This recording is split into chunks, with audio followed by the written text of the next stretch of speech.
I can listen.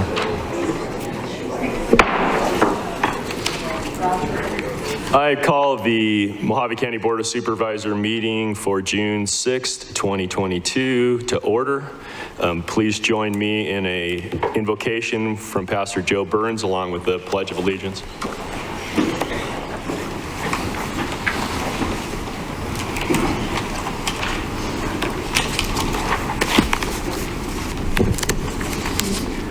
Heavenly Father, thank you for the opportunity to be here today.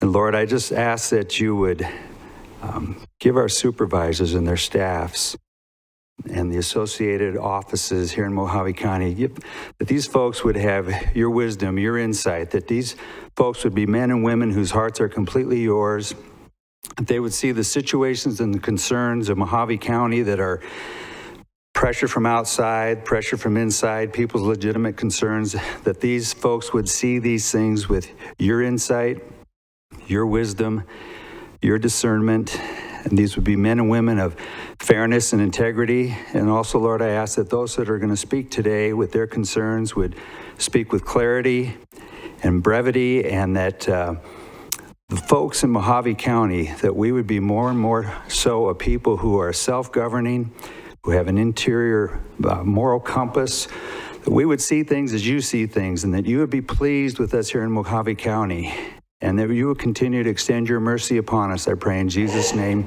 amen. Thank you, Pastor. I pledge allegiance to the flag of the United States of America and to the republic for which it stands, one nation under God, indivisible, with liberty and justice for all.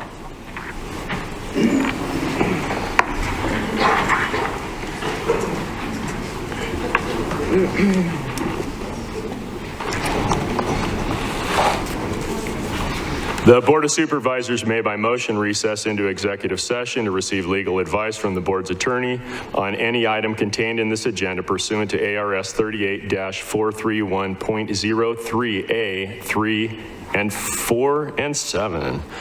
The motion and action to call for executive session be held June 20th, 2022 at 9 a.m. for discussion and consultation with legal counsel in accordance with ARS 38-431.03A 3, 4, and 7. So moved. Second. You've heard that motion. Any further discussion? Hearing none, all those in favor say aye. Aye. Those opposed say nay. The ayes appear to have it. Do have it so ordered. A discussion of pending or completed.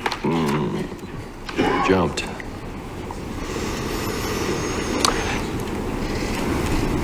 Mr. Attorney, any legal claims or discussion? Not at this time, Mr. Chair. Thank you, sir. Committee or legislative reports, Supervisor Bishop. Thank you, Mr. Chairman. On May the 18th, I attended the Arizona Commerce Authority meeting in Phoenix, and also as president of the CSA, I attended the Western Interstate Region Board of Directors, along with representatives from 15 Western states to discuss policy issues associated with public lands management. Over the course of that event, county leaders dialogued with many different representatives from the federal government, and we focused at the conference on understanding and mitigating challenges such as wildland fires and critical infrastructure, and of course maintaining or expanding broadband. Then on May 21st, I attended the National Park Service South Cove meeting held in Meadview, along with Representative Leo Biasucci and staff from Senator Kelly's office, as well as Congressman Gozar's office. On May 25th, I hosted a meeting right here in this auditorium regarding waterways and recreational challenges. The presentations were given by National Park Service, Justin Pattison, and the Bureau of Reclamation, Mike Bernardo. The meeting was live streamed and is still available through the Mojave County YouTube page. And then on May 26th, I chaired the CSA executive meeting, the board of directors meeting that followed, and also attended the Arizona Criminal Justice Commission meeting in Phoenix. And last but not least, I attended virtually the ACO conference, their LPC meeting. That concludes my report. Thank you, Supervisor. Supervisor Angus? Thank you. I am the representative for CSA Legislative Policy Committee, and as of today, there is no budget from the state. They're still working on it, duking it out, fighting it out. You know, when you have such a slim majority, it's hard, and there's a lot of money, more money than historically the state has ever seen. I have those numbers and I'll post them. And when there's a lot of money, it's almost worse. Everybody wants to do what they want to do, and you know, we have our representatives who want to be frugal and think about the future, and then you have people who want to spend it, so they have to come up with a compromise. The debate on how to proceed with water policy is ongoing. There is a discussion on the creation of the Arizona Water Authority, but also a push from Senate leadership to expand collaboration and authority of existing water authorities. In addition, education spending is an area of focus, with some members wanting to limit increases and others seeking to invest $1 billion in new school spending and expanding the school voucher system. I wanted to point out that the governor vetoed a bill, the first bill he's vetoed this session, on HB 2617, which was voter registration cancellations causes this week. And there's a lot of bad information going around. He didn't just strike this down because the governor is against election integrity or anything of the sort. He's already signed into bill some things, but this particular bill, he has asked for some changes. Let's see. He noted that the bill fell short in a number of areas due to vague provisions that lack guidance on determining when a person is not a qualified elector, but noted some of the provisions in the bill were sound, like requiring ADOT to notify the Secretary of State when a registered voter receives an out-of-state license, and indicated his desire to work with the sponsor to bring it back this session. So hopefully we will see a better and cleaner version of that bill, and he will sign it. There are some bills that are coming up, but we really need to get that budget done. By statute, they must be done by the end of this month. So it's early.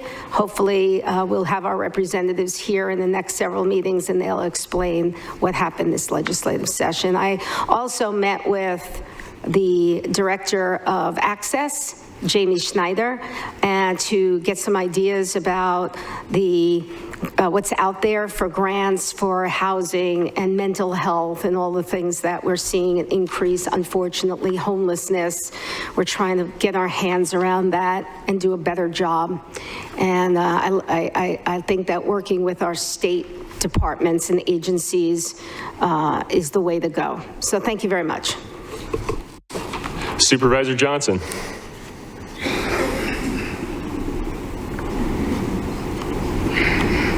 Protection and Uranium Study Act will be heard tomorrow.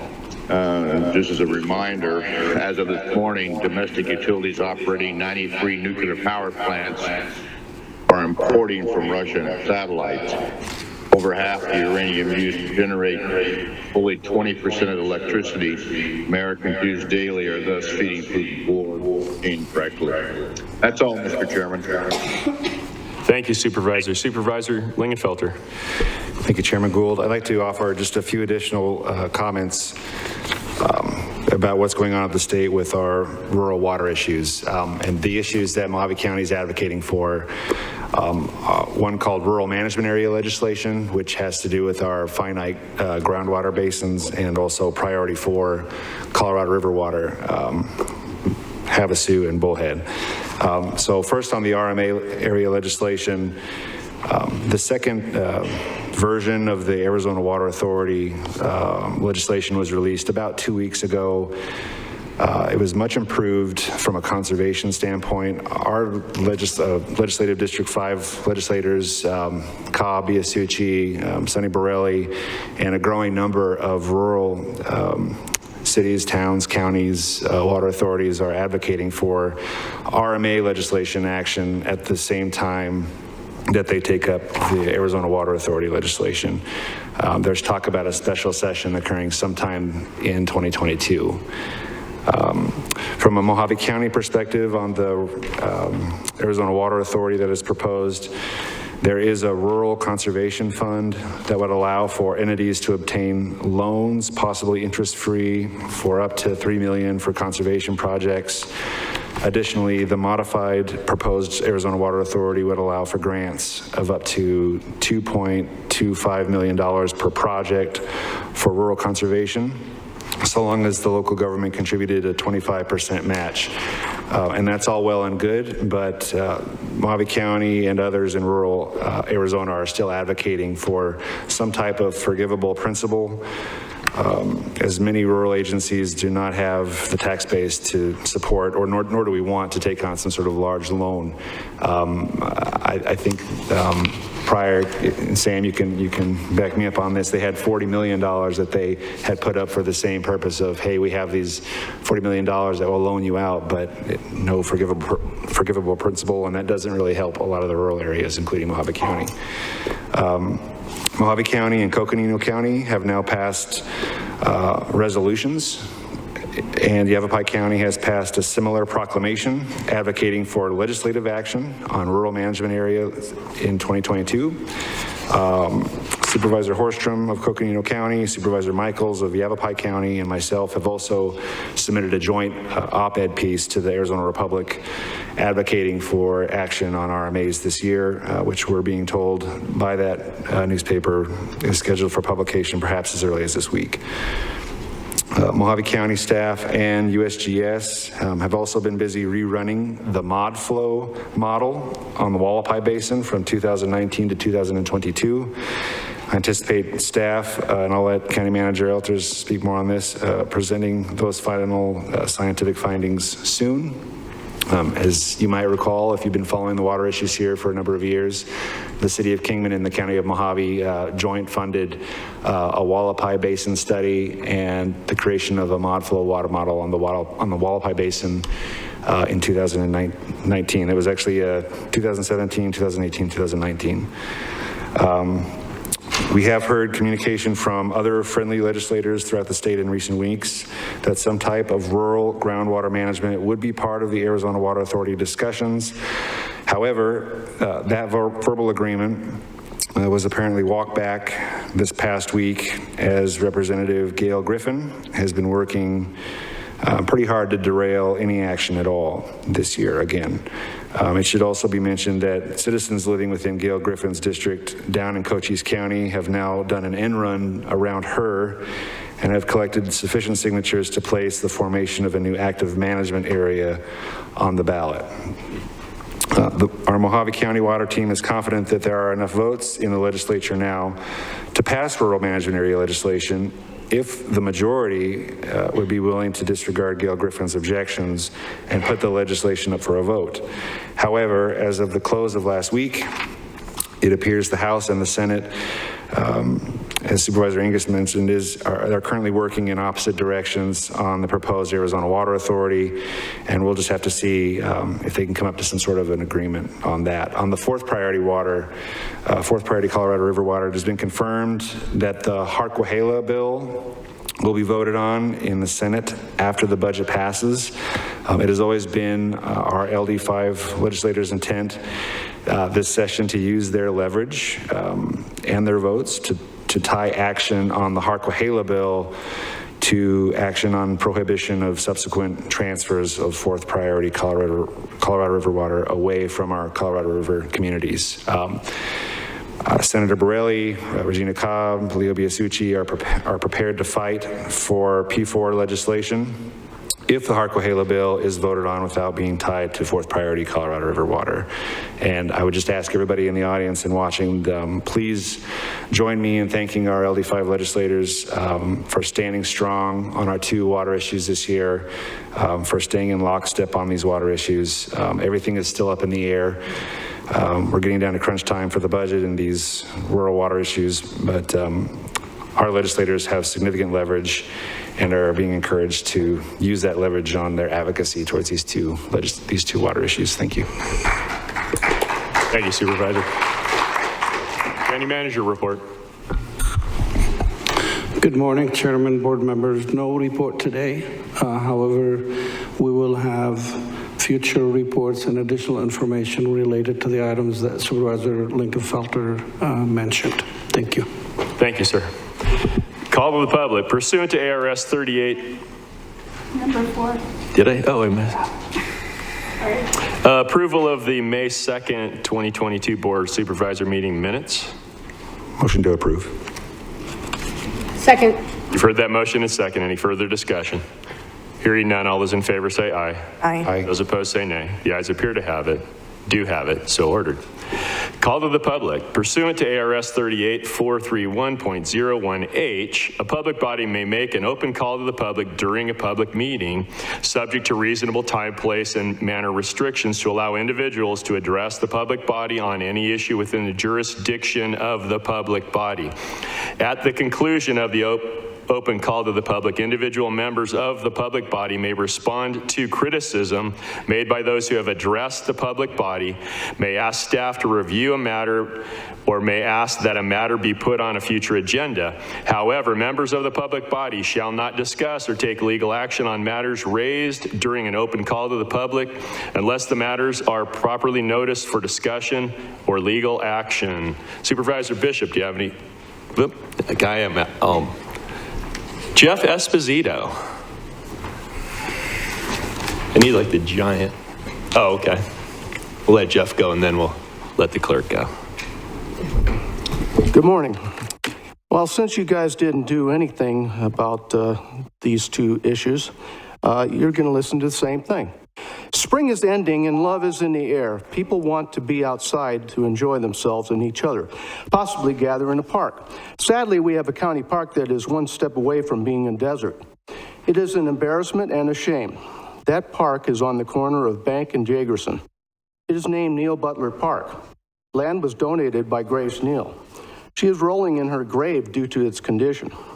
A quarter of it is barren land. It has a pathetic dirt baseball field, a small fenced-in area that is called a dog park with little shade, but a lot of dirt.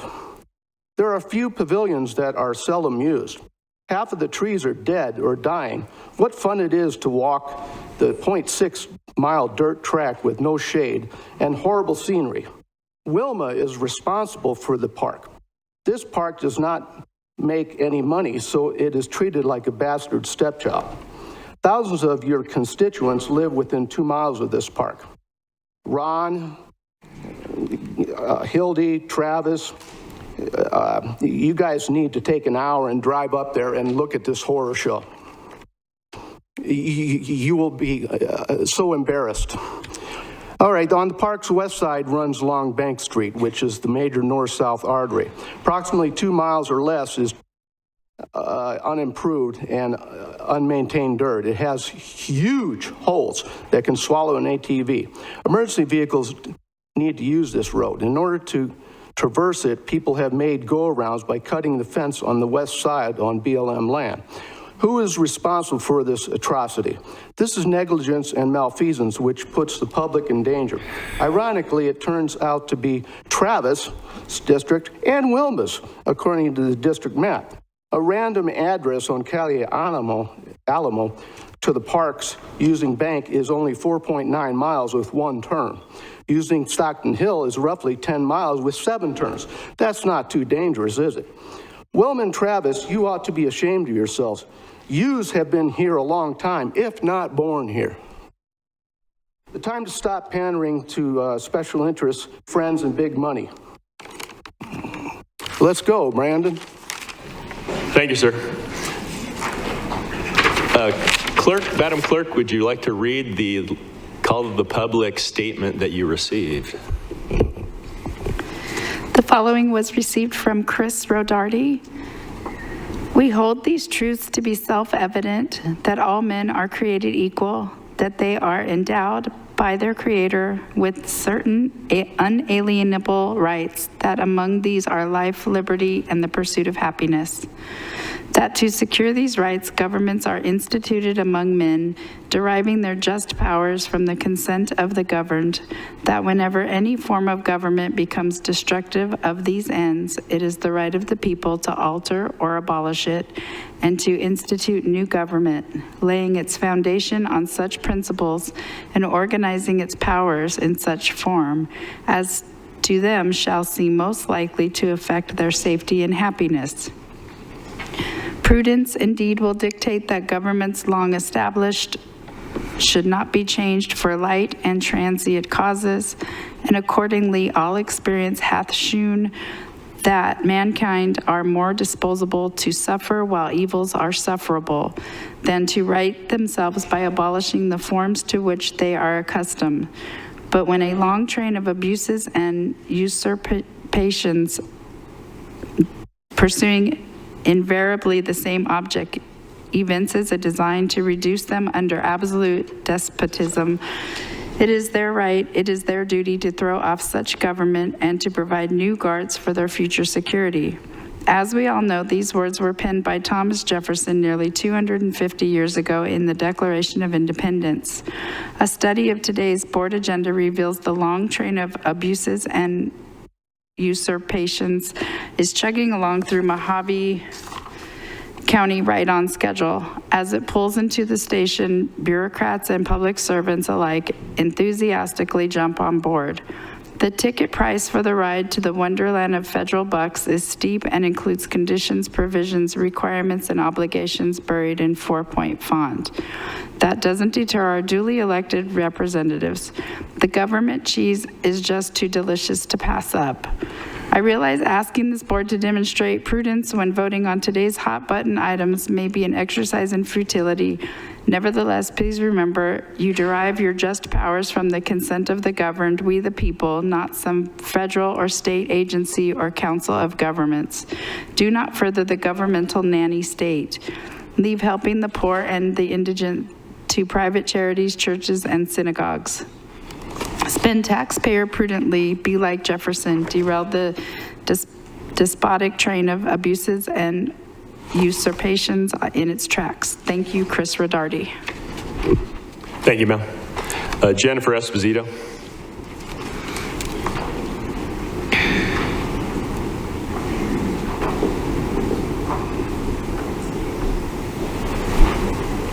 Good morning, Jennifer Esposito. You don't have to like me, but if you do not denounce the recent horrific acts of animal cruelty that occurred in Mojave County, then you are, by default, condoning them. Recently, the Black Mountain Burro herd in the herd management area between Bullhead City, Golden Valley, and ostensibly other areas, it's a fairly large area, were rounded up. And they were rounded up by helicopter, which is a notable departure from the previous BLM practice of relying primarily on bait trapping for burro captures. Now, burros aren't horses.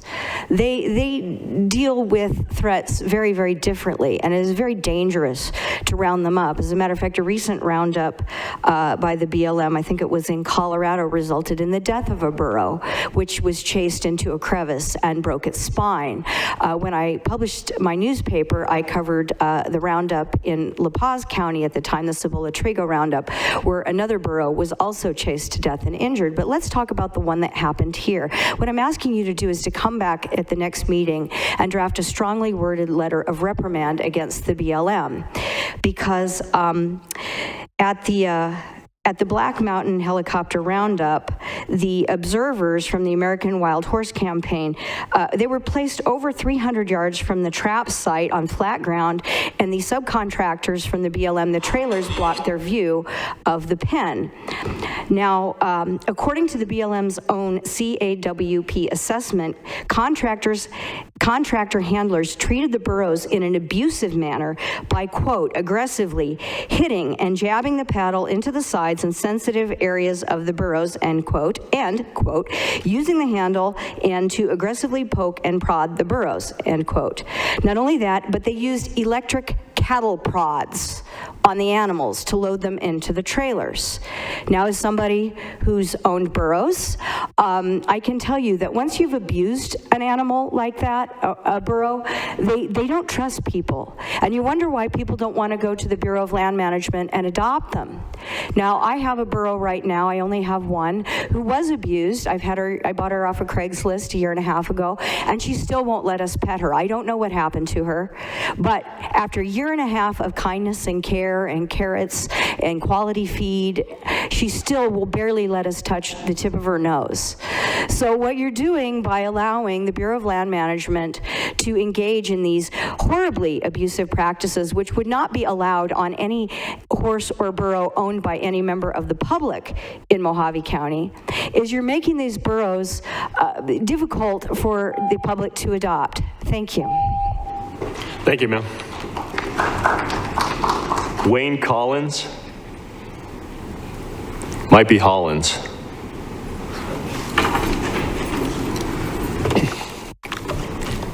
I'm Wayne Hollins from Golden Valley, Arizona. I'm here to talk about water, which has been well in the news here. What I've seen and heard is just that, a lot of talk. We write letters, we do this, we do that. Who in the hell picked up a shovel and went out and installed a rain garden somewhere? The county puts out a magazine that's a thing on how to do rain gardens, one rock dams, stuff like that to save water. It doesn't do any good if it's in the book sitting on a shelf. So they put out these little flyers. Also, they don't do any good if you hand them to a person, they go home and read them and stick them on a shelf. They actually got to go do something.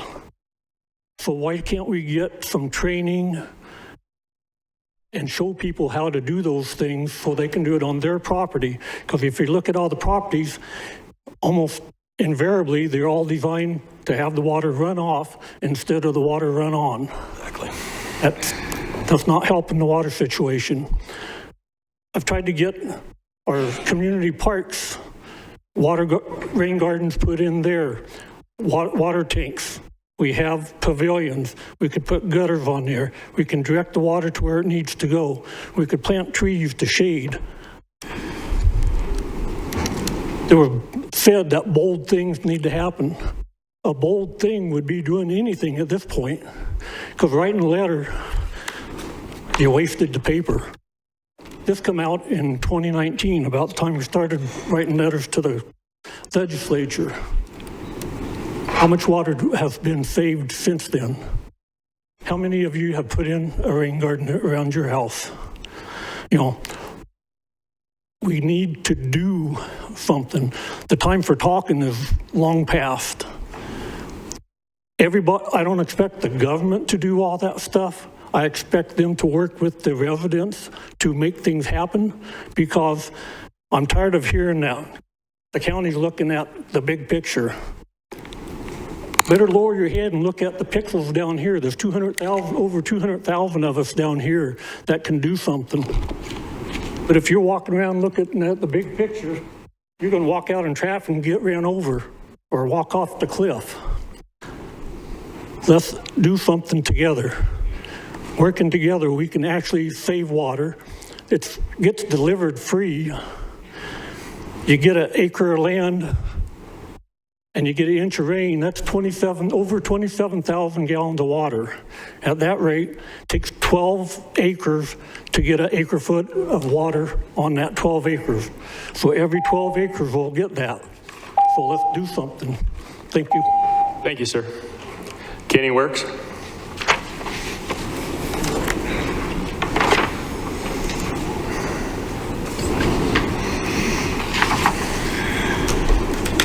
Kenny Works, Yucca, Arizona.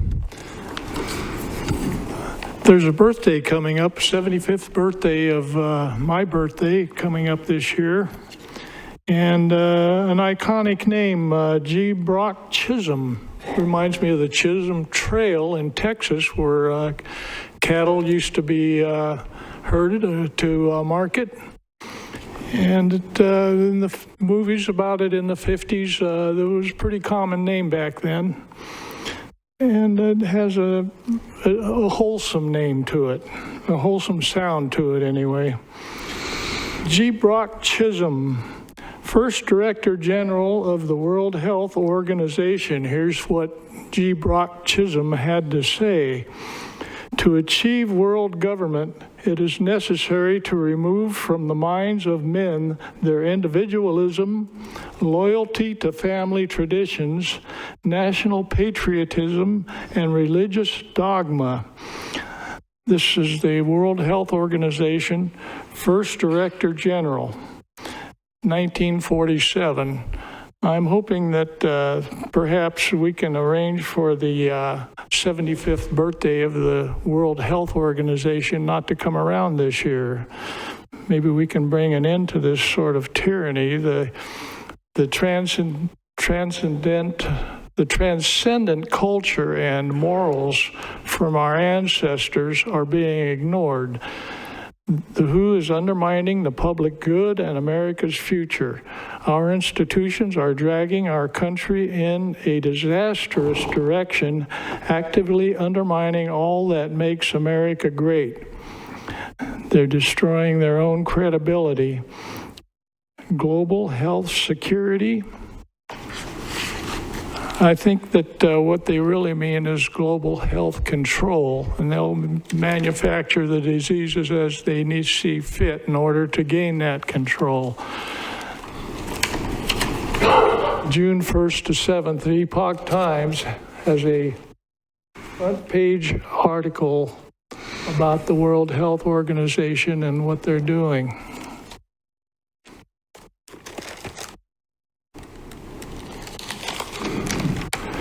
And we ought not to have any regard for this international body, the WHO, that is not accountable to us. There's 13 amendments submitted by the administration are shameful and dangerous. The shameful part is that it's coming from our president. The fact that Joe Biden has proposed these 13th amendments, the danger in it is that it's ceding control over to this government entity that is not the United States. And the unconstitutional part is that they don't abide by any Bill of Rights. Thank you. Thank you, sir.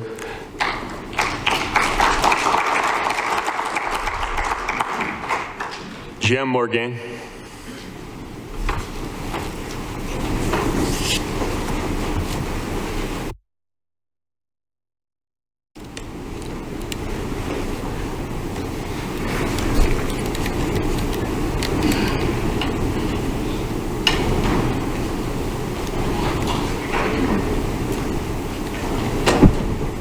Good morning. My name is Jem Morgan. I'm here today as the Executive Director of Real Change PAC. The NPS, the National Park Service, is sacrificing the Meadview community, the economy of the Meadview community. I will be mailing a letter that I have. It's a 3-page letter to the National Park Service at the federal level, as well as each of the 3 divisions down. I'm asking again for equitable access and mitigation of this economic disaster at the Meadview community. This is based on NEPA policy with 3 prongs. The first prong is the economic impact to people and communities is required by NEPA to be considered. I will also say that I was reading last night the Republican platform. Republicans believe in liberty, economic prosperity, and preserving American values, and that the policies, they seek to achieve those goals. The platform is centered on stimulating economic growth for all Americans. This is a prime focus of Republicans, and so I am really calling upon this body to prioritize the Meadview economy. So the second prong is Nepa violations that I have spoken with County Council about. He had recommended that we make presentation to this body, which has not happened, because it is malfeasance on the part of the Park Service for not only what they did, but how they went about doing it. Essentially, there was a 2017 low water plan down to 950 feet for South Cove that was put out for public comment during the public scoping phase. However, for the 2018 environmental assessment, all plan for the South Cove disappeared. Now, when the Meadview community revolted, Christy Vanover had made public statements that, oops, this was a mistake. It was accidentally omitted, that we have plans on engineering in 2019 and build by 2020, that we have funds already provided, and that we will provide an amendment to the environmental assessment that has the specific building details. That never happened. That amendment never happened. Had that amendment taken place, that 950, that plan for South Cove launch pad down to 950 feet would have been the approved plan. So the MPS position that there was never an approved plan down to 950 feet is a gross misrepresentation of the facts. The third prong of the letter to the Park Service is about safety. There is a very clear stipulation in NEPA policy about that they are, it is incumbent upon them to provide safety.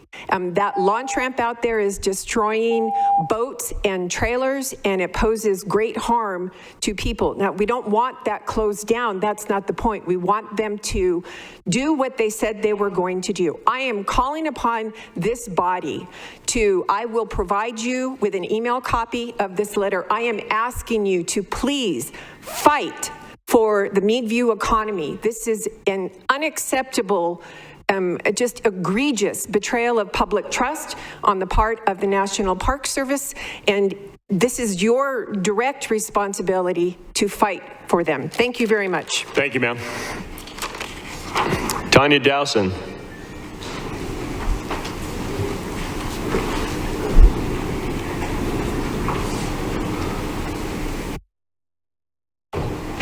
Good morning, Tanya Dawson, Mojave County taxpayer. My intention is not to give anyone a hard time. I just think it's important that taxpayers know how their hard-earned money is being spent and the possible draconian consequences of that spending, and that may make some people uncomfortable on all sides. I do have a small request on the community development block grants, and then I'll drop this issue until it comes up on the Board of Supervisors agenda again. President Trump had taken the teeth out of HUD's disastrous affirmatively furthering fair housing rule. Months ago, Biden brought back the affirmatively furthering fair housing rule with a vengeance.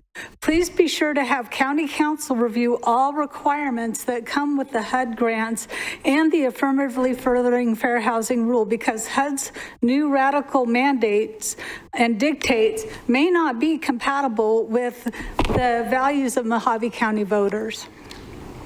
I wanted to mention the United Nations. In 2015, the United States adopted the United Nations 2030 Agenda for Sustainable Development, which gradually implements the New World Order that Biden had mentioned. At the heart of the United Nations 2030 Agenda are the 17 Sustainable Goals, or SDGs. You've probably seen them a lot.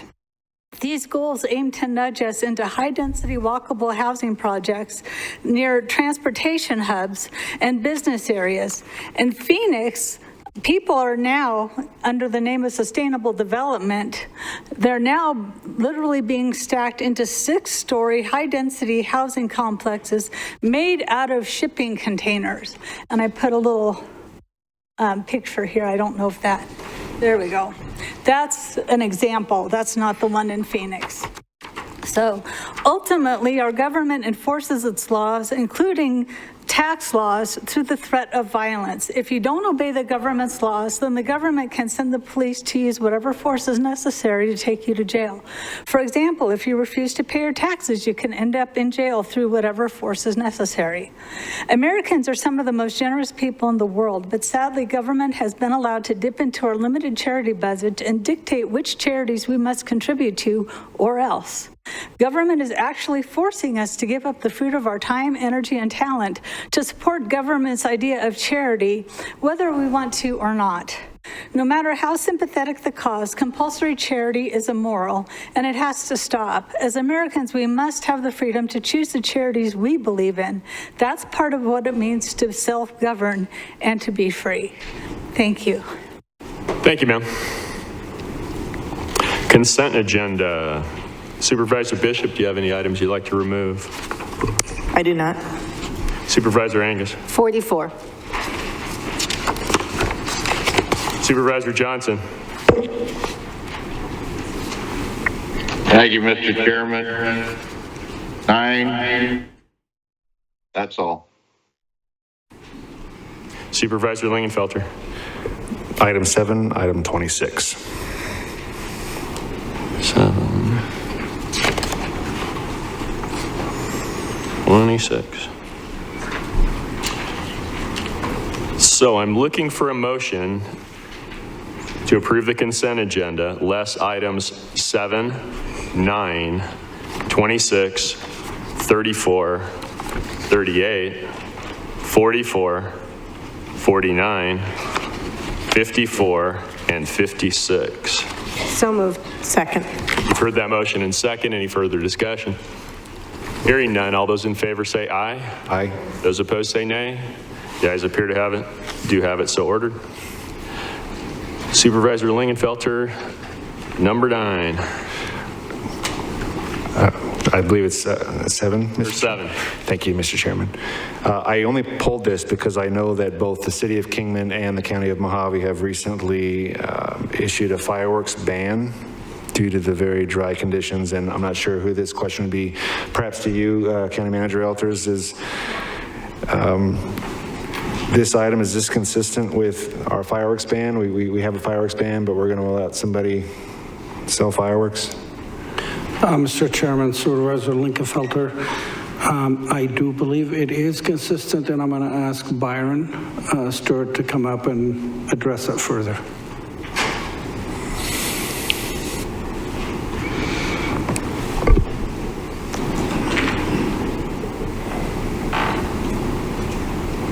Chairman Gould, Supervisor Lingenfelter, it is consistent. Our open fire and fireworks ban is for consumable, permissible fireworks, and those are the fireworks that the public can go out and use anywhere, anytime. In the past, when we've put that on, we do allow for professional fireworks displays if they've been approved by the local fire department. Typically, they go out, they have to review, be sure that everything is in place.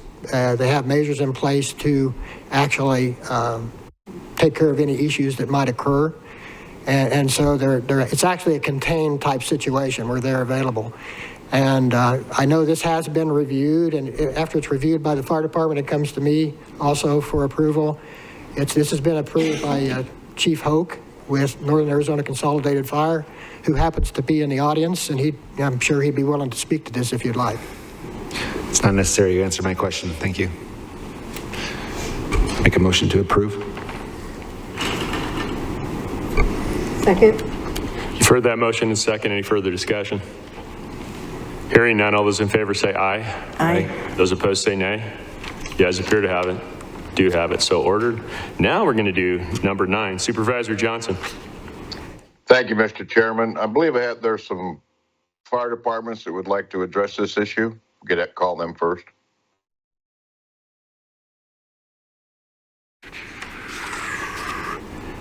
Dennis Hoke.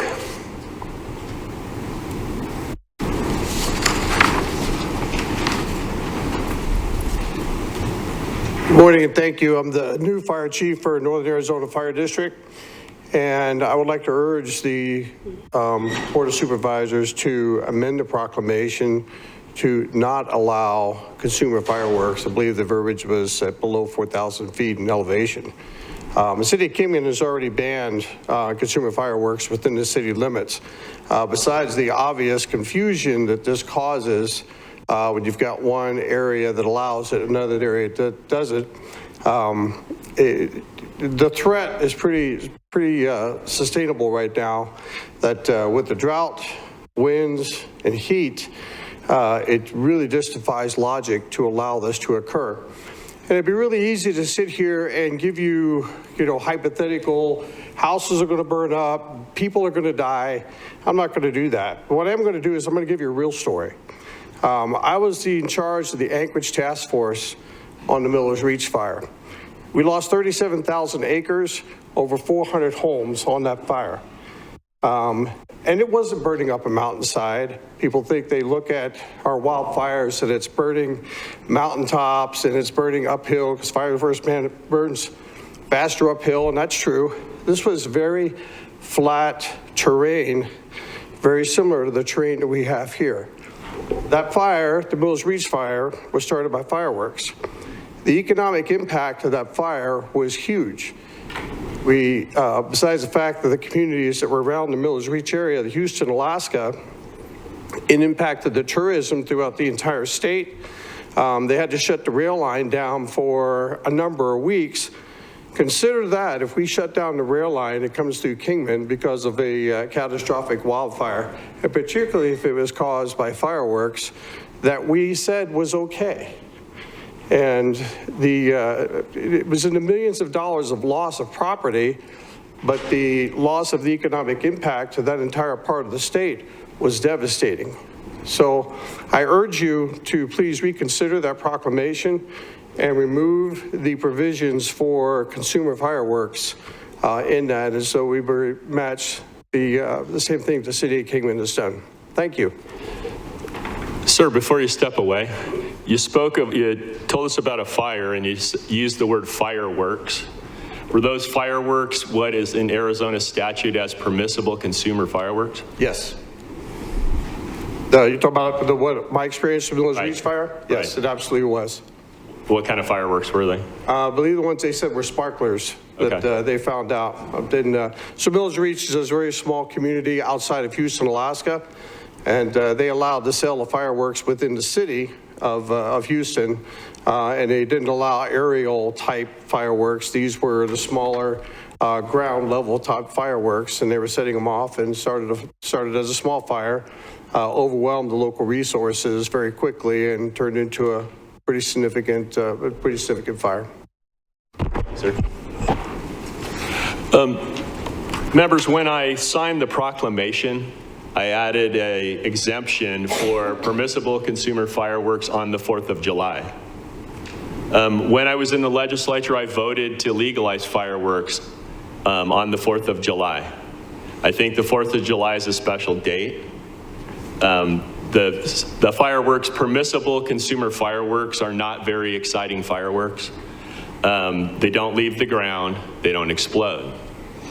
I put that exemption in there so that we could celebrate the birth of our nation. But it's maybe your preference to override that and change that, and that's what I told staff when I added that. But that's why this is coming up. I don't know, it's down in number 6 in the exemptions. I don't know if anybody read down that deeply. The press did not read down that deeply, so they reported that fireworks were banned along with open fires. For me, I think it's an acceptable risk to celebrate the birth of the nation, but you might think something different. Thank you. Chairman Gould, may I speak? Sure.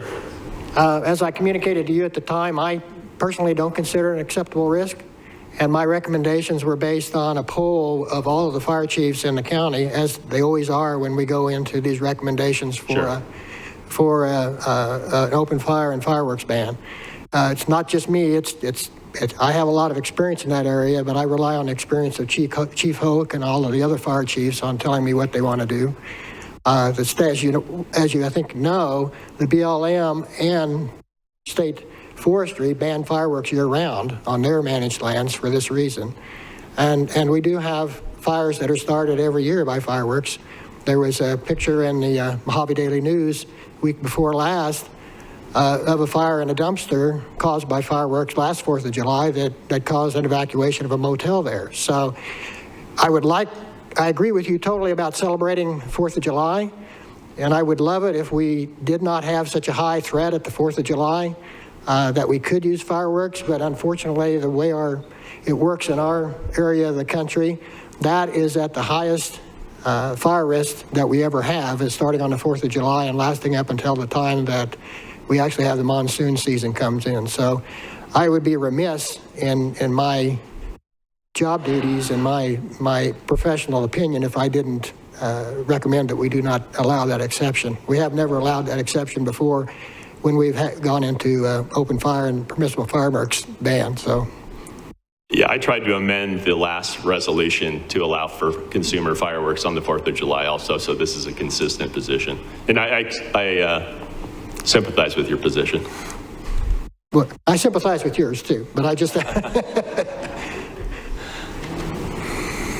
Questions for Testifier? Supervisor Bishop. Byron, you stated all the fire chiefs throughout Mojave County were opposed to consumer fireworks?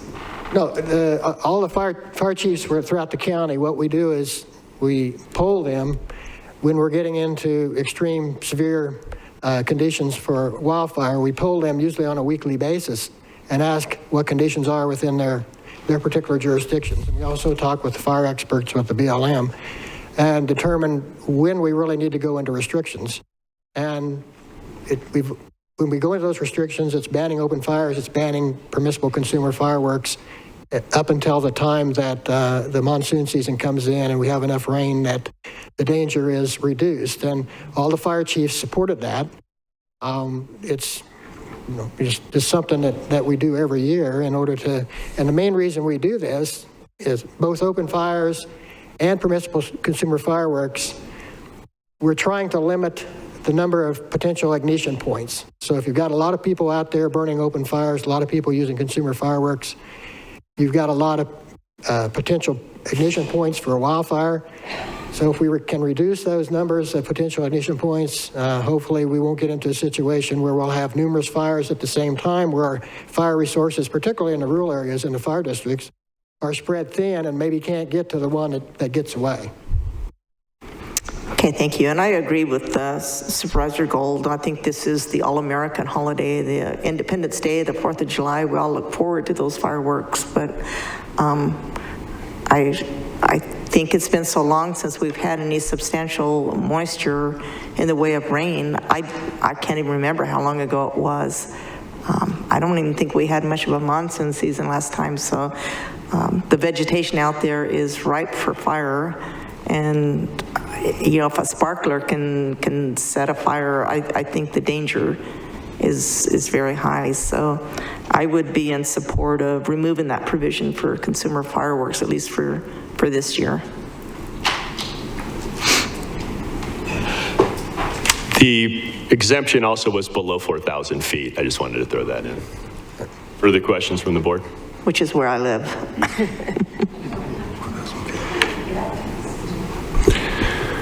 Chairman Gould.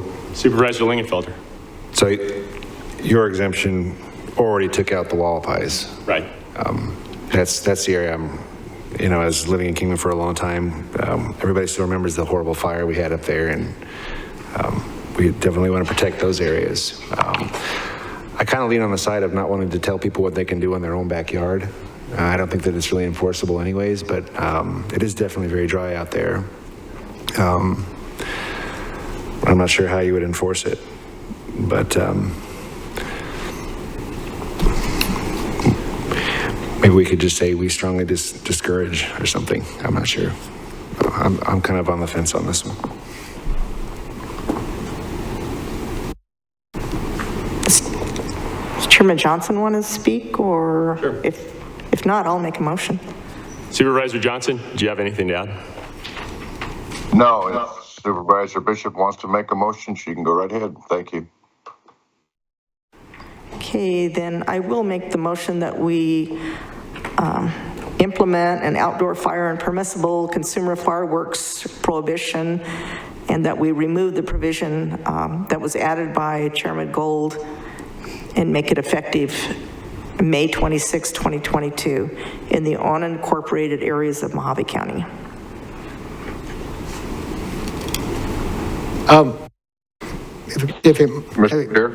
Excuse me, can I make a comment on that? You said May 26, make it effective. I think when you signed it, Chairman Gould. It was actually effective at the time that you signed it. Right. And we want to have that open fire ban and that permissible consumer fireworks ban in place now. We want it to continue until we have, from now until we have significant moisture that we can reduce the threat, so. Okay, I will amend my motion. Supervisor Johnson was trying to get my attention. Thank you, Mr. Chair. It might be easier, because I think everything in there is Chairman Gould's words, just to say we're removing item number 6. It would strike item 6 would be the cleanest way to do it. Okay, I'll withdraw my motion and restate it, approving everything in the proclamation, striking item number 6. Did that do it, Byron? Yes, that will work. You've heard that motion in second. Any further discussion? Hearing none, all those in favor say aye. Aye. Aye. Those opposed say nay. I vote no. No. Appears the ayes have it. Do have it, so ordered. Thank you.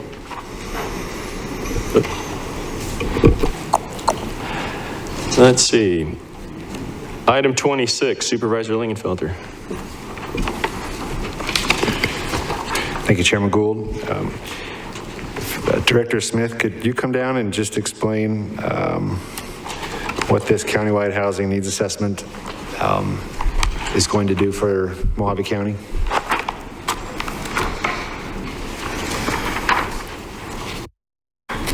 Chairman Gould, members of the board. So I just want to start off by saying over the past year, since I've been with the county, year and a half, I've heard from every single one of the supervisors in regards to workforce and affordable housing.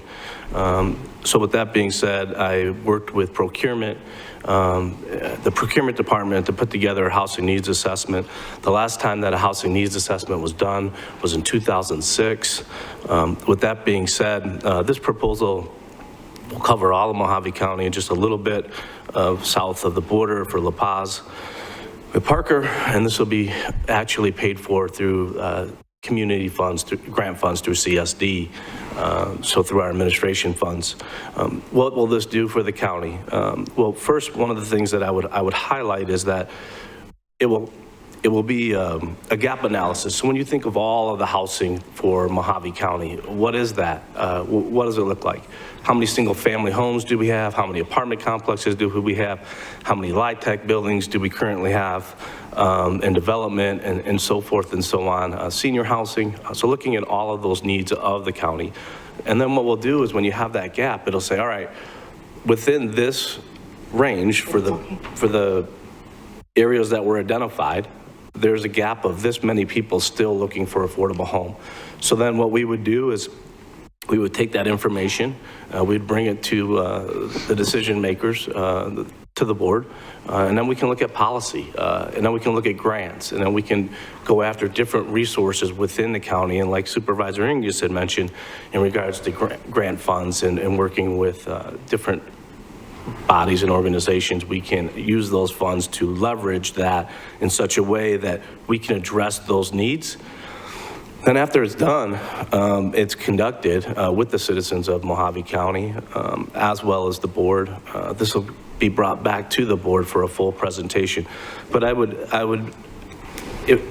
stepping back, I would also say that part of this housing needs assessment will really look at the whole county as a whole. So we've talked about water a lot today, right? So where does it make sense to build in regards to water? Where do we have the capabilities to add more housing and look at water and those needs as well? And also looking at the quality of life. So what resources or areas within the county do we want to make sure that we're developing affordable housing or workforce housing, right? So if we looked at that for the airport, is there some areas that would make sense in regards to workforce housing to be able to help the businesses out there attain new employees as well as employees to keep the economic growth of Mojave County strong? Those are really things, and some of the things in there that I would just highlight is really looking at the different ways that we as Mojave County Community Services work with employers and the different needs that we've heard from employers in regards to workforce housing, and making sure that we encourage that so that as a county, we can continue the economic growth. And I'll answer any other questions that you may have. Questions for Mr. Smith? Mr. Chairman. Supervisor Johnson. Thank you, sir. Director Smith, will that survey include average rent costs? Supervisor Johnson, that is one of the things that will be addressed in the housing needs assessment. Thank you. That's all, Mr. Chair. Tanya Downson requests to speak on this item. Good morning, Tanya Dawson, Mojave County taxpayers. It appears our local government is looking for a consultant to draft a report that, among other things, identifies our local household income, family and household size, age, tenure, renter and owner, and educational levels. It appears the report will also recommend changes to our Mojave County's land use policies, especially relating to increasing low-income, high-density housing. The report will have action steps and develop implementation strategies for specific types, rates, and other housing needs. It sounds like this will give the federal government undue influence over our local planning decisions. The consultant will look for federal, state, and local private sources of funding that will likely have strings attached that reduce our right to self-govern. The board packet's 45-page Exhibit A, U.S. Treasury's Compliance and Reporting Guidance Packet, lists one of its key principles as maintaining a robust documentation and compliance regime. Yes, it says regime. It says regime 3 different times. The Treasury wants recipients of the SLFRF-funded projects to promote equitable delivery of government benefits and opportunities to underserved communities, as outlined in Biden's Executive Order 13985 on advancing racial equity and support for underserved communities through the federal government. Biden is using a, quote, whole of government, end quote, approach to implement his racist wealth redistribution agenda. I say racist because this executive order advocates treating people differently based on the color of their skin. As we learned from HUD, the real definition of equity is to quote, about fairness. It ensures that each person gets what the person population needs. To achieve equity, policies and procedures may result in unequal distribution of resources, but will lead to equitable outcomes for everyone. Page 20 of the Compliance and Reporting Guidance Pamphlet lists options for redistributing our wealth to people that didn't earn it. Redistributing our wealth in the name of advancing racial equity seems to be what the federal government is all about now. It can now be seen through HUD's updated Affirmatively Furthering Fair Housing Rule and throughout the American Rescue Plan. We can't accept federal funding that requires us to give up some of our local government's authority over to this racist Marxist regime. And what's left of our sovereignty and our ability to self-govern mustn't be traded for abusive federal grants. Thank you. Thank you, ma'am. Questions from the board? Chairman Gould. Supervisor Lingenfelter. Director Smith, it's my hope that whatever the work product is from this will be a tool that the private sector can use, because I think that the private sector is going to be the one that has to lead the charge on this issue. At the same time, and you talk to the companies, as you mentioned, at the industrial park, which is in my district, even the city of Kingman, they're having a hard time growing, expanding, getting employment offers accepted, even if people want to come here from out of the area, simply because they can't find a place to live. And we need more than just single-family homes. There has to be a wider variety of product types, I think. So hopefully whatever you come up with will be a tool that the private sector can use to help. Chairman Gould, Supervisor Lingenfelter, that's exactly, you're spot on. I mean, it's going to be the community, we've been working with developers as well in community services with the Housing Authority to really move the bar in regards to different things and different opportunities within the county. When there's an opportunity to make sure that we engage those developers or contractors or actual schools to help with the building of homes and other opportunities so that we have a qualified workforce, we're addressing those needs and making sure that we follow through with that. So thank you for that. Mr. Chairman. County Manager. Thank you, Mr. Chairman, board members. I'd like to add multiple board members over the last 2 years since I joined the county have expressed concern about the housing shortage and a need for something to be done. So we indeed have a housing shortage. We don't really know what the need is. We speculate, and we have for the last couple of years. It's common for communities to do these assessments to identify, to determine what's needed, identify path forward.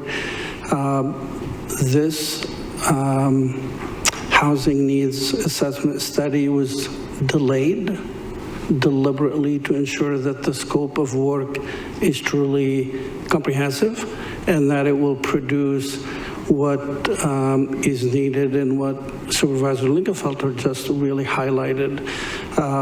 We can't move forward effectively without it, and private developers often look at these studies as a document that they can rely on to invest and to move forward. So the study is tailored for what we need. We did not want a cookie cutter solution. We want a gaps analysis. We want recommendations to come out of it. So we're anxious to complete it and to come back to the board with the findings and the outcome. And we trust that we will have some meaningful recommendations, understanding full well that Mojave County does not want to be a landlord. We're not positioning ourselves to be one, but we need to have the tools necessary to move forward in an effective manner. Thank you. Supervisor Bishop. Thank you, Chairman Gold. I just wanted to point out to the person that commented from the public that these assessments are common in city, county, and federal government. In fact, we just went through the census that provided a lot of demographics and information that will probably be gleaned and transferred over to this study. But the study we're asking here for today is being tailored specifically to Mojave County and our housing needs.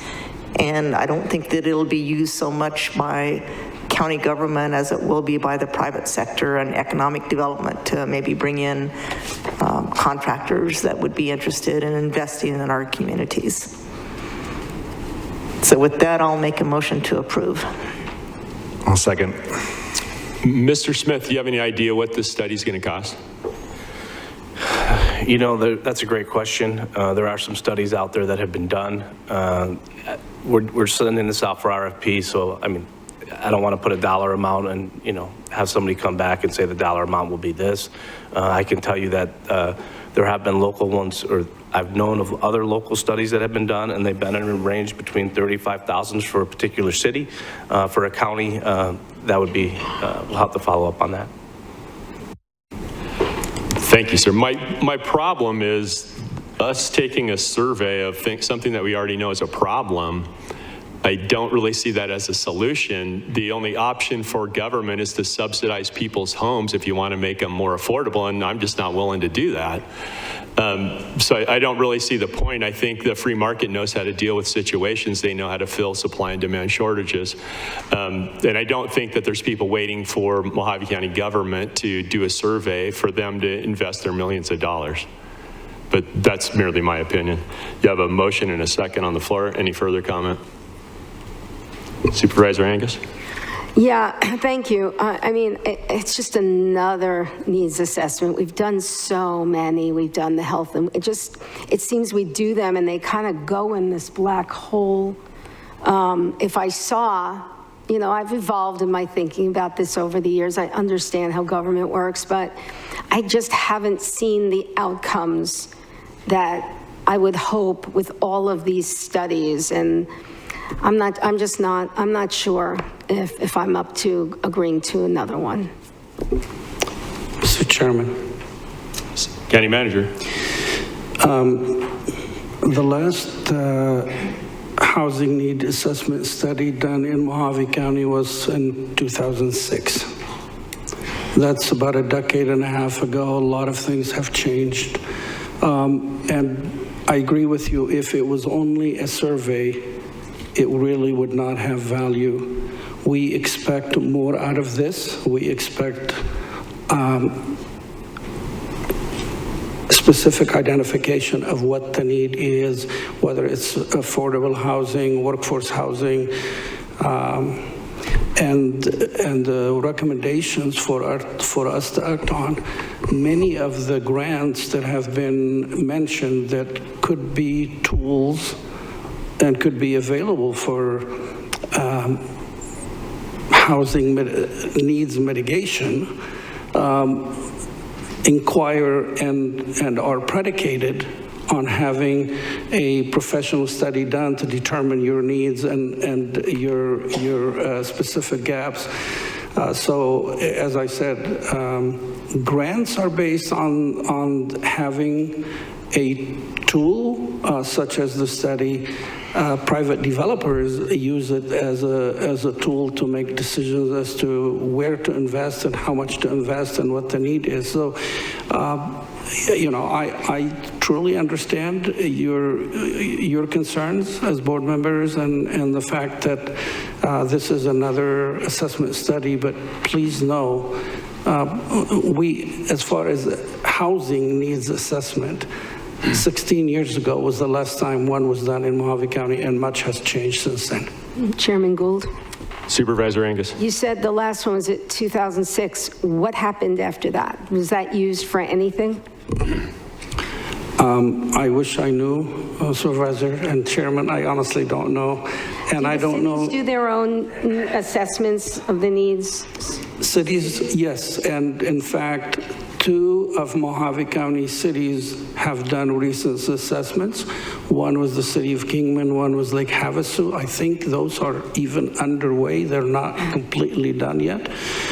We looked at those. We understand that an housing needs assessment study that is for the entire county is necessary.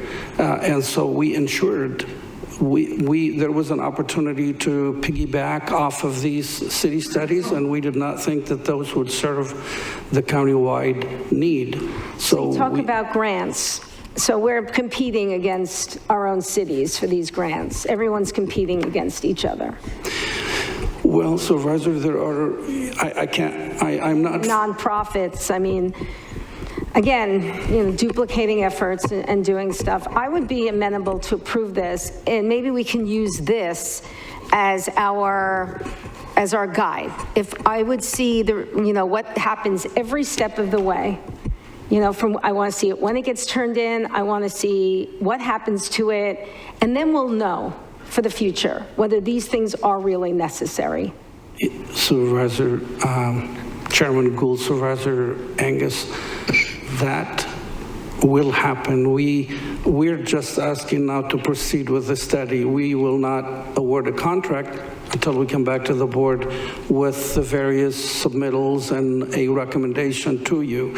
And then we will ensure that the board is involved throughout the various phases of the study up until completion and then the implementation of that as well. Okay. That's going to be very interesting. Not too much pressure. It's interesting that the last time the county did a study was in 2006, and the real estate market then collapsed in 2007. Suddenly homes became more affordable. I personally do not think that the federal government has cured the problem that created the real estate bubble over a decade ago. They continue to do the same things that they did before. They attempted to blame the whole crisis on realtors and appraisers when it was actually bad government policy that created it. I believe that we are headed for an adjustment, at least shortly, in prices, which will then make homes more affordable. Market forces, if the government stays out of it, are almost like gravity. Supply and demand, if it's not manipulated by government forces, is self-correcting. We can plot and scheme and think and dream, but in reality, what's going to happen is going to happen. But I think it's best if government just stays out of the private sector. Chairman Gold. I believe we have a motion and second on the floor. Any further discussion? Supervisor Bishop? Yes, I think it would be important at this time to ask our Economic Development Director to come up and tell us how this study might help in her department. And I should have called her earlier, but I still think it's timely. Thank you, Tammy, for coming up, and sorry if I put you on the spot there.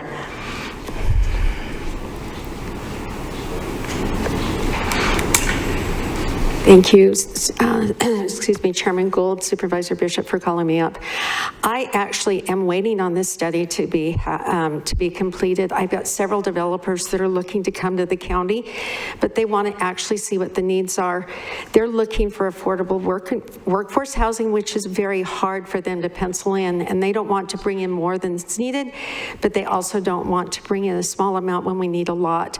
And they're looking for something for their investors and for their banks, so that when they go to the banks, that they need to prove that we have a need here. So as they go get finance, that they're going to be able to support that with the backup document that we have. They're not looking for any incentives. They're not looking for grants. They're not looking to do low-income housing to go to the state and get some of the grants through the state. They're looking for workforce housing, not market value housing. So that would be what is it, 80 to 100% of our average median wages here in each area. That's going to look different in Lake Havasu as it does in Bullhead City or in Golden Valley or in Kingman. It's going to look different everywhere it goes, but that's what this study is going to address. I have developers currently looking in Lake Havasu or outside of Lake Havasu, Fort Mojave, Bullhead City, Golden Valley, and Kingman, and then a little bit, we've got some starting going up north as well. Any questions? Questions for Ms. Ursenbaugh? No questions, Tammy, but you brought up a good point that we hadn't discussed, and that's for these developers to be able to get loans from banks. They got to be able to show that the bang for the buck, that the banks are going to get paid back. That's exactly. And I can tell you in my former career as a constable, and I know there's several here in the audience, when you go out and see some of the atrocious living conditions that some of our residents are living in because that's all they can afford, it's heartbreaking. And a lot of them are getting evicted because they can't even afford those rents. So we do have a problem in Mojave County, and affordable housing is the answer to that. And in affordable housing, I don't mean a home that's less expensive than the medium. I mean a home that you can afford with the money that you're making, your annual salary. That's right. That's exactly right. Okay, thank you. I do have one question, if I may, Mr. I'm not sure if it's addressed to you, Director Smith, or you, Director Ursenbach, but when I talk to our cities, they're telling me that they're having problems with like police officers, firemen, school teachers, administrative staff, where they want to come here, but they can't come here because they can't find a place to live that is not gobbling up an unrealistic percentage of their income. What are you hearing? That's exactly correct. That's the reason we started the study, well, started talking about the study, but I started looking for developers 3.5 years ago because that was part of the issue. It's the people coming in and working at the hospitals, not just the doctors, not just the nurses, but all of the people, firemen, school teachers, everyone's having a hard time. When I moved here 3.5 years ago, it took me 3 months to find a rental that was suitable for me to move into. And that was a big, I've never seen that before. And that was before COVID. That was before this big concern of housing came through. And so this is something I've been working on for a long time, and we've been wanting to get this study going a long time ago. Michael, I'm glad to hear that at least 2 of the communities are doing their own assessments. I'd be interested in learning more about that myself. But there are a number of people that perhaps work in the cities that live outside in the unincorporated areas. I know Kingman has not been very aggressive at all with annexation since I can't even remember when. I don't remember when they did another annexation. There's a lot of people that live in, probably half the Kingman area lives outside of city limits. So is this is going to cover that portion? Chairman Gould, Supervisor Lincoln-Felter, yes, and for the opportunity to come back to your question earlier in regards to firefighters, teachers, and things of that nature. So part of the gap analysis, just so that if I didn't explain it, part of the gap analysis will look at, if you're looking at this home, this is the income that's needed. This is how many we need at this level within our communities so that the firefighters, teachers, and the people that are trying to attain that can get that. So like the Tammy's example, right? So when somebody comes here to the county and it takes them 3 months, 6 months, or a year, what does that look like? How does that equate? So if we have those numbers and we can work with the developers and share that, and having just a brief conversation with a local developer, you know, in regards to one of the studies that was done for Kingman, just for a particular area he looked at, he was extremely surprised at the opportunities set in front of him because he didn't understand or didn't have the data in regards to the gap analysis in regards to the people that would actually be within that housing that he was going to develop. So, I mean, things like that, when developers get to see that information, they will know this many people in this area can afford this, and this is needed. And not only is it for people looking to purchase a home, but also for renters of having that price guideline. So as they go for their pencil out of how many apartments have to be at this and where does it have to be, it will clearly lay that out for a developer and really help the surrounding communities as well to make sure that we address all of the needs of Mojave County.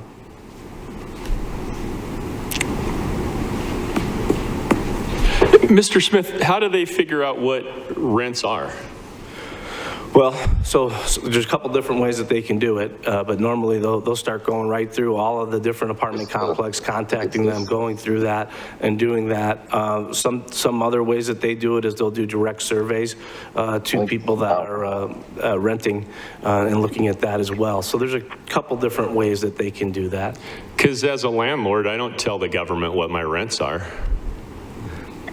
And as an employer, I don't tell my government what the wages are.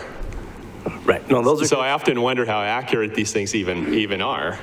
So I can say that there's a lot of these that have been done and that they have been productive and they have led to change. There's a couple that I could just mention right off the top of my head. You have the Valley Verde. You also have Sedona. Those are just 2 cities right off the top that have done housing needs assessments and put in and implemented change to address those needs. And I think when we look at it, we know these are the problems facing the county, but I don't think anybody can, on the board or even myself say, or Tammy, even when we've had discussions with developers to say, how many homes do we need in Mojave County for our workforce? What is that number? I mean, we've estimated, probably we need 2,000 units in every city to really keep up with the needs. And those are just single family homes. That's not the other homes that we need in regards to looking at senior housing or other housing that's needed within the community. Chairman Gould. Supervisor Bishop. I'm not sure who does your taxes, but I am a landlord and I have to report the rental income that I make, and my accountant and myself do turn it into the federal government, so that's considered income. And also I have to advise the county of a property that I own if it is a rental income. So you have to notify the assessor's office because you pay property taxes at a different rate if you have rental properties. And then one more thing that I just noticed that Mayor Kalshili is here from Lake Havasu, and I think it would be respectful if we let him chime in with the problems that he sees in his city. Well, when I fill out my income tax, that's actually confidential information between myself and the Internal Revenue Service. It's not available to the county or any other level of government. I turn that into the State Department of Revenue. That's confidential information between myself and the Department of Revenue, and they can't share that with other people without my permission. My property taxes, my rentals are classified as rental, but they don't know what the rent is because they're not commercial property where that's how you base the value of the property on. But thank you, Supervisor Bishop. Mayor Sheehy, you got any interest in weighing into this quagmire?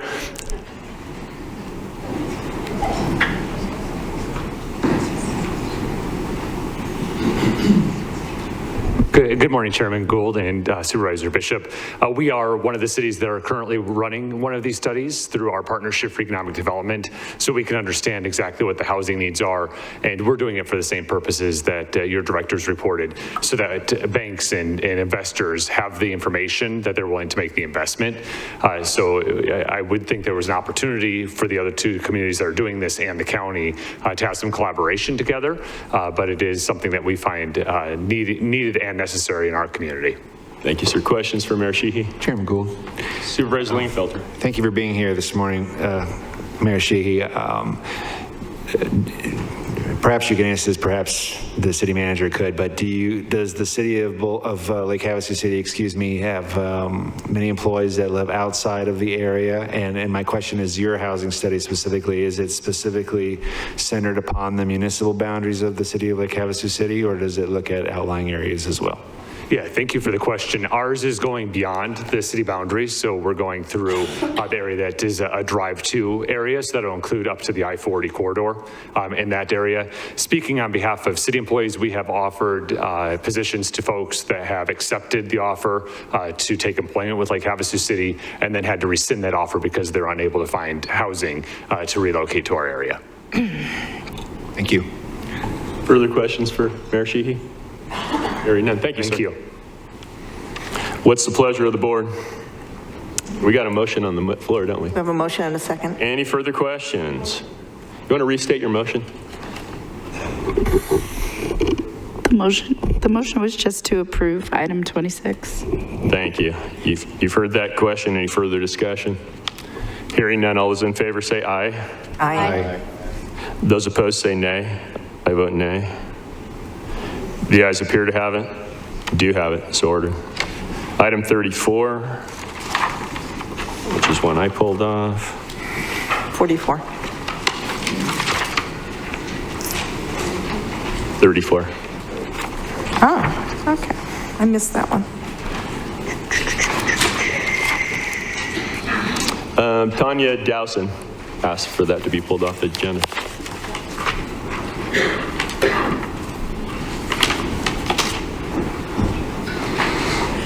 Good morning, Tanya Dowson, Mojave County taxpayer.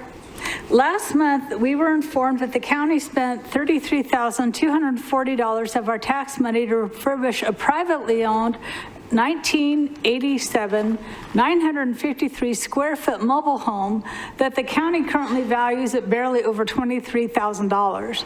This month, we see a $10,640.64 of taxpayer money going to 12 extra large armless chairs for the Adult Correction Center. While our criminal justice system most definitely deserves taxpayer support, I have to ask, can't the county sit 12 people for under $10,640.64?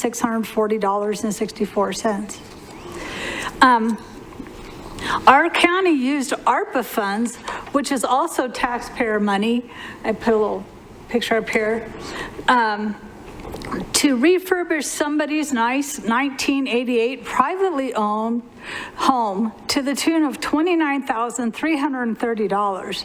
Taxpayers shelled out $17,450 towards a roof, $1,480 towards a garage, $5,600 towards water heater, and $1,240 towards a master bath, and the list goes on.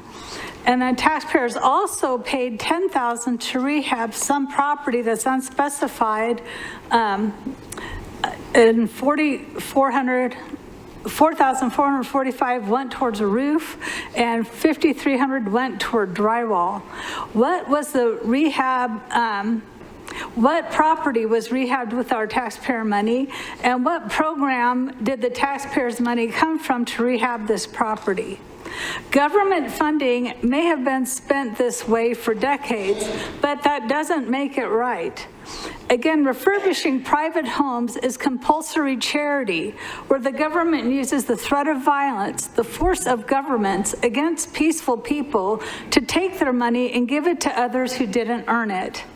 Government is not the right tool to solve these problems. Thank you. Thank you, ma'am.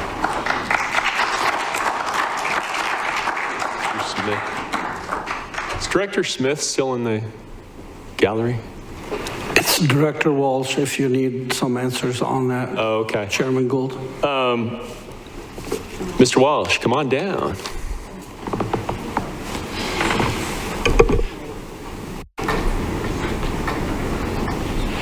When we're talking values of mobile homes that we're going to rehab, and I'm assuming that's community block grant money? I believe so. That would be under Director Smith. The CDBG funds would go through community services, not development services. Okay. I stand corrected. I misunderstood the comments. I thought we, as you know, we address homes that have dilapidated and are determined to be unsuitable for living. Those are done under development services. So I thought that's what the speaker was alluding to. Thank you, sir. No, I believe she's talking about the block grant program where we're rehabbing people's homes. Okay. Thanks for coming down. I believe the values that they state are the values from the assessor, which are not market values. It could be or could not be. Mobile homes actually, they depreciate mobile homes rather than, so they're not really based on market value, they're based on their manufacturer's depreciated value, so it's somewhat confusing on that. So it sounds like a bad investment when that may not really be true, other than the overall reaching of the community block grant program. About the chairs for the jail, are these special chairs? It just says extra large.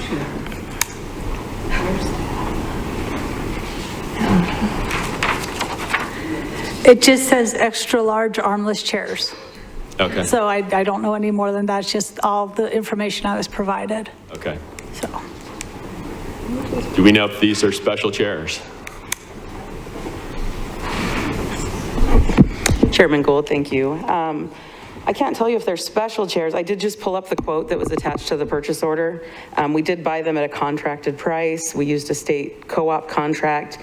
It says that it's a D-seat, synchro armless chair. This was something that was done through the facilities program, so I'm assuming that it had to do with some revisions at the detention center. And my guess is going to be maybe for a conference room, but they were at $800 per unit price, which seems expensive for a chair, but like a traditional desk chair is usually around $300 to $400 per chair. So if they were doing this to be for a conference room that had lots of seating, I personally probably wouldn't pay that, but it's not exorbitant when it comes to office furniture that is used all of the time. And this has already been paid? Yes, correct.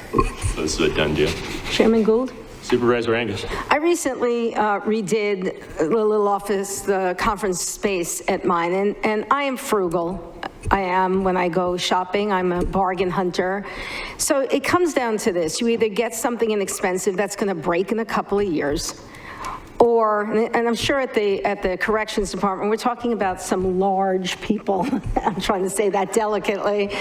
So, or you get a good value and you get something that's going to last. So again, over the years, I've changed this because I would rather spend a little bit more money and for it to last a longer time than to get something cheap that breaks. Have any other questions, comments? It's a pleasure of the board. Motion to approve item 34. Second. You've heard that motion and second. Any further discussion? Hearing none, all those in favor say aye. Aye. Those opposed say nay. The ayes appear to have it. Do have it. So ordered.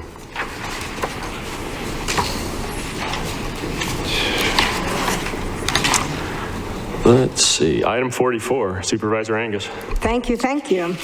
All right, so item 44 is to approve the adoption of a resolution establishing Mojave County employees shall retain their contractual benefit of free day use access to our parks and watercraft launching after they leave the employ of the county if they've worked for 10 years. And why is this even coming? Like, what's the need? Who wanted this and who thinks that's a good idea? Because I don't.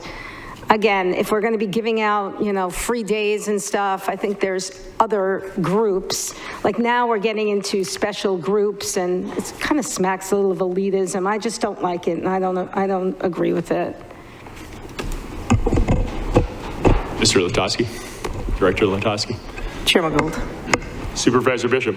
I can tell you that this was brought to my office by a retired employee that was suggesting that this would be a benefit that would help retain current employees. And, we've had trouble with people leaving to go to other areas. And it was just one more thing that we could do inexpensively that might get people to at least stay more than a couple of years. So Director Lukowski can probably elaborate better on that.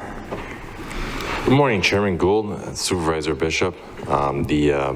Yes, this staff response was actually triggered by a comment that came in from a former retiree through the supervisor's office, and I took the lead in vetting this through the finance department and county attorney's office, and well, we looked at it from many different angles, including the gift clause, and so what staff is putting out as a solution, we're objective and really don't have a significant recommendation on the matter, but if the board were desiring to establish this continuing benefit, it would be such that an employee from this point forward, from today forward, if it were approved, would still have to provide service to the county for 10 consecutive years, and then upon retirement, they would have the lifetime benefit of just day use access to Walpi Mountain Park and Davis Camp, as well as watercraft launching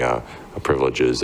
It really mirrors the annual pass that is available to county residents at $40 per year cost.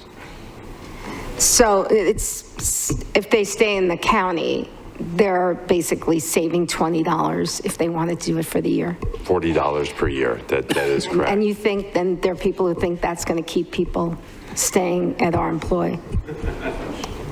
I have no recommendation on this. I would probably agree that it's a very nominal benefit, right, if any. All right, thank you.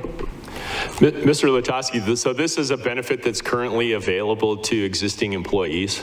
That is correct. Supervisor Gould, this benefit has been long established by our Board of Supervisors for some 20 years, that any county employee does have day use access to the regional parks.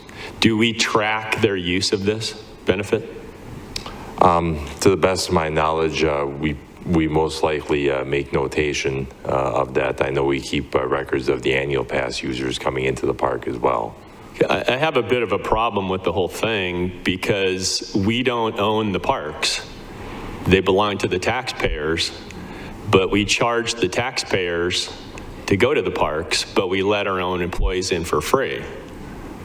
And I just have a problem with that. Are we forgetting who we actually serve when we do this kind of stuff?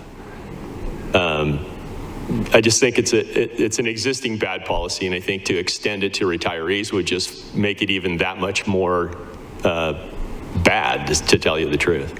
Thank you. Further questions for Mr. Latosky? Supervisor Angus. If there are no questions, I'm going to make a motion to deny this resolution. I'll second that. You've heard that motion and second. Any further discussion? Hearing none, all those in favor say aye. Aye. Aye. I'm voting aye. And those opposed say nay. Nay. The ayes appear to do have it so ordered.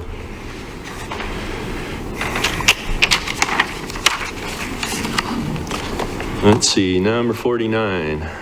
I pulled that one. Tanya Dowson.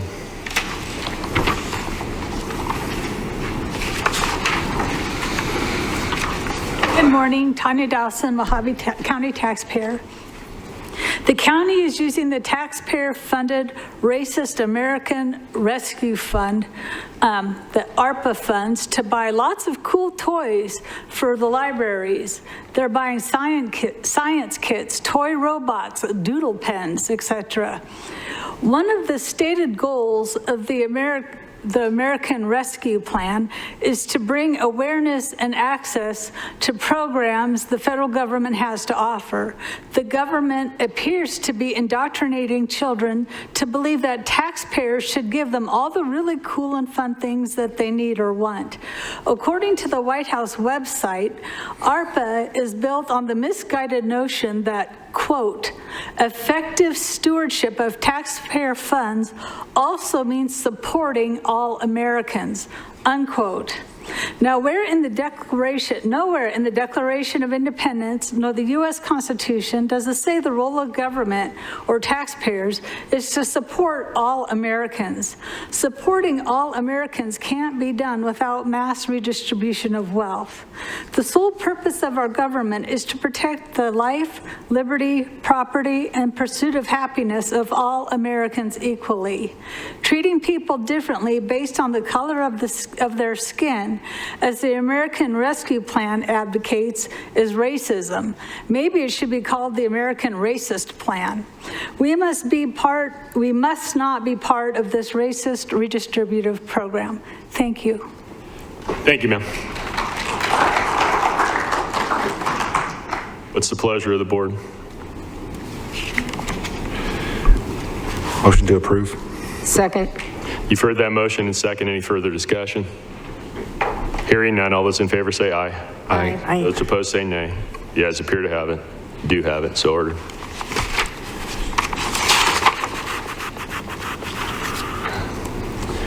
Item 54.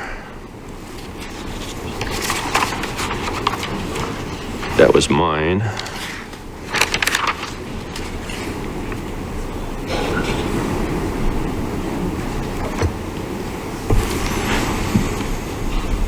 Madam Recorder, you've magically appeared before the podium. Thank you, ma'am. Can you explain what we're doing here?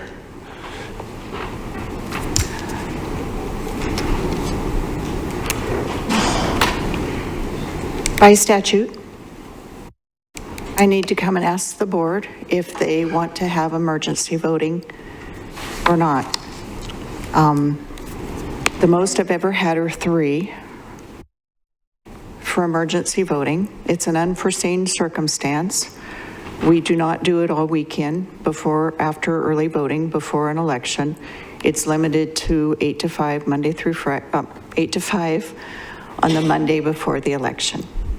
And it's to deal with a voter's unforeseen circumstance. And it is up to the board to decide if they wish to have that or not. So statute allows the board to choose whether we have an emergency voting center at all. Yes. And then gives us the ability to set the hours and the location of that. Yes. So basically, members, that's what do we want to have emergency voting? And if we decide that we don't want emergency voting, is there any potential for a judge to come in and order it, like what happened a couple of years ago in Maricopa County, where there were some games played in the 2018 election? But as the recorder said, we're not required to have emergency voting. Chairman. She's required to come and ask us for it, but we're not required to do it. Chairman Gould? Supervisor Angus. In the past, in this, it's just that one day, the Monday before the Tuesday of Election Day, early voting has ended. This is for people like, give me an example of what would be a reason that you would approve that. I mean, it's not just anybody can say, I need to do this, right? Do you need a letter from a doctor? Like, how do you decide? Well, now that it's been put before the board instead of the county recorders, they have to sign an affidavit attesting that it's a true unforeseen circumstance. I believe in the past it was a family member's accident. People have every intention of going and voting on election day. They choose to not early vote. They don't want a ballot by mail. They have every intention of going on election day. It's an unforeseen circumstance, an accident, a death in the family. How many of these do you get per election? Typically none. Oh, okay. Several years ago, I had one. When we left the early voting sites open, we had one. It was not cost effective to do that. So we're not going to be open over the weekend and hire security and have the building open. So that's why we came up with, just the Monday before the election, 8 to 5 during business hours. So this isn't something that people take advantage of at all? And the most we've had is in the general election of 2020, and there were 3. 3. If you come in and say, well, I just want to get ahead of the game and I don't want to wait till election day, we're not going to approve that. It's not let's open up the early voting sites all weekend and call it an emergency. We're not doing that here. Thank you. I read the statute on this, and what I thought was kind of troubling was it lets you notwithstand the voter ID notwithstand the requirement that if they cannot produce, if their ID does not match their voter registration, it lets you cure that without making them vote a provisional ballot. I thought that was, it was strange.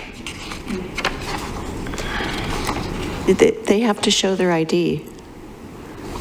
It appeared that if it were something, I believe it was similar to if someone moves inside the county, that they're still eligible to vote, but they have to vote a provisional ballot. And then I believe they have to come up to your office before a certain period of time and cure that provision.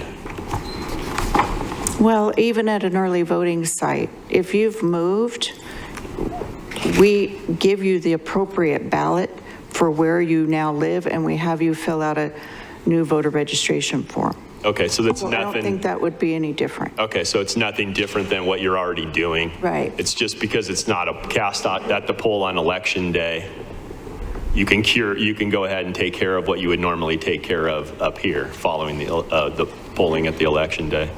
Yes. Okay. What's the pleasure of the board? Chairman Gold, motion to approve. Second. You've heard that motion and second. Any further discussion? Hearing none, all those in favor say aye. Aye. Aye. Those opposed say nay. I vote nay. The ayes appear to have it. Do have it, so ordered.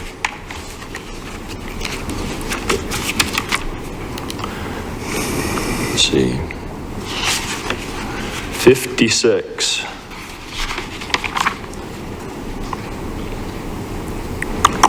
Tanya Dowson.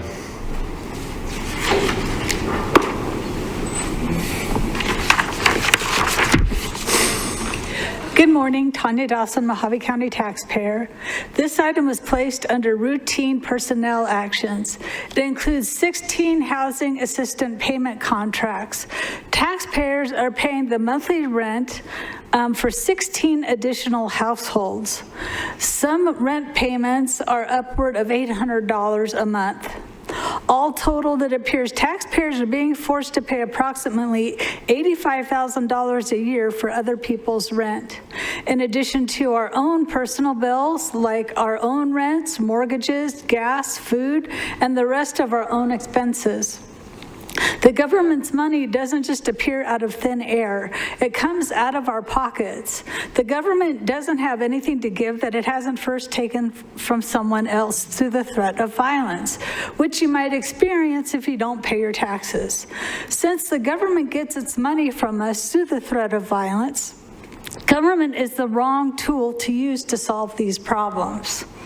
The vast majority of taxpayers have to live within the means of their limited budget.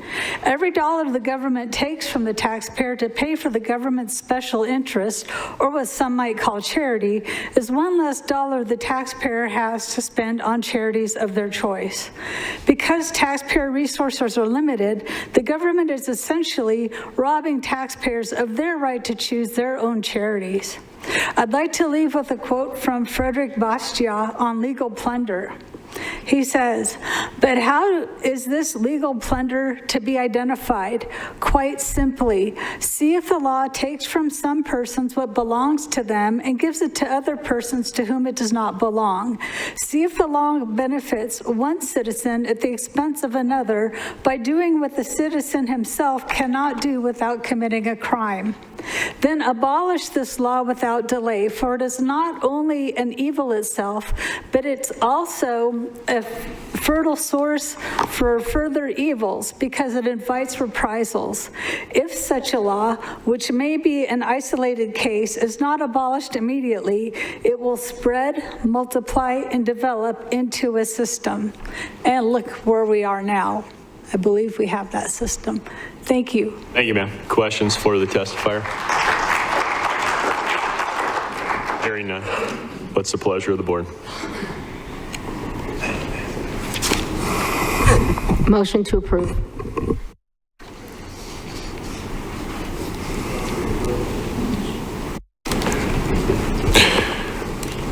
I'll second for discussion. Any further, you've heard that motion and second. Any further discussion? Chairman Gould. Chairman Gould. Supervisor Lingenfelter.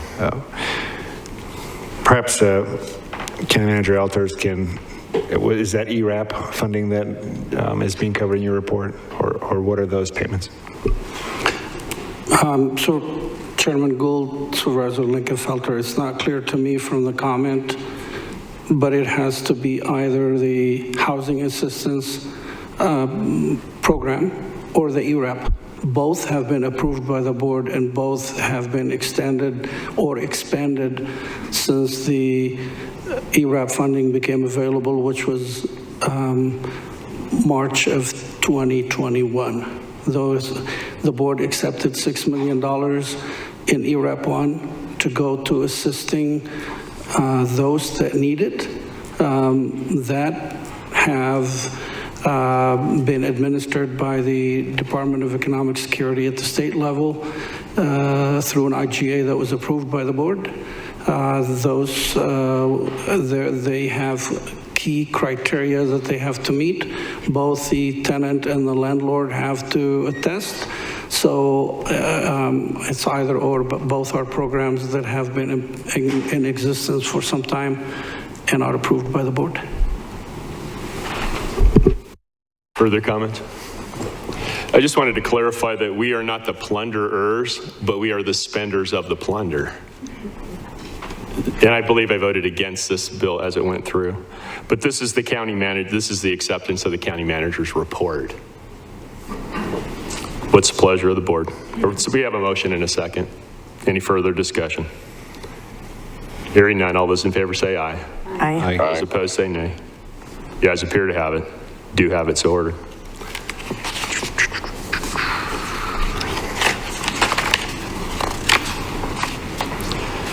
Let's see.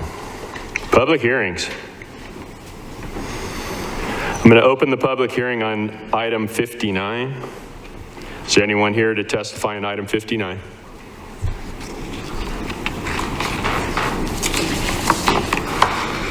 Chelsea Berner? Yes. Come on down.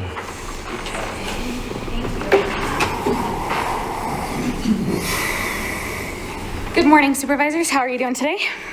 Good. Doing well. I am Chelsea Berner. I am the owner of lot 404-24044. Sorry. Oh no, I'm getting emotional. Sorry. I just would like to do some clarifications for the Board of the Supervisors due to what we had last time when we were doing the planning. Some of the questions and concerns were our well. Our well is currently 800 feet. We're on the lower aquifer. All of the other residents in our location are actually on the upper aquifer, which is only 60 to 120 feet. We won't be affecting their water. Clough Drilling is actually who drilled our well, and they've drilled several other wells out in the area. And they said we made history in cane beds. We have one of the best producing wells there. They couldn't even calculate the gallons per minute there. One of the other questions was, how close is our fire department?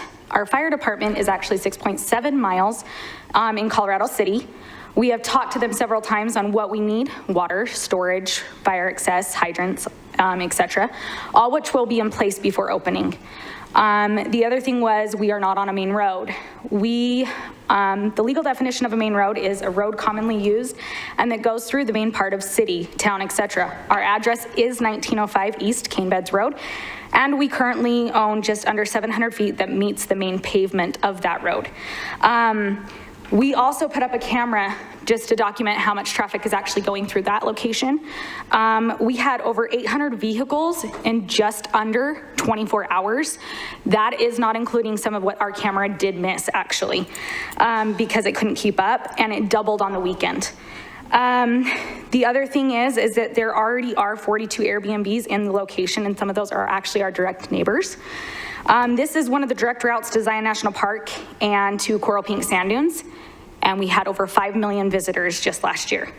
We have found that there is a hip camp and a Wild West 40 just down the road from us on both sides, and they are letting people stay in there with RVs, tents, bell tents, and they're actually taking paying customers already. Also, we have power there. The Garcane Power has also told us that we could get a commitment letter from them if we need to. And also, another thing about that main road that we are on is that ATVs, UTVs, side-by-sides, all of those are actually currently going down this road regularly. And we have that documentation as well. I did send over a lot of these photos to the file transfer, so you guys should have some of those on file. And if you guys want more, I have thousands and thousands of more, but I'm pretty sure you don't want to send those all over. I do appreciate your guys' time and your consideration for this rezone to be an RV park and a side-by-side tour business. Our tours will be only leaving from this location. They will not be going on anybody's private land at all, and we do plan on having most strict hours, meaning that you're not going to have tons of noise going in and out regularly. Thank you, ma'am. Was there any questions? Not of the applicant. Okay, thank you, ma'am. Okay, thank you. Anyone else here to testify on item 15? Hearing none, I'm going to close the public hearing on item 59. What's the pleasure of the board? Chairman Gould. Supervisor Lingenfelter. If I get Director Walsh and his staff to come up just to answer a couple of questions.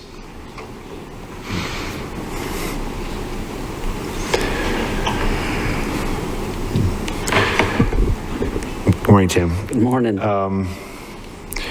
This item received a unanimous vote recommending denial, and that was based upon, it was my understanding, 12 letters of opposition? How many letters of opposition did you get? It was 12 letters. We'd have to double check the number, but my understanding is there was sufficient to require a 4/5 vote by the Board of Supervisors in order to approve the item. So there was sufficient opposition to, and technically it's a 3/4 vote required, but with our numbers, that would be 4 out of the 5. So that's the situation when right now we need a 4/5 vote. That's correct. And what were the other conditions or the other issues that came up, just for the public to understand. So some of the concerns were as the previous speaker alluded to, is location based on being in a residential area. That was one of the items mentioned by some of the commissioners at the Planning and Zoning Commission. The previous speaker did speak to some unpermitted locations in the area as far as hip camps and that type of thing. We have recently received those complaints, I believe, from the applicant, and we are looking into those. So if they are operating in a residential area, we will be addressing those other properties as well if they're operating outside of the ordinance. I was going to ask you about that. It's good. We got to make sure everybody's on the same level playing field here. So, all right, that's all I have. Thank you. Thank you, sir. And I understand what the applicant is trying to do in this area, and it's a beautiful area. I love that part of District 1. But since it was recommended to be denied by unanimous vote, I'm going to have to go with the Planning and Zoning Commission and recommend denial. Deny the opposition, or excuse me, deny the adoption of BOS resolution number 2022-102. Chairman Goodall, second for discussion. You've heard that motion and second. Any further discussion? Hearing none, all those in favor say aye. Discussion. Oh, okay. So Bishop. I'm still a little confused as to why the commission wanted this denied other than it being in a residential area. There must be more to it than that. I mean, we have RV parks all over the county in residential areas, so I need this, I need a little more information, Tim.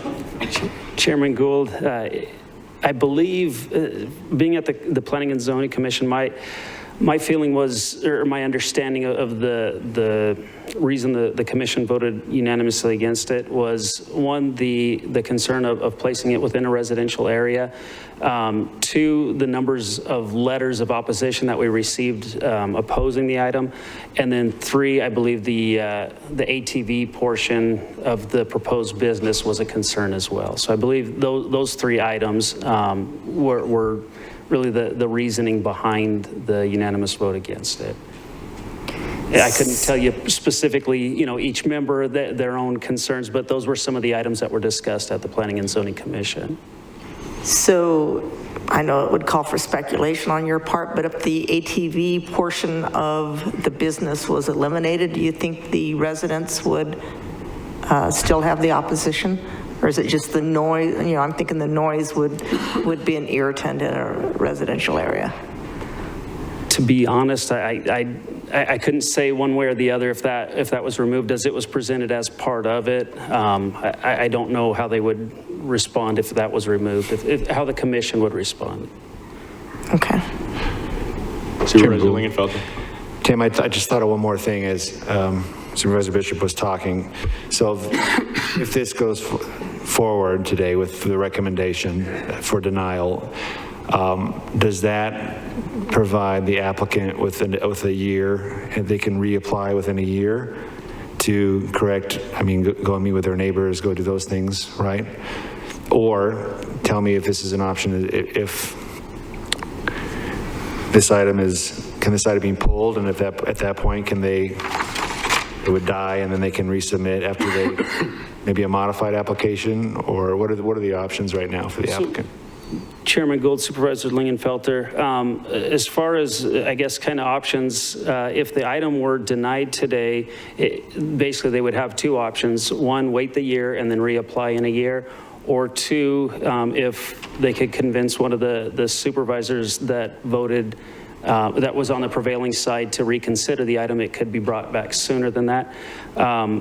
I believe, and I'd lean on Attorney Palmer, I believe if the item were pulled and just withdrawn, that would allow them to amend their application and basically they could reapply, but it wouldn't have to wait the year, I believe is how that would work, but Attorney Palmer, you have something? Mr. Chair, Supervisor Lingenfelter, I don't know the answer to that. I'm happy to look up the information and provide the board that answer. I don't know if the board wants to continue this item, so I can do that before the future meeting, or if there's some other ways for the board to work through this question. Chairman Gould, may I ask the applicant to reapproach the podium, please?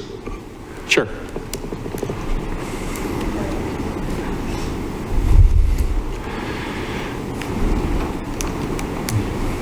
Thank you very much for coming down today. I know it's A little bit of a drag. made the drive up many times, so I want to respect your time. Oh, I just want to, I want to respect your guys' time as well, so I appreciate you guys taking the time to ask questions. Well, I'm attempting to advocate for you here, but at the same time, I have to give respect to the people that Absolutely. are volunteering on our Planning and Zoning Commission. So Absolutely.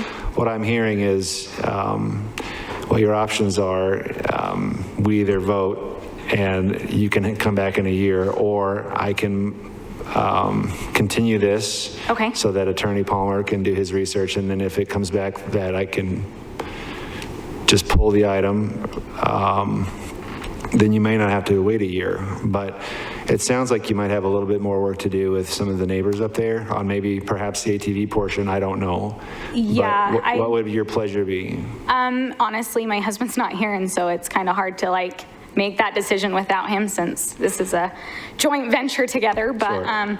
Honestly, I would rather you guys take the time to really review the stuff and let us take the time to go through that way, so that we're not just having to wait a year maybe, if we Yeah. don't have to. I'll tell you what I'll do. I'm going to make a, if I can rescind my motion, I'm going to make a motion to continue this. Okay.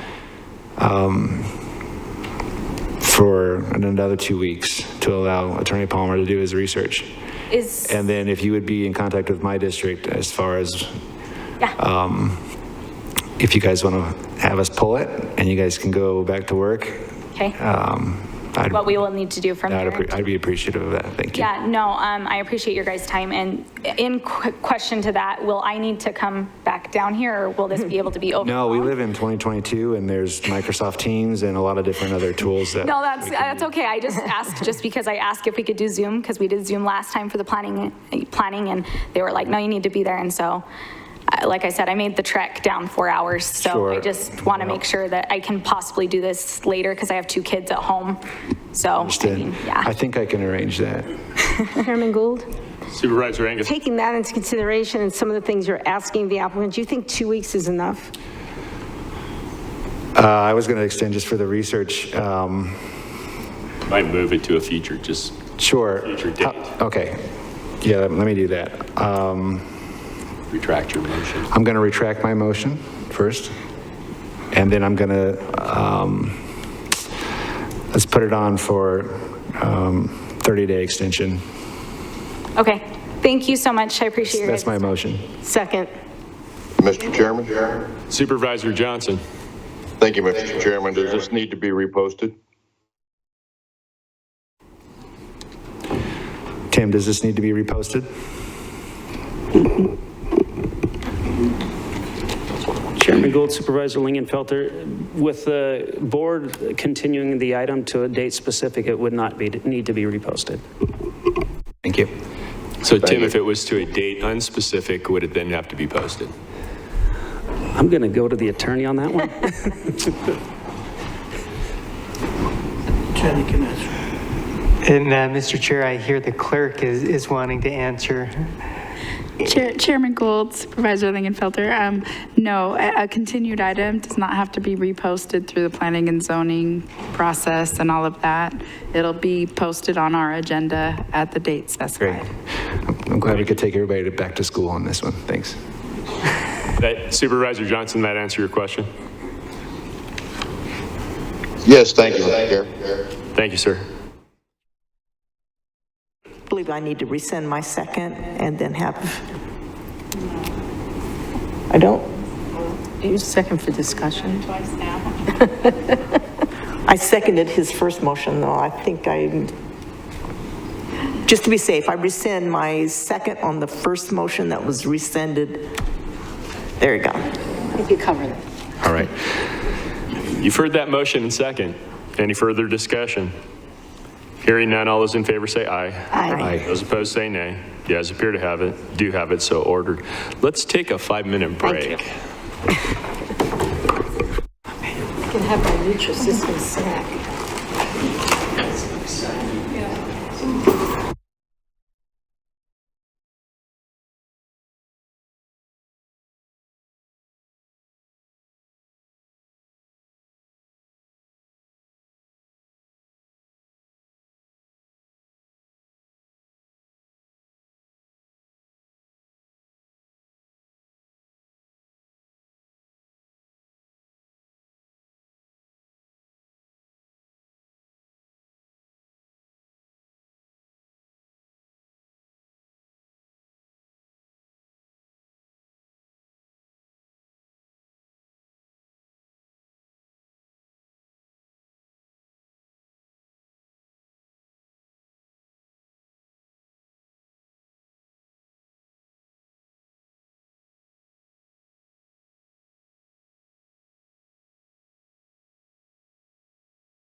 Call our meeting back to order if you find your seat, please.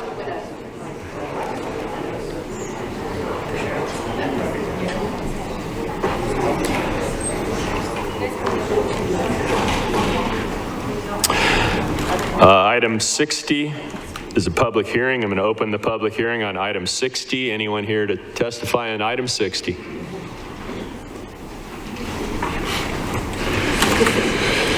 Anyone here to testify on item 60?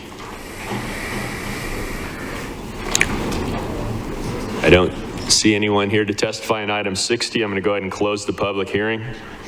What's the pleasure of the board? Chairman Gould? Supervisor Lingenfelter. I'd like to make a motion to approve the adoption of BOS Resolution 2022-103. Second. You've heard that motion and second. Is there any further discussion? Hearing none, all those in favor say aye. Aye. Those opposed say nay. The ayes appear to have it. Do have it. So ordered. Item 61 is a public hearing. I'm going to open the public hearing on item 61. Is anyone here to testify on item 61?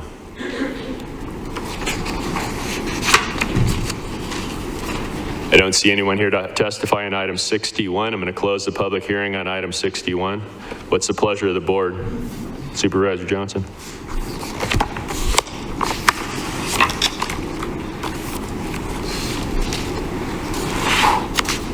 Motion to approve. Second. You've heard that motion and second. Is there any further discussion? Hearing none, all those in favor say aye. Aye. Those opposed say nay. The ayes appear to have it. Do have it. So ordered. Item 62 is a public hearing. I'm going to open the public hearing on item 62. I have some people signed up to testify. Ken DeSharis.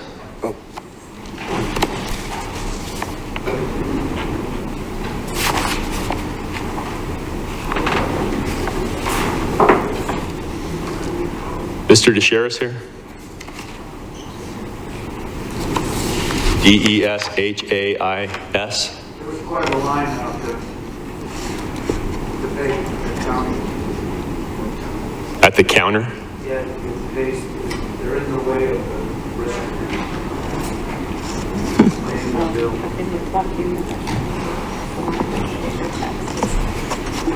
Let me call somebody else for the time being.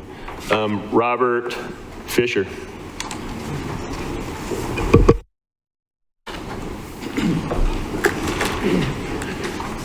Good morning. Thank you for hearing the concerns we have. My name is Robert Fisher. I'm a resident of Mojave County. The concerns I have with the zoning proposed in Agenda Item 62 is that the rezone application frequently mentions that the housing will be affordable housing, yet no information is presented to quantify that statement. There's no definition of what affordable housing is in the proposal or what the price of the completed homes will be. 2 miles away is the Riverbound RV Resort that is selling large metal garages with RV hookups for $250,000 and a $500 a month HOA. Will these newly constructed houses be sold for less than that? Probably not. Construction costs are skyrocketing along with lots of other goods and services, and these houses will be much more expensive than the workforce of the surrounding cities can afford and will likely be purchased by the next wave of out-of-state buyers. Please do not believe these developers that they are trying to turn this community into the next Las Vegas, and let's keep the zoning as is. In considering a development at Havasu Heights, how about something similar to the existing community with lots larger than 2 acres and no commercial zone? These 378 acres could then be a reasonable 180 new lots that could be developed over time, providing controlled growth in an area that fits in the characteristics of the existing rural community.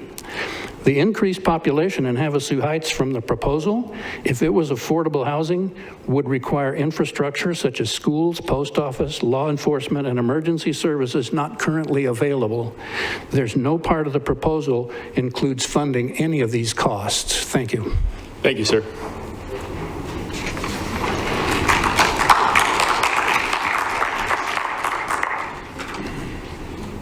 Charlie Jones.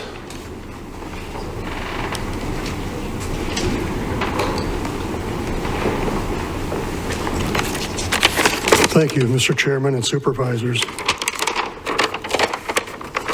I'd like to talk about the change in the in the character of a rural area. Our concerns, my concerns, I'm against this item, I stand opposed to it, that it's an unincorporated area, Havasu Heights, that's where I live. And I'm sorry, I've lost my place here. I'm just going to read it at the beginning. It said, I live in an unincorporated area called Havasu Heights, adjacent to the parcels in question. I'm most concerned about turning the rural area into a city suburb.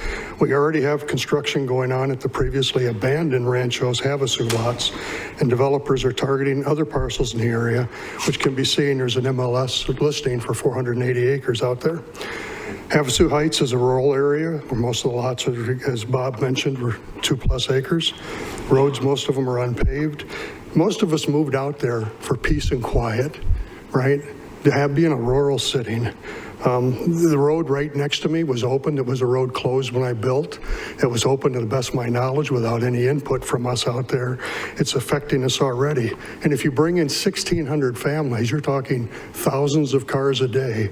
They're going to run down that road that's right behind my place. I retired 10 years ago. And when we bought the land and built the house, I told my wife this would be the last house that we would have.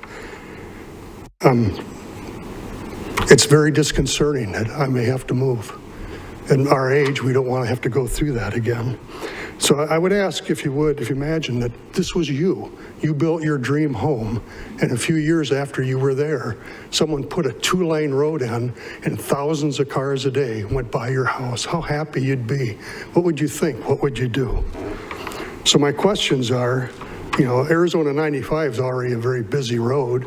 It's going to have to take on additional traffic from people going to and from work at school. The sheriff's going to have to patrol a new town with possibly 5,000 new residents. You put in 1,600 homes, that can be quite a large number of people. The zoning request also talks about 36 acres of commercial. Will there be businesses put out there? They're going to be in our neighborhood. And how will this impact my home value? Right? I don't think it's going to be for the betterment. There's plenty of space down in town between the shopping area, Walmart, and the airport into town to build. So I reemphasize that residents moved here because of the rural location, and they really expect that the zoning would stay in place to prevent the area from becoming a crowded suburb of Lake Havasu City. So Chairman and Supervisors, I ask you to please do not approve this change to zoning and destroy our peaceful rural community. Thank you. Thank you, sir. William Fisher.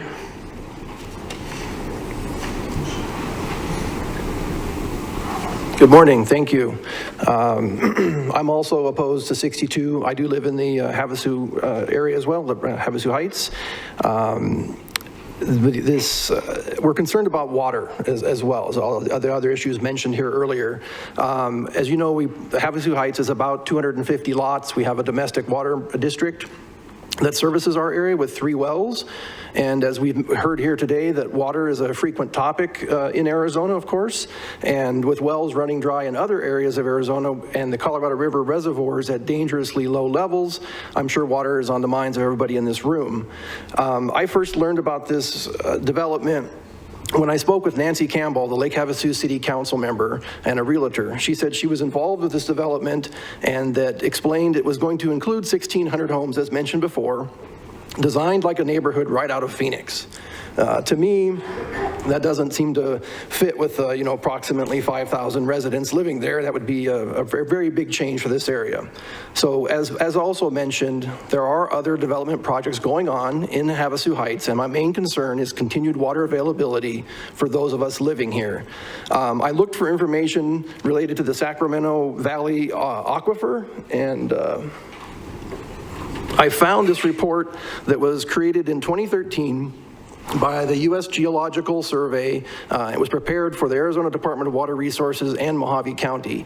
I believe this is a report you're all familiar with. It's very technical. I read through all 62 pages, and I found that table number 2 best summarized my concerns. The table shows that in 2011, 10,500 acre-feet of water were withdrawn from the aquifer, and yet rain and other sources only replaced 8,200 acre-feet of water. This leaves a deficit of 2,300 acre-feet of water per year based on 2011 data. Doesn't take into account the last 10 years of extreme drought or the continued growth that we've seen in the area already. So our situation is already much more dire than the report indicates. The developer states that the project aligns with Goal 34 of the general plan to increase housing in areas with adequate services. Doesn't that include water? I asked the council, have there been newer studies that show an improving water situation? And if not, I asked the council to reject this rezoning proposal due to a lack of adequate water to support such a large development in a rural area. Quite a few other people joined me today, so I'd like people in the audience to stand up. If you're opposed to number 62, please stand up just to see how many people are here. And thank you for your time today. Thank you, sir. In DeSharis.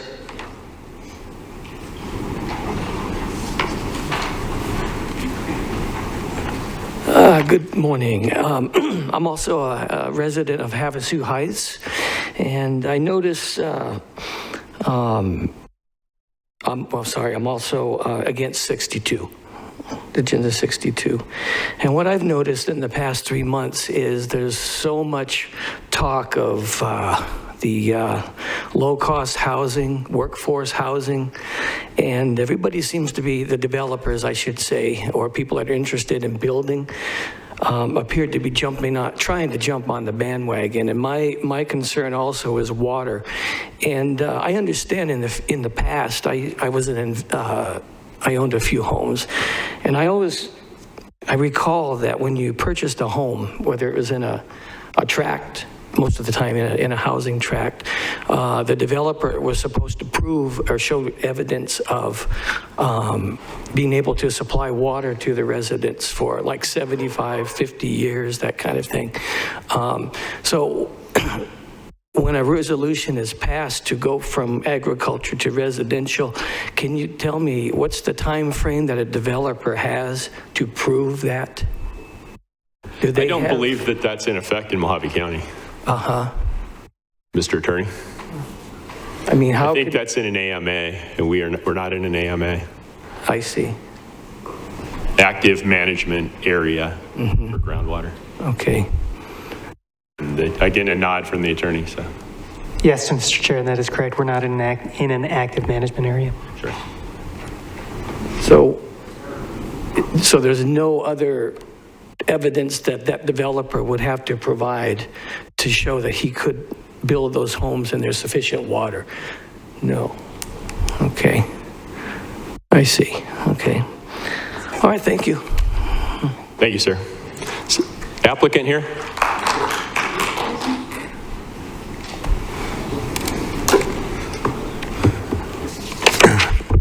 My name is Dustin Runyon. I'm on behalf of the developer Apex West. How you doing, Chairman? I'm here to answer any questions, but to also inform you of what our plan is. We have not invested large amounts of capital into planning and design as it has not yet been approved to rezone.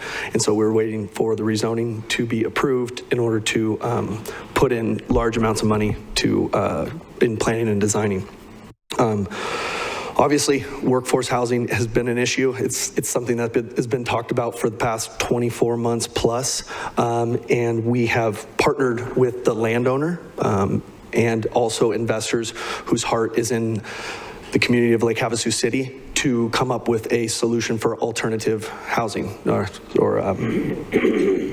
With that being said, we split the land in order to create an improvement district. We then created a board for the said improvement district. As far as water is concerned, we have drilled a well. There's 100+ gallons per minute. We've also been in discussions with ADWR, and they have raised zero concerns about water availability. Obviously, speaking on the free market, we will be putting restrictions on the CCNRs. So what I mean by that is Obviously, doing something like this is not in highest best use for an investor. We got very lucky with the 2 investors that we have that their hearts are in this project. So what our plan is to have 3 models that we are going to put together.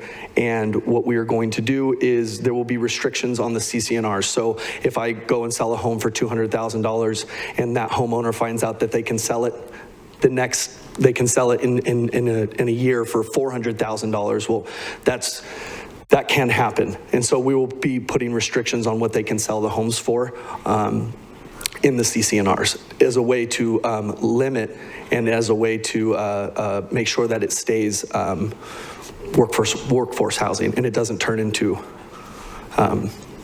more than it's supposed to be. Okay. Do you have any questions? Questions from the board? Supervisor Bishop. I have a question. You give the example of one of your homes costing $200,000. Is that what is considered affordable housing? Well, right now, we don't use that term. It's workforce housing. And we can only do as much as we possibly can. Right now, we have 3 models. We're looking at the monthly payments. So we're also working with a financial institution right now to create programs for out there. And for this development. Right now, we're trying to keep it under $1,500 a month and also have a model that is under $1,250 a month currently.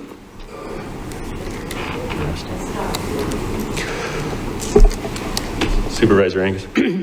So if there's going to be stipulations about what people, so you're asking to buy a house, but they don't really own it because the government's, the CCNRs are still putting restrictions on it, why not just make it all rental? Well, we will also have a rent-to-own program. So a rent-to-own will have, and we haven't decided on the units that we're going to have, but anywhere from 50 to 100 rent-to-own. They will still be able to sell the property. We will just have to limit it. The average like healthy growth is anywhere between 3 to 6%. I'm also a realtor. We sell about 300 homes a year, and so I'm in the market every single day. I know we had brought up earlier about how do you know what rentals are and what the cost of these things are? It's being in the market and understanding the market. And so yeah.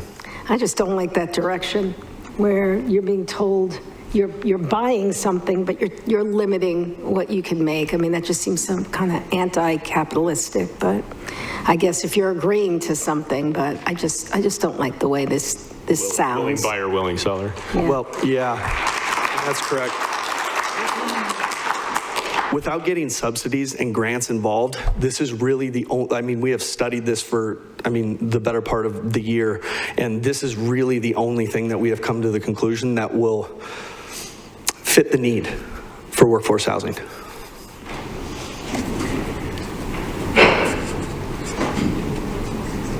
Questions for the applicant? Supervisor Johnson, you have any questions? None, Mr. Chair. We're still in the public hearing portion of this. Okay. One more thing. Currently, we have a plan that we have put together for it's 1,019 homes, not 1,600. Okay. So. 1019? Correct. Okay. Chairman. Okay. Thank you, sir. Thank you. Anyone else care to testify on item 62? Again? I just wanted to say that, hearing the statements here that even at 1,000 houses, that's still too many for this neighborhood. We still are against that, bringing that many people into a rural community and changing the nature of the community. Thank you, sir. Can you state your name for the record? William Fisher. Thank you. Thank you, sir. Anyone else care to testify? Come on in.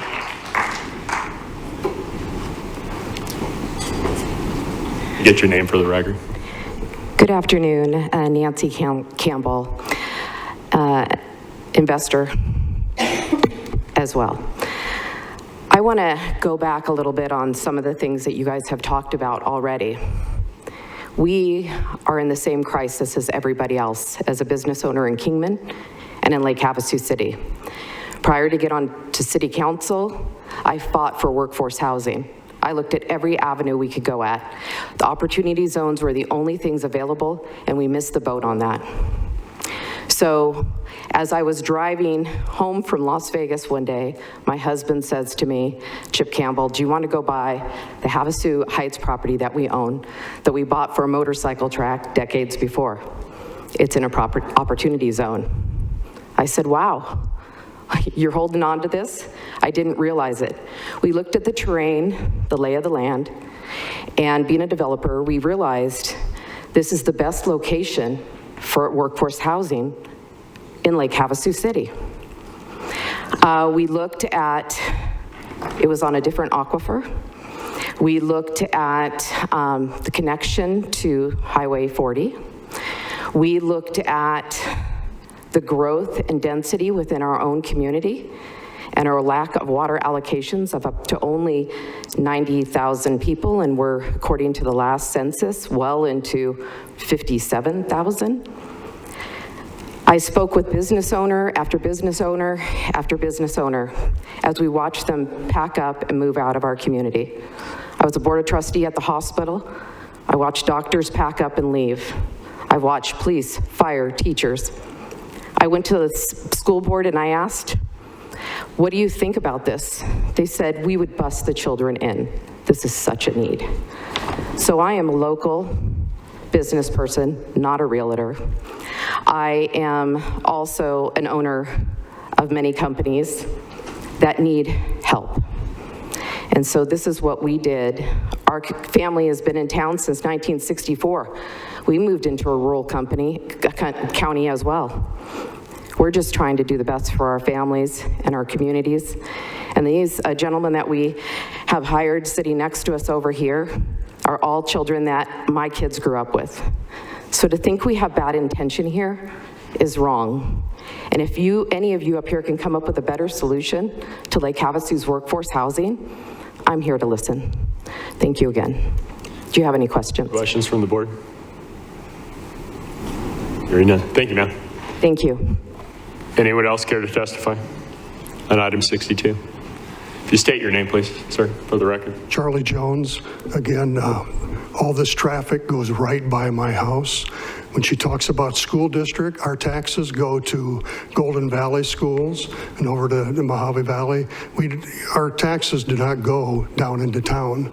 You have to get a special agreement in order to even send your child to a Lake Havasu City school. That's not where we're at. And you talk about workforce. Shouldn't you build it closer to where they're going to work? She talked about being near 40. With gas being at $5 a gallon, just about, and rising, the workforce people that are barely making ends meet, how are they going to make it to be able to drive to Kingman or to Bullhead City or even down into town? And look at my gas tank just going down into Lake Havasu City. It's a wrong location for workforce housing. Thank you. Thank you, sir. I'm going to close the public hearing on item 62. What's the pleasure of the board? Chairman Gold. Supervisor Bishop. I'd like to ask Supervisor Lingenfelter, since she's our water expert, the Sacramento Valley Basin that they're drilling these wells in, is that the same basin that supplies water to Golden Valley? The Sacramento, I have to excuse me, I'm not sure if, where the Sacramento Basin starts and begins. I know that the Sacramento Basin is Golden Valley, and perhaps here, I'm not sure. I'd have to ask staff. Perhaps so if come down. If that is the same basin, I understand the Sacramento Valley Basin is the healthiest basin we have in Mojave County. Well, I would say that in prior action, I'd be way more worried about a new hydrogen plant that takes 5 or 6 gallons of groundwater to make 1 gallon of hydrogen fuel than I would be for a household that uses between 250 to 300 gallons of water a day. But that's just my opinion. Mr. Mr. Walsh. Chairman Gould, to answer the question, Sacramento Basin does cover, basically the Sacramento Basin starts in Golden Valley, works its way down, and then works over towards, comes through Yucca and then down towards Topok. So I believe this would be on this side of the mountains, this would be part of the Sacramento Basin as stated. Okay, thank you for that clarification. I thought that was correct, and from everything that I've gleaned over the years, the Sacramento Basin is it may be being depleted more than it's being refreshed, but at a slower rate than our Wallapai Valley Basin. So I understand it is a healthy basin and can probably handle this many homes. Supervisor Angus. Please wait. Like the last issue that we discussed, what was the percentage of homeowners that were notified that came out? What was the percentage of letters against from property owners? Chairman Gould, Supervisor Angus, prior to this meeting, we had not received any letters of opposition. This is the first where we've heard the opposition. I'll just confirm with a nod there. Not when it went through planning and zoning. It went through its proper thing, and the neighbors had a chance to voice their concerns. Was it posted? It was posted properly and advertised, and this is the first where we've heard the opposition, correct? Wow. The 300-foot requirement, there's probably no neighbors with. Oh, okay. What is the nearest? How far is it from the nearest neighbor? So the corner of this property, it's basically kitty corner to the Havasu Heights subdivision. So if you go, Havasu Heights runs east-west, Heights Boulevard runs east-west. Once you get to the end of the Havasu Heights subdivision, this one would start kitty corner to the northeast of it. Chairman Gould, this is your district? Yes. Okay. All right, thank you. Thank you. Further questions for Mr. Walsh? Hearing none. Thank you, sir. Supervisor Johnson. Thank you, Mr. Chairman. I don't believe that area is in Sacramento aquifer. The Sacramento aquifer, when we did the study for Griffith, we showed that we were losing, I can't remember how much acre foot of water that was running out of the Sacramento aquifer down into that area, just for clarification. That was my recollection also, is that we're losing water to the Colorado River.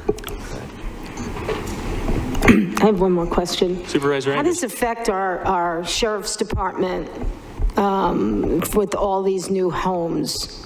Have they been notified? Do they get to contribute? I'm going to ask Scott. I believe they are notified as part of the publication. So once we receive the application, both the sheriff's department, the fire district, and that are all notified. We didn't receive any adverse comments back from either.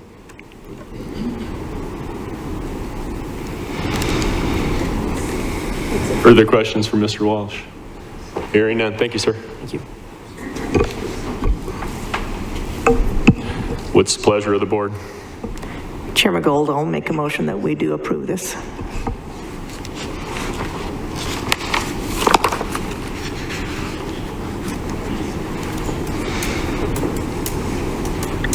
Second.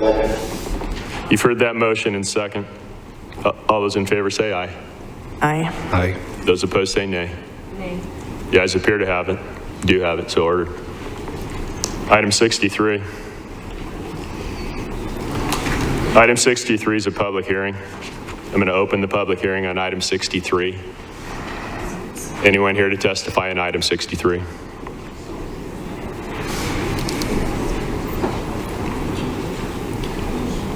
Anyone here to testify on item 63?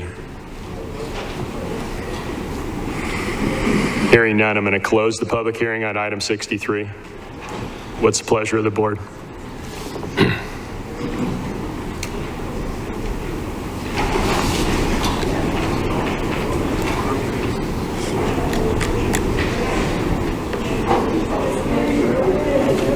Same thing. Motion to approve?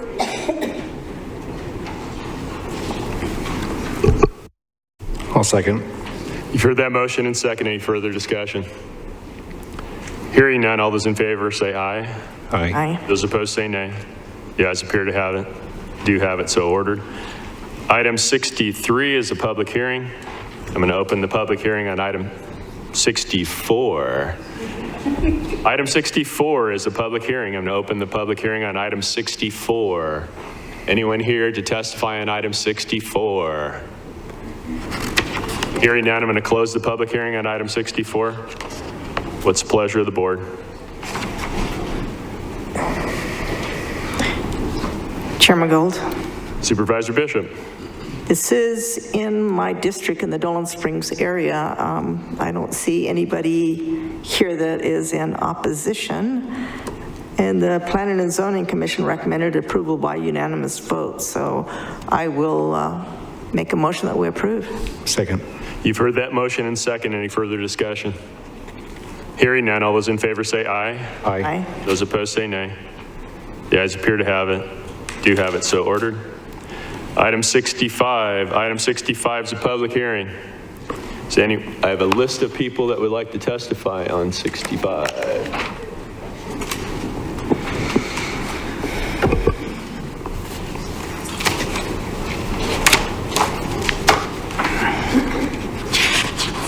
Gerald Stites.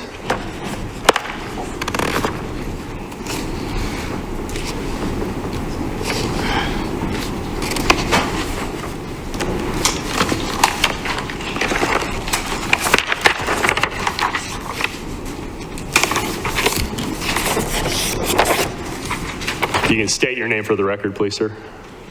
Gerald Stites. You can proceed. Good afternoon now. I'm requesting this application be denied because it is not in keeping with the Mojave County General Plan. Those criteria factors being noise, the peacefulness of the rural residential setting, the safety and security of residents and their animals, the upsetting of existing native wildlife, and of fire and law enforcement response capabilities, and of the adding to the critical groundwater drafting condition, and of improper and incompatible land use. The area surrounding the applicant property is populated by mostly families and retired folks, and their domestic and farm animals. Cattle do roam on open range out there. Abundant native wildlife resides year-round or migrates back and forth into the nearby Wallapai Mountains. The surrounding area of this application location is serviced by poorly maintained dirt roads in hilly terrain. Many washes crisscross the area, creating hazardous road conditions, especially during heavy snow or monsoon seasons. It is common for raging water, deep cuts, and mud to close the roads, making it difficult or impossible for fire and police to respond. This exacerbates the existing condition of delayed responses due to heavy or already limited personnel or their activities. Imagine an escaped cat in that condition. The presence of non-native predatory big cats can and will change the surrounding area by their noise and smells. They are often extremely loud, and the stench of the smells will greatly increase the fly problem, and more so in a wet year. Accidental releases and escapes can and do occur, which needlessly exposes area residents, including young children at home or the nearby elementary school, to the whims of an escaped cat or cats.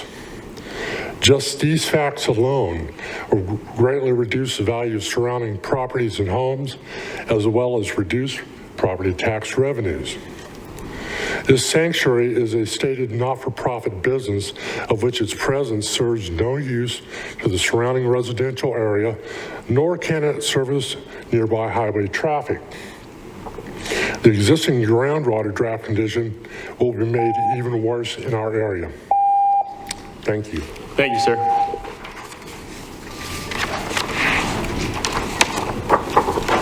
John Littensky.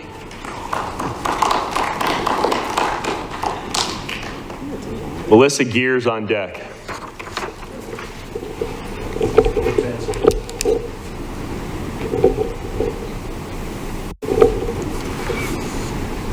Ladies and gentlemen, my name is John Lutensky, over 30 years in the county, and I'm against this 65. I would like to begin by saying that in life I believe there are some things that are absolutely wrong, no matter what the law says. I know that Planning and Zoning Commission have already recommended denial of item 65 by unanimous vote. Knowing that, it has not stopped the board in the past from approving a power plant in the middle of a neighborhood zone agriculture residential and changing it to heavy industry. This was done over the objection of the commission and causing the resignation of the head of the commission under protest. Right now, in present day, myself and my neighbors have been subjected to mining company drilling holes through our area and on either side of my property, down through our water table to 5,000 feet or 1,700 meters. You may think that a couple holes isn't bad, but it's over 25 going down in that area. Also, 3 more are scheduled to be drilled. Can we agree that some things should not be considered? Would it be possible in the future to have a box at the commission that reads, "You got to be kidding," and that we put things that are against common sense in there without causing the fear for people to fear for their own and their children's safeties? We have a grammar school in the 65 area. Why don't we let them put it next to the school? When the recess bell rings and the children come out to play, or should I have said dinner bell? The big pets, they are called. If and when they get out, will be easy to round up. I am sure they will stay in the feeding ground. The school. Common sense is something I would like the board to use when it comes to protecting the county citizens. I know there are a lot of laws to protect the lawbreakers that find loopholes and that they find ways around them. But isn't it time that the citizens get protection from the protected class? Big corporations, mining companies, projects that say one thing and what they will knowingly change and do in the future. In the county, it is the citizen that takes it in the neck. It is the neighborhood core of the families, husbands, wives, children that suffer the consequences. Maybe we can get a box for the board that reads "no way." That is if it gets by the commission. My wife and I, along with our neighbors, are already dealing with consequences of bad decisions.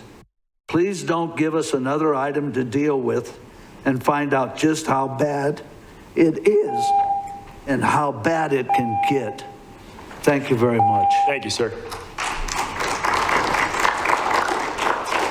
Melissa Gear and Deb Roth is on deck. Good afternoon. Thanks for listening to us.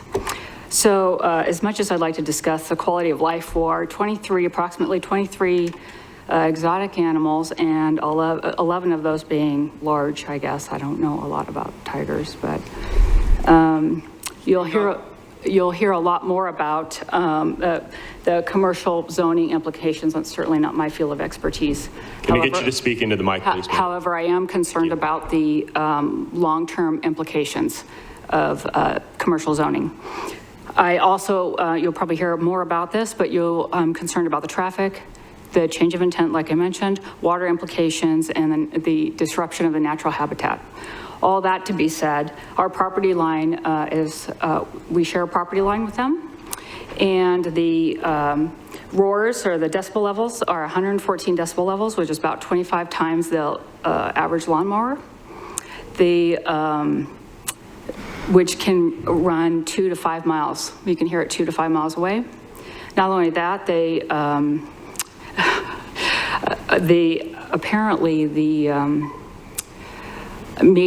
mate anytime. I guess there's a peak time between April and November, but they actually can mate anytime. I'm assuming that based upon the fact that it's a sanctuary, that they're not together cohabitating, doesn't excuse all of the noise and the level of disruption that would cause all of us.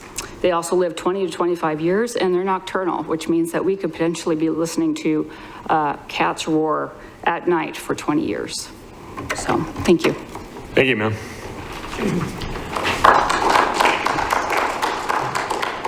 Deb Roth and Ceci Long's on deck.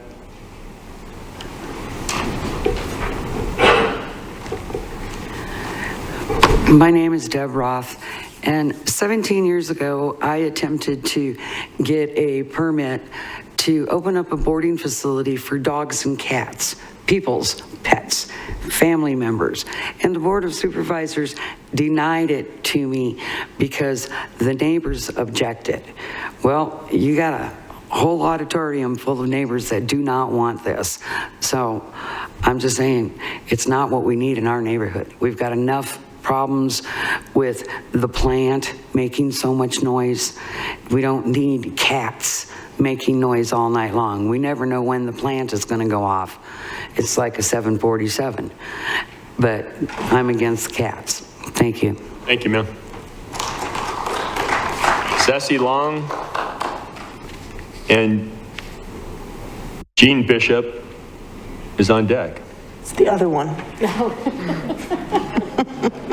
Hello, I'm Jessie Long, and I own the property just south of the one in question. I oppose this rezoning.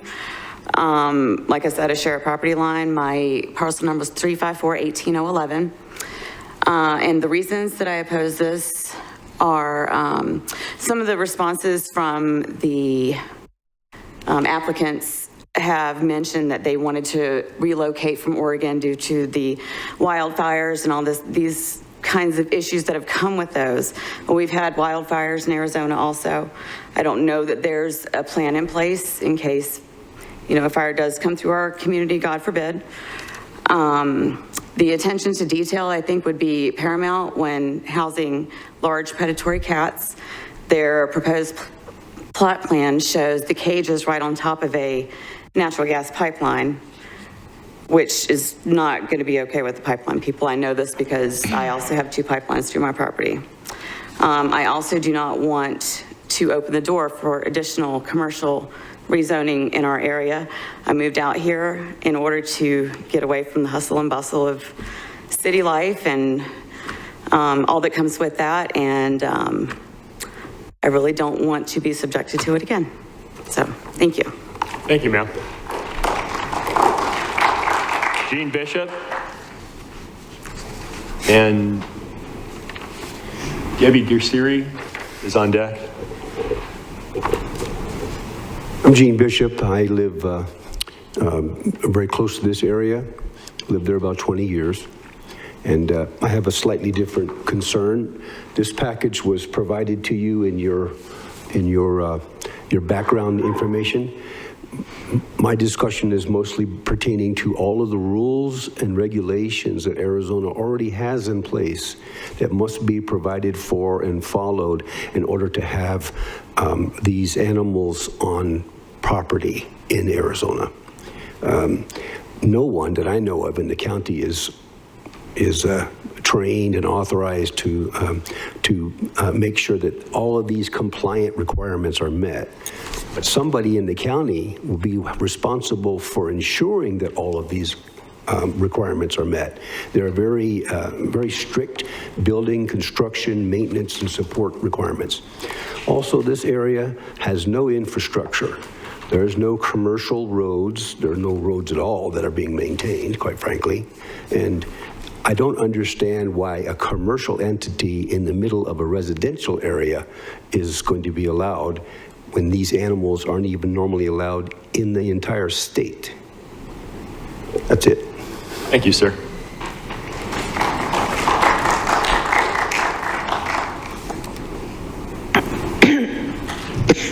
Debbie Gressy? Richard Brill on deck. Yes, Deborah Geraci, thank you. We do own property that's just 2 lots away from where this proposed sanctuary is. We're there for the exact same reason. We have a RV there. We like to get out of the city on the weekend, go relax, ride our quads, play with the grandkids. We oppose this for the same reasons as everyone else does, aside from the fact that you worry about a 7-year-old out on a quad or a 2-year-old playing in a pile of sand and then being attacked by a cat. I know that hasn't happened, but what if it does? We would have to worry about that. And also worried about the noise, the domestic animals. Many of our neighbors have horses, cows, pigs, chickens. What are they going to be like at 3 o'clock in the morning when they hear these tigers roar? You can't tell a cow that it's okay, he's penned up. They don't know. So I have the same concerns as everyone else. Thank you. Thank you, ma'am. Richard Brill. Gary Gear on deck. My name is Richard Brill. I live at 1104 East Blue Dog Road. My property borders theirs. Where I sit out at night on my patio, it's got to be about 150 feet. Where my grandkids are, I won't feel safe. I've been here for 30 years. We've been through a lot. I appreciate Mojave County. They always helped us and listened to us. Excuse me. And I'm asking for you not to do this. We just won't feel comfortable. There's kids, there's horseback riding going down the road, there's kids riding bicycles. I just won't feel safe. That means I got to get up and move after 30 years for being here because we want to bring in wild cats into our community. So I'm begging you, the board, please don't let them come into our community and uproot us like this. It's not right. Thank you. Thank you, sir. Gary Gear. Martin Shaw on deck. My name's Gary Gear. The Ringos came up here and they stated that they wanted to retire. They wanted to let their cats come out and move until they died, and that's that. I don't know what rezoning has to do with any of that. You don't have to rezone to retire. You just don't. Now they want to keep a license to do tours. That doesn't sound like retirement. What are they not telling us? What is their intention? What are they going to do after they get this zoned? Are they going to sell it to Circle K? Is there going to be apartment buildings there? I'm not okay with any of that. Never mind the lines. You've heard. That's it. No, please. Begging you. Thank you, sir. Marty Shaw. Good morning. My name is Marty Shaw. I live on Blue Dog Road. I live 429 yards from the proposed rezone. We live in a rural neighborhood. Our houses may not be 20 feet apart, but make no mistake, we are a neighborhood full of families, pets, and livestock. We don't want a piece of commercial property in the middle of our rural agricultural community. If rezoned, this property would never go back to its current rural agricultural status, and who knows what it would become if it's sold in the future. As to the proposed rezone for the property, housing exotic predators in our neighborhood would definitely affect our quality of life. The Ringos say they've never had a cat escape. I applaud that. However, I'm not willing to risk the lives of my family, friends, or neighbors, or our animals on that possibility. The things that our grandchildren do now on our property that boost their confidence and build their independence would now require supervision. How can we let them explore or turn them loose on horseback when the possibility that one of these predators could escape? The Ringos state that these animals will aid in expelling our natural predators. I'm not okay with that. I enjoy listening to the coyotes at night, and I appreciate the rodent control that they and the badgers and bobcats provide for us. What effect will their presence have on the rest of our wildlife? Will our deer, javelina, and rabbit populations leave as well? I'm also concerned about the fact that the rezone permit says not open to the public, but in her letters to the county, Mrs. Ringo says our license to exhibit will be utilized in only select situations. So there is going to be some type of viewing. Ellie Ringo stated that an event is usually held once a year just to keep their permit active. However, if they don't plan to exhibit these animals in the future, there should be no need to keep the permit active. Another concern is feces disposal. Are they going to dig a hole and bury it, incinerate it, or put it in a dumpster that in our area will be picked up once a month? Can you imagine how that will smell in the summer? If, as stated in their meet and greet flyer, they need approval of their neighbors for this to move forward, then the answer is obvious. Our community has said rather loudly, no thank you. The wants of one family should not outweigh the wants of the rest of the community. Any questions? Thank you. Thank you, ma'am. Lane Garrett Brown. Wayne Wilkie on deck.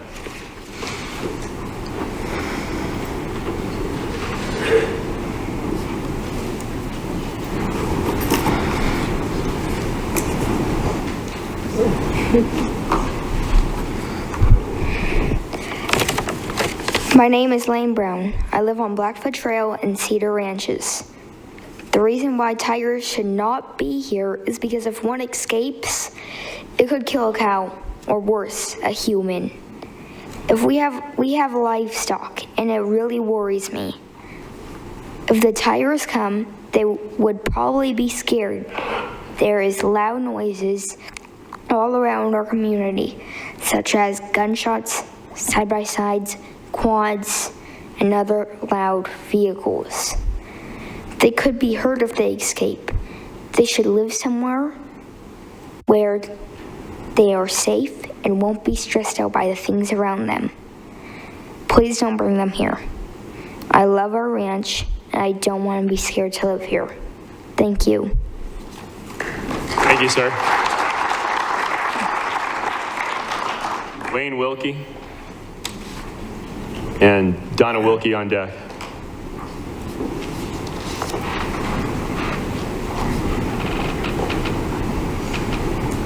My name is Wayne Wilkie, and I live in the Cedar Hills Ranch area, and I'm totally opposed to this because one, it's not they want to rezone it to a commercial area, and everything around there is totally all residential area. So why they went and moved into, come out to a residential area to change it into a commercial area is beyond me. They had plenty of other places that were already commercialized that they could have just moved to that area. And then the concern of their water system and everything, where how much water they're going to have to use up for the to feed these to keep the animals hydrated and everything like that. And with the smell and everything like that, I'm totally against this. And, you know, it's good that they say that they've never had any incidents or anything like that. I've driven truck for 40 years. I've never had an incident either, you know, never know when that one time could happen, and you really don't need that to happen in a have a cat loose on in a residential area and everything. So my plea to you is just to turn this applicant down. You know, they could live there, but don't have their exotic animals and everything like that is my recommendation. Thank you very much. Thank you, sir. Donna Wilkie. And Steve Bowden is on deck.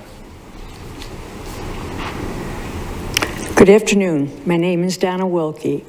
I live at 509 Somerson Road. Cedar Hills is quiet and it's dark, and we like it that way. And just like someone before me said, the roar's decibels 114, and you can hear their roar for up to 5 miles. If you think that that's not going to scare the crap out of our domestic animals at any time, day, night, whenever, think again, because they're going to be terrified.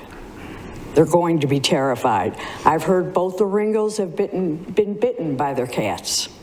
Okay, so if they're going to bite them, if they get out, they're certainly going to go after anything else and anyone else. And we just don't want the tigers there. What's going to be next if you say yes? Bears? Bears going to, lions, tigers, and bears? And that's all I have to say. But we are a community. We have ranches. There's no business. We name our ranches.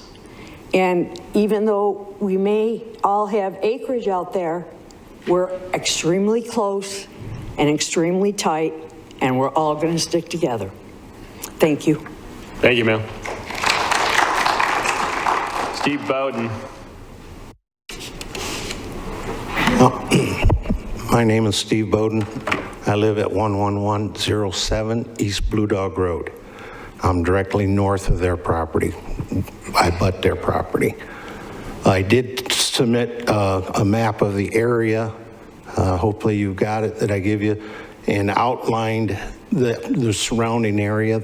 The reasons the Ringos bought this property, the last owners left because the area was too populated. They're still here in Kingman, they just left there. So even though we're out there, there's 8 homes surrounding this house. And then within a half a mile, there's about 30 homes that surround this house. A mile, you probably got about 60 homes that surround this property. So even though it's residential, we're a little bit spread out, but not as much as what people may think, just because they got 40 acres. My other point being, in the paperwork that I got from the county, it clearly states no public viewing, private use only. And the last meeting, they stood at this podium and said, yes, indeed, they are going to have public bus tours come to the property. Well, in the paperwork that they filled out, it states no public viewing. So to me, they already broke their agreement with the county, and this should not be allowed. And then also they stated, not only in addition to these 17 cages that they printed out that they're gonna have, they stated that they're gonna be raising goats, sheep, cattle, and horses. I assume that's to feed these cats. So now I'm within the distance that we are apart from them. Now they're killing animals every day to feed the cats. So I guess I'm now living next to a slaughterhouse. Well, I can only hope that they're killing them, because I know some cat people think it's proper to give them live animals. Well, won't that be great to listen to every day? A live animal getting eaten alive by cats. So, and then my other point, the only impact statement that their attorney said is, we have chickens out there. So there's no difference in a lion between a lion and a chicken. Well, I don't know what the death rates are of chickens, but I had my grandson Google lion attacks since 1990, and I give you a copy of that on that statement that I give you. And it states since 1990, 4 children were killed, 16 adults were killed, and over 300 were mauled and mutilated, all from cat owners who say, gee, we never had that happen before. And then one more statement I'm going to go over just a little bit, because I just learned she said both the Ringles were attacked by their cats. They also stood here last time at this podium and said they've been doing it for 40 years and never had not one incident. Thank you. I'm sorry I ran over. Is the applicant here today?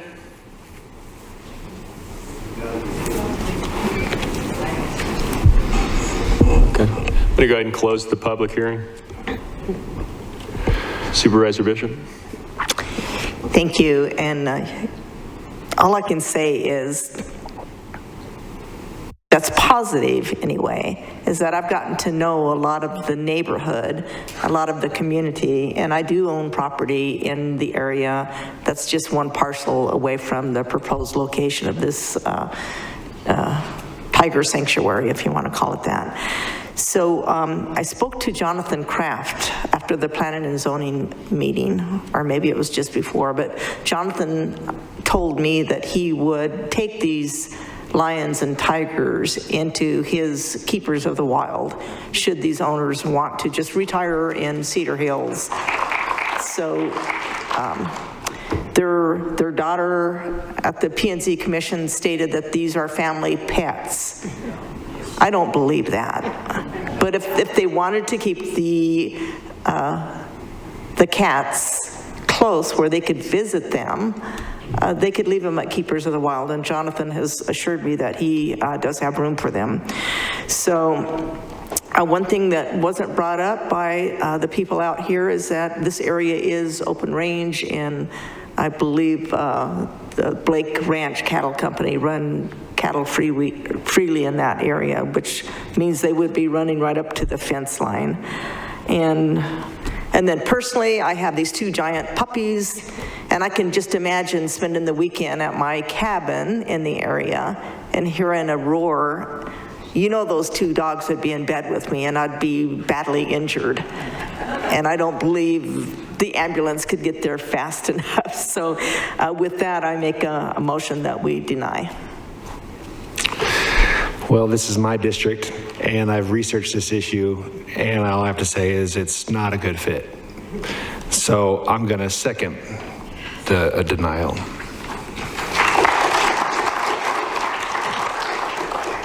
You've heard that motion and second. Any further discussion? Hearing none, all those in favor say aye. Aye. Those opposed say nay. The ayes appear to have it. Do have it, so ordered.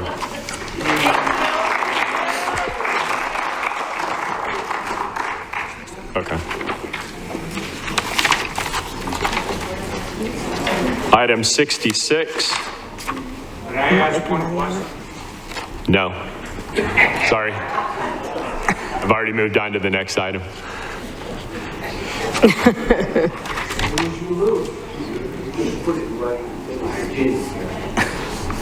Item 66, a public hearing. I'm going to open the public hearing on item 66.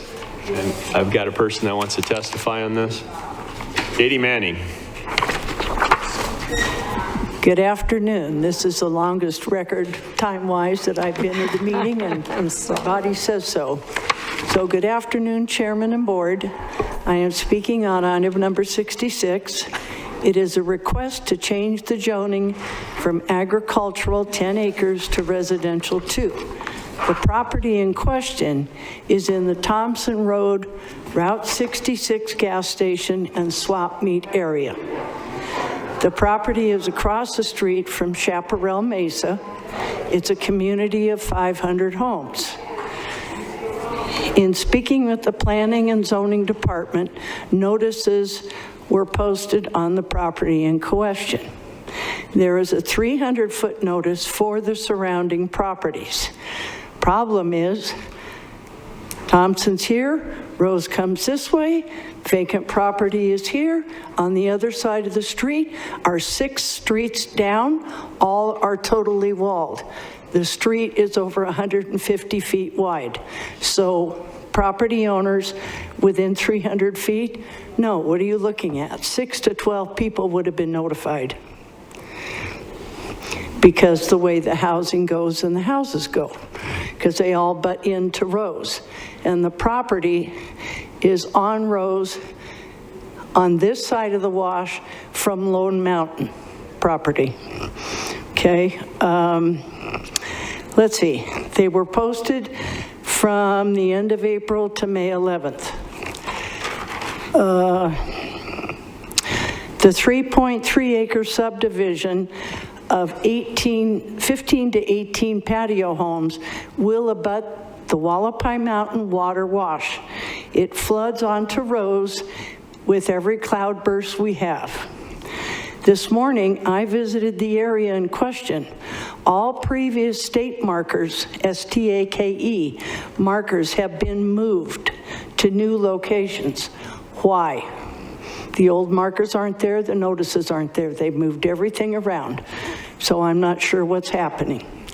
The Planning and Zoning Department has recommended that this parcel is viable for building. We don't believe so.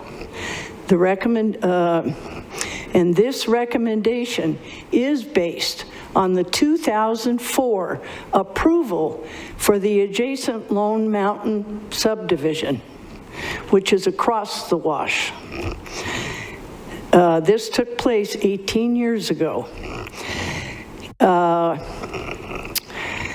60 households replied to a survey that we made this last week. The nays outweighed the yays. I and others are opposed to the zoning change. You have a complete packet there of maps, etc. The end. You wrap it up. Questions? Questions for the testifier? Hearing none. Thank you, ma'am. Okay, thank you. The applicant here today? Come on down.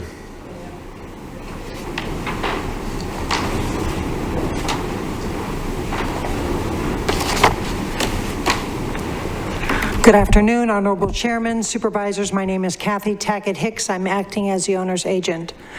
This is my first of hearing that there was any type of opposition to this. This parcel does sit adjacent to the waterway. Just to the south is another similar parcel of just over 3 acres. It is proposed for the same types of uses. I thought it was an excellent fit actually for this site. It butts up to Rose Lane, and we're processing a type 2 subdivision for this because it's under the 25 new lot proposal, and it has adjacent infrastructure that can serve it. So it has city water and sewer, the flood control drainage easement behind this parcel between this and Long Mountain takes care of a lot of that water. I have not seen a packet that was submitted to you that would show reasons why this could not be developed. I'm surprised. I'm happy to speak with this woman and find out what those items are. I believe it's an excellent fit. There was no opposition at the P&Z hearing. It was posted properly. I'm happy to answer any questions that you have. Questions for Ms. Tackett Hicks? Hearing none. Thank you, ma'am. Thank you. Anyone else here to testify on item? God, what item is it? 66. 6. Anyone else here to testify on item 66? Hearing none, I'm going to close the public hearing. What's the pleasure of the board? Chairman Gold, motion to approve. Second. You've heard that motion in second. Any further discussion? Hearing none, all those in favor say aye. Aye. Aye. Those opposed say nay. The ayes appear to have it. Do have it. So ordered. Item 67. Mr. Lutowski.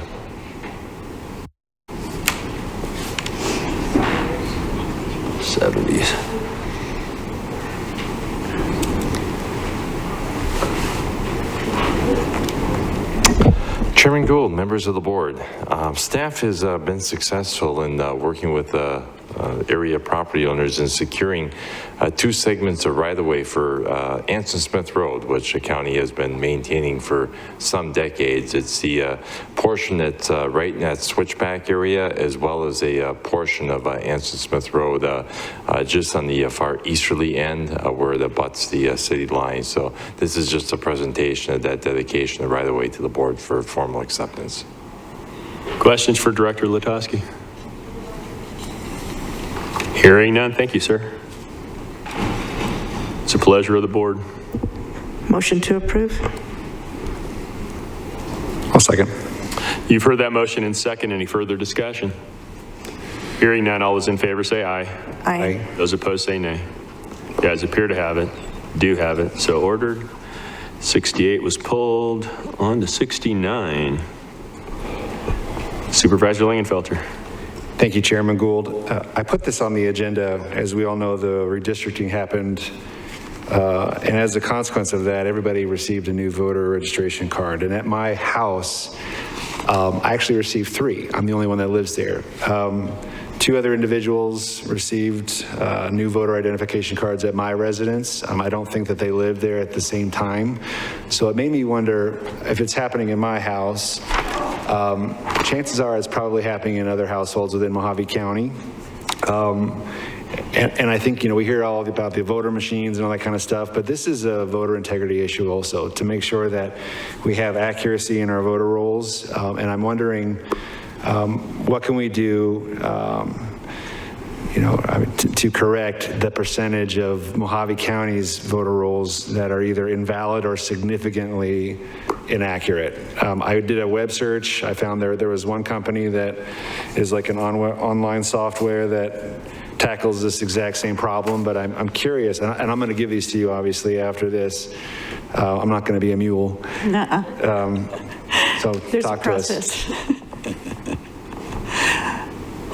So what can we do to correct this problem happening in Mojave County before the election? Accuracy in our voter rolls. So I'm really glad to answer this because this is probably one of the most frustrating things that I deal with. Deceased people move. Right now we have about 16,000 that we're processing, but as you read the statute, and I believe that HB 2617 that was just vetoed by the governor made an attempt to assist us, but it violated federal law. And so there's a process to this. And I address this very frequently. It's voter initiated. The voter tells us they moved. The voter tells us to cancel their voter registration. It's voter initiated. So the NAVRA process, the National Voter Registration Act, instructs us that when we receive mail that's undeliverable, we turn around and send a notice. That's our first contact. We then have to turn around and send, it requires 2 notices. So frequently what happens is, we hear this frequently, we need those notices of people that don't live at that address to not be put in the trash. We need those. When I receive mail at my house that doesn't belong to me, I say, not at this address, return to sender. That's our first notification from the post office that that person does not live at that address. We then are required, oftentimes because there isn't a forwarding address, to then send another piece of mail to the address where we already know that person doesn't live. So without 2 notifications returned to us, we cannot inactivate that voter. Can I ask a question right at that point? Just so I understand it and the public understands it. So your office has to send out 2 notices. And at that point, what happens after those 2 notices? Because I've lived at this house for 5 years, so I was a little bit taken back by still getting mail, voter-related mail, these 2 things from people that don't live there and haven't lived there for many, many, many years. So the process is, we need you to, not at this address, return to sender on those. The post office will deliver it back to us, and then you'll receive another notice with those 2 people on it, and we need you to say, not at this address, return to sender, so that we can inactivate that voter, and then they sit inactive through 4 years. 2 federal elections before we can actually cancel that voter. Wow. It's very cumbersome. It's very cumbersome. Isn't there something that we can do? I mean, and I'll give this to you too, so you can research these guys, to scrub our voting rolls somehow? Did you mention that you're working on 16,000 cases that you know about right now in Mojave County? I heard you say the number 16,000. We're processing. What's that? 16,000 notices. The best thing that I can recommend is if a voter could please let us know when they move. I am looking into the NCOA program because I think that would assist us. The reason I went with a printing company in Arizona is because they can also filter some of our mail before it goes out. We have everything we do is statute driven.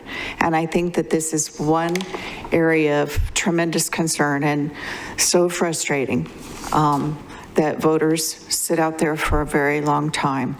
So I think, HB 2617 did make an attempt, but the county recorders asked the governor to veto this because of the provisions in that there wasn't clear guidance. And we need to know exactly what to do. And federal law is the law that requires the 2 undeliverable mailings be returned to us. So I thank you for bringing this up because we deal with this a lot, and it's with, I received a ballot for somebody that's been deceased for 12 years. With it, we have processes, we have mechanisms in place for notification, but what I always request is, could you please put not at this address, deceased, and return it to us so that we have the ability to start the process. If you receive a ballot that doesn't belong to you and you don't send it back through the postal service, we may not know that the person's deceased, that the person's moved, and we can't violate a voter's right. Sure. I've got a follow-up question. So let's say that something like this happened in an unscrupulous household, and it was 2020 or something like that, and they got mail-in ballots for these people, and they filled them out. Unless those ballots were challenged, you probably wouldn't know. I mean, do you compare the signature of every single ballot that you receive in Mojave County? Probably yes, not. Or you do? Every single one? Oftentimes, we'll get calls. There was a subdivision in Bullhead where they have their own mail room. And a voter called very disturbed because there were ballots laying all over the table. 2020 was unique because a judge ruled that they gave voter registration an extended deadline. So it's not how many, and there is a limit on how many ballots a voter is able to receive that we can generate on behalf of a voter. So what happened, and that's a good instance, is the initial file for the August 2nd election is due to the printer next Monday. We do have a kind of a yank file where, oh, these people have moved, but it's not that they get a ballot. It's that they voted it. I have voters that we get ballots back. It certainly is not that voter. The signature doesn't match. It's not even the right name. And so we try and reach that voter and they say, oh, well, it was in my mailbox. And we say, but that ballot belongs to this person. Oh yeah, she lives downstairs. And we're like, well, we knew because the signature didn't match, but also the name. So it's not that you receive 2 ballots in the mail because perhaps after that initial file goes to the printer, you move and we get an updated voter registration for you. But the ballot is already queued to go out. So we will update your address if the time frame is appropriate, and we know that we've already canceled that first ballot. You're still going to get it in the mail along with the second ballot. only one ballot is active at one time. And so we verify every single signature on every single ballot that comes back to us. Good. Well, I don't need to belabor it, and there's probably more comments from other board members, but I brought this up because I view Mojave County, and I take pride in the fact that I think that Mojave County, out of all the counties in Arizona, we sort of lead the charge on voter integrity. And I think that we should take pride in that, and the voter rolls are a part of that. So I know that there's what statute says, but in between the lines of statute, there's a lot that statute doesn't say. What sort of proactive things can we do to clean up our voter rolls, to do some of these things in the name of voter integrity? That's all I ask. So I'll give all this material to you after I'm done. So. And I believe that the legislature is working on that. There's been several bills that they appear to really assist Arizona, but you also have to look at the National Voter Registration Act and what federal law requires. And several of the current bills have put us in a terrible predicament because we're being asked to follow state law when we know it violates federal law.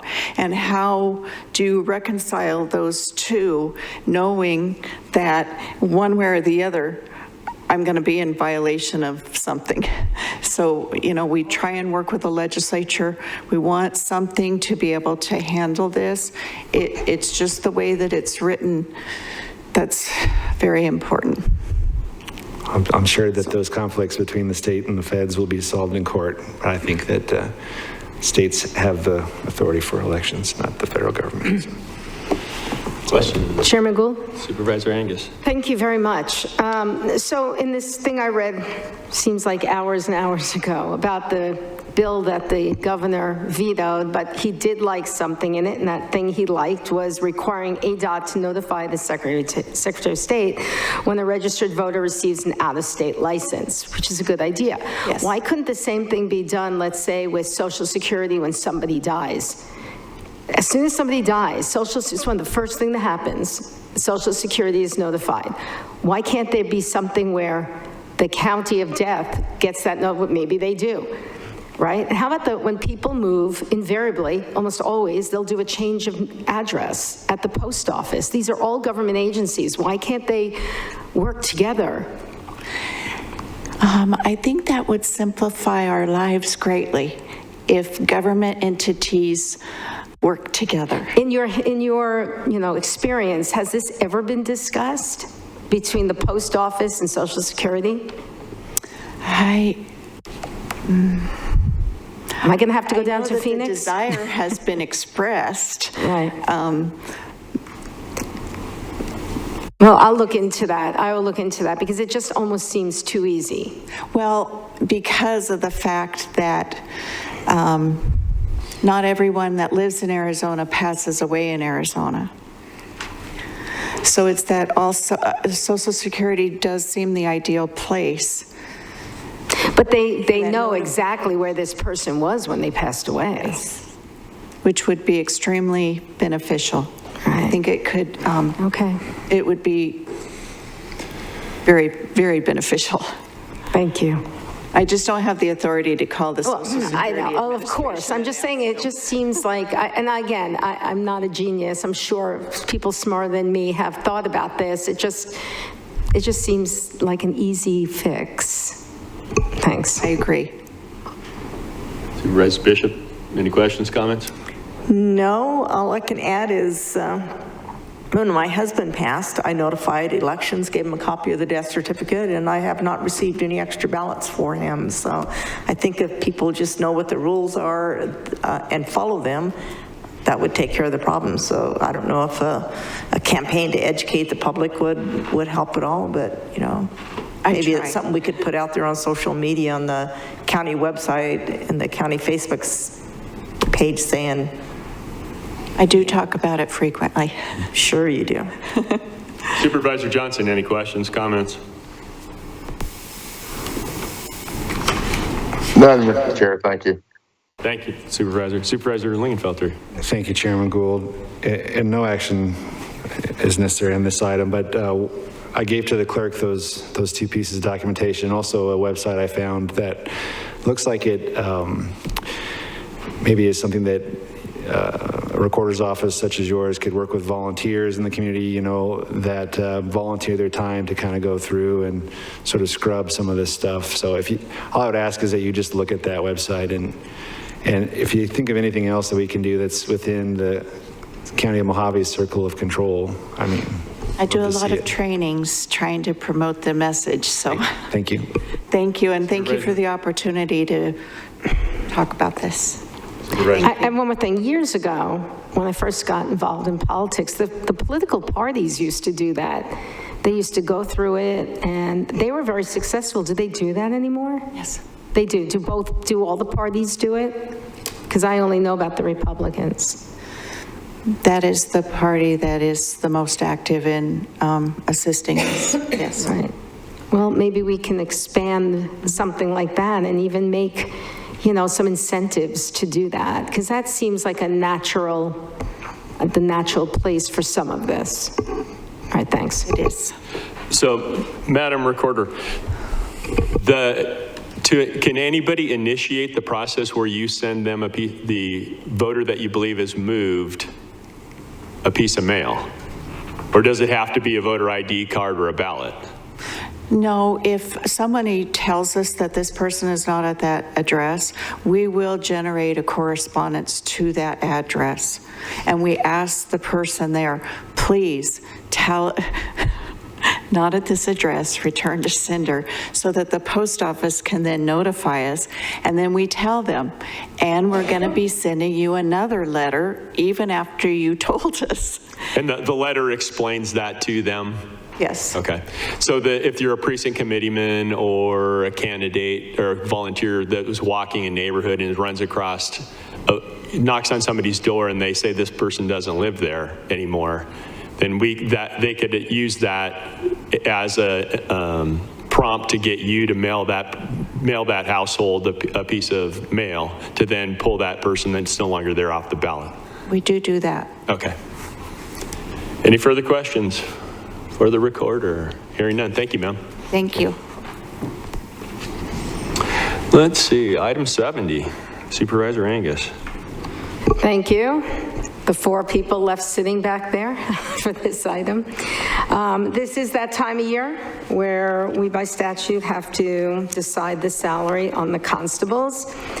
Everybody knows how I feel about it.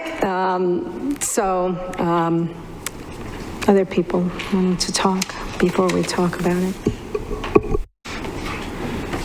So, let's see. Michael Van Vliet. Oh, good afternoon. I am a constable candidate for Bullhead City JP3. And when I first signed up, this job happens to be one of the most dangerous jobs out of all elected positions. I've went on several ride-alongs with the current constables. When I pulled my papers, I was told there was a $17,000 raise on the table, which was voted down. And correct me if I'm wrong, but I understand that the supervisor just got a $20,000 raise and it was approved. So I'm kind of confused on why you wouldn't approve a raise for a more dangerous job. Now I also understand that you want to reduce the pay by $10,000, which is totally unwarranted, and it should have been disclosed before we pulled our papers that is a possibility. Since 2010, it's been a 32.58 inflation. Gas, food, and housing prices are through the roof, but yet you want to cut the salary. If you do that, why don't you cut the salary for every elected official? I don't know if you know this, but the constable hasn't had a raise in 10 years, and I don't think any other elected position can say that.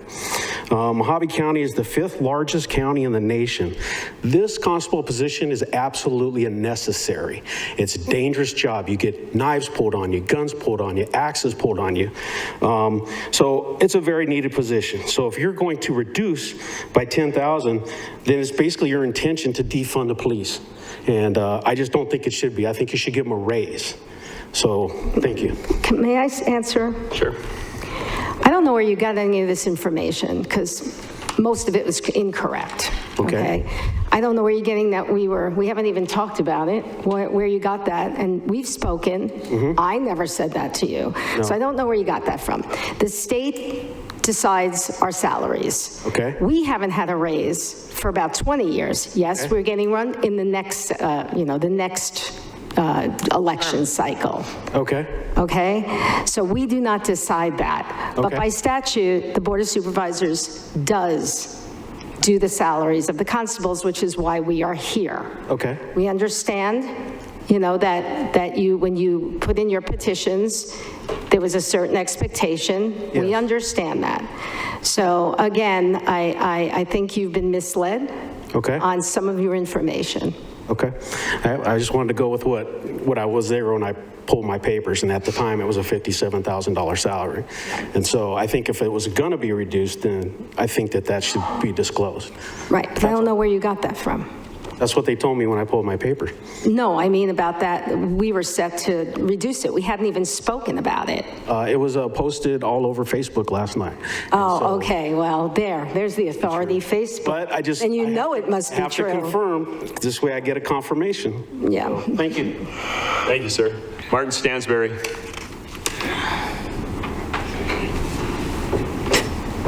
Jesus Christ.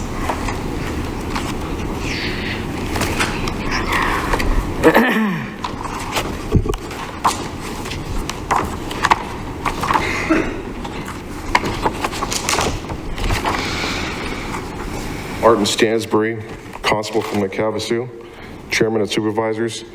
Supervisor Angus, you said in open hearing that your goal was to reduce the salaries so nobody wanted the job. I said, what? What did I say? You said at one of these hearings that maybe we should just, when you couldn't just delete this constable job, that maybe we should reduce the salaries so nobody wants the job. Well, I said maybe. That's what we're going on. Let's go through the chair so we slow down the debate a little I'm bit. sorry. Anyway, constables, as you know, are an elected officers to service the court. The constables for which the board must set a salary have a statutory range and are currently at less than half. That is lower than the midpoint despite the size of the county. I did not see any proposal except for an adoption of salary within that range. I haven't seen any cost analysis, I haven't seen any risk analysis, and no public hearing. And I'm curious as to when that public hearing may take place. In the last 10 years, as far as I know, there has been a 2.5% pay increase, and that's it. Even though in the last 10 years, the population of Mojave County has grown 12%, which is not a scientific deduction, but would lead to this assumption that the workload has gone up 12% as well. The cost of living in the last 10 years has gone up close to 30%. I'm not aware of any other county employee that has not received at least a cost of living raise in the last 12 months. I hope you will display your moral compass and make a fair decision. Thank you. Questions for Constable Stansbury? I just have one comment. Not one elected official has received a cost of living. Are you an elected official? I am. Then none of us have received a cost of living. You're not an employee, you're an elected official. You're under different statutes. And I don't want to argue with you, but I do understand you see the light at the end of the tunnel with a nice increase. And I'm just asking to make a fair decision. That's all I'm asking. I go out every day. I do a fair job. The job is getting more dangerous. In the last 6 weeks, Mike Cobb and I have arrested 3 people. One guy with an axe. We got in a fight, broke my glasses. I don't expect that to be covered. He got chased out of a house with a 14-inch butcher knife over the guy's head. If the guy hadn't fallen, he'd have got him. It is getting more dangerous out there. Just asking you to be fair, that's all. If it's not in your heart to give a raise or keep the salary the same, then it's not in your heart. Thank you, Chairman Gould. Sir, I have, when I first learned of this whole constable thing, I asked the attorney's office, what functions under state law are mandated that the constables have to do those things and nobody else can do them? And he came back with a list of things. Most things can be done by private process servers where you're having a private party pay and not the county pay, or the sheriff's office. There's a few things that the constables have to do. But here you are asking for a raise. And I, in my opinion, from what I've read in statute, from the research that has been done by the county attorney's office, where a lot of these things can be done through a request for proposal for private process servers, where the people that need those services can actually pony up the money to go have those things served, or the sheriff's office can do some things. I don't know if it just seems to me, and I don't mean any disrespect, like a really antiquated position to me. And I don't know why it would need to receive an adjustment upwards to do what you're doing. Can you explain it to me? So is it my understanding that if somebody calls and wants a civil case served, you want me to tell them I'm not going to do it, call a private process server? You know there's none in Bullhead, right? No licensed process servers in Bullhead. No, that's not what I'm saying. I'm saying what the research from the county attorney's office showed. That a private process that under state statute, private process servers can, and then there's things that the sheriff's office can do. And that's kind of the job description, in my opinion. In the future, what I would hope that Mojave County would look to is more of that stuff, where we would public-private partnerships, where we're having a contract with multiple providers on perhaps a rotating basis or something like that. I mean, that is possible. So two things that come to mind is, I already forgot the first one, but I've been a private processor in California for a lot of years. And if you work for a large law firm that provides you a majority of your income, a stack of paperwork to serve every day, and they put a lot of pressure on you to go out and serve something, there's an incentive to be less than honest about what you served.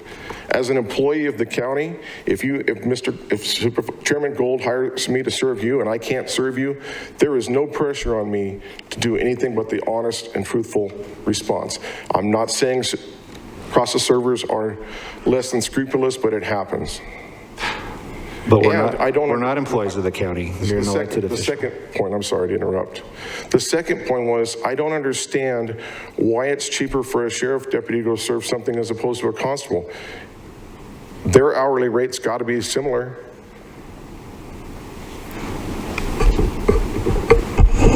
Is it a question to me? Can you explain to me why it would be cheaper for me to have a customer call me to serve something and me defer them to the sheriff?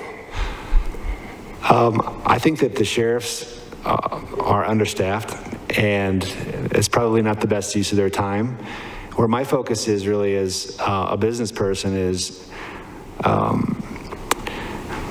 as much of the burden of these services that are required to have those done by private people, private process servers, so that they're actually being paid by the people that need them and not being paid by Mojave County. That's where I'm at right now. Thank you. I'm not sure I understand that, but I appreciate it. Thank you. Thank you, Chairman Gold. And since I finally get to meet you, Constable Stansberry, I've always wondered what you look like. You've been working now as constable for almost 4 years, so I appreciate you being here today. But, you know, I've always said that the constable is a part-time position. And so in reviewing your logs, I looked at about the last 6 months of your activity in 2022. So in April, I see you work 10 days, May 17 days, March you worked 20 days, almost a full month. February was 17 days. So in these days, you might serve one document or you might serve 4 or 5, but you're not serving a lot of documents in comparison to, say, Maricopa County or Pima County. So the constables in Mojave County really do have an easy go of it. And as far as being challenged by law enforcement, challenging conditions like a knife or a fight, constables don't have the training. They're not post-certified police officers. They get the honorary title of peace officer so that they can serve certain documents like an order of protection. But you guys are not cops. You're peace officers by name only while you're doing your job. So that's the difference. And as far as a pay raise, if you take into account what you're making right now, plus the benefits, sir, you're making $125,633.90 a year. Not bad. But we're going to address that today, and that's the reason that we're here. So thank you for letting me put a face to the name. Chairman Gould and Supervisor Bishop, this is the second time I spoke before you on the same subject. My phone number hasn't changed, and I welcome any of you to call me with any questions. Come along for a ride along. Since you opened the door and you were a constable, you made substantially the same pay 10 years ago. Why was that a fair pay 10 years ago?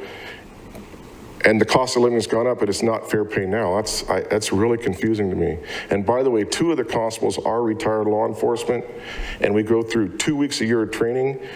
Some of us tried to go to the national training for extra training, and you voted against that.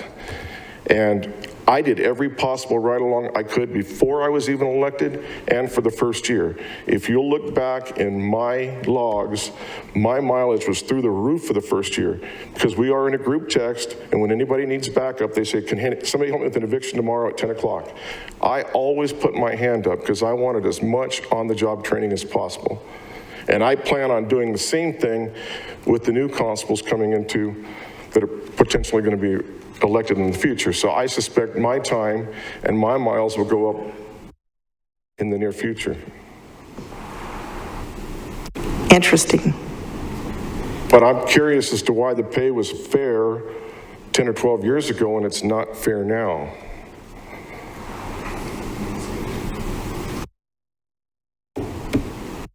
Any other questions for I would say, Lingenfelter? Thank you, Chairman Gould. I would say that maybe 2 things. Anybody that's looking to get rich off working with the private sector is probably not in the right line of work. And I think that after a board sets a salary, you can make a personal assessment that it's either going to be worth your time and talent or not, and go find something that is. Supervisor Angus. Mr. Stanberry, do you agree with Supervisor Bishop that it's basically a part-time job? It depends. It comes in ebbs and flows. This month, my log was 6.5 pages long. Last month, it was 3.5 pages. I can't explain why. Another phenomenon is Mike Cobb serves a ton of mental health and subpoenas. Mike Hamilton up in Bullhead serves a ton of civil service for the hospitals and things. And I do way more orders of protection than everybody. It's ebbs and flows, and it comes and goes, and I can't explain it. I don't know why. But you run another business. Yeah, like some of you, yes. No, okay. I don't know anyone here who has another business, but yeah, but you do. So, again, because we're talking about this salary. And so I'm trying to explain to you where I'm coming from. Thank you. Chairman Gould. Supervisor Bishop. Constable Stanberry brought up an interesting point that I wanted to address at this, in this conversation. He says that the Constable Cobb serves a lot for Superior Court. Those documents he's serving for Superior Court are free of charge. So the county's paying mileage for him serving for a court that he's not required to serve for. Constables only serve for the Justice Court. Anything they do other than Justice Court services are extra. So they're being nice to Superior Court, and I'm sure that Presiding Judge Maas appreciates that, but also for Mojave Mental Health, they're serving those for free. They're collecting mileage. So their salary is getting supplemented by all this mileage that they can allow to creep up when they're doing all this nice services for the Superior Court, when the Sheriff's Office is mandated to do that for Superior Court. I mean, there's nothing that says that constables can't do it, but their primary responsibility is to serve documents for the Justice Court, period. Constable Stanberry, when you serve, if you were to serve something for the Superior Court, is there a fee that you collect? Well, it depends. She brought up an interesting question. I don't do a lot of subpoenas and I don't do a lot of the mental health stuff, but my understanding is those are directed to Constable Cobb from the county attorney. So it's county money paying for county services. I could be wrong. I don't get those in Havasu. I've never served a mental health unless I've been along a ride with him. And I serve very few subpoenas. I've served a couple that came out of the Bullhead County Attorney's Office.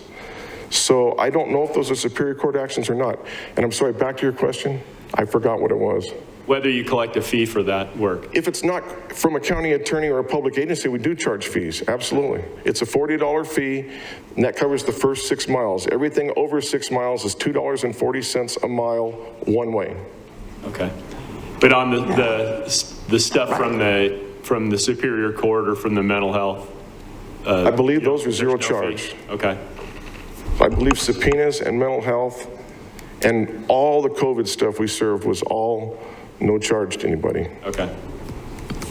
Do you? But I can't say for 100% certain on that because I don't get those. Okay. Maybe Constable Cobb can come in. He's not present. Okay. Sorry. Thank you for your time. Sure. Further questions? Nice meeting you. Constable Cobb. Thank you, sir.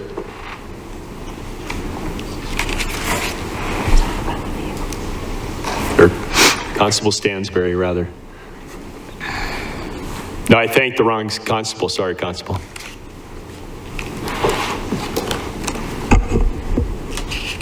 Chairman Gold. Supervisor Bishop. So, in reviewing all the constable logs, I spent a lot of time, and so did my assistant, and I think finance did, and the County Supervisors Association did on a state level.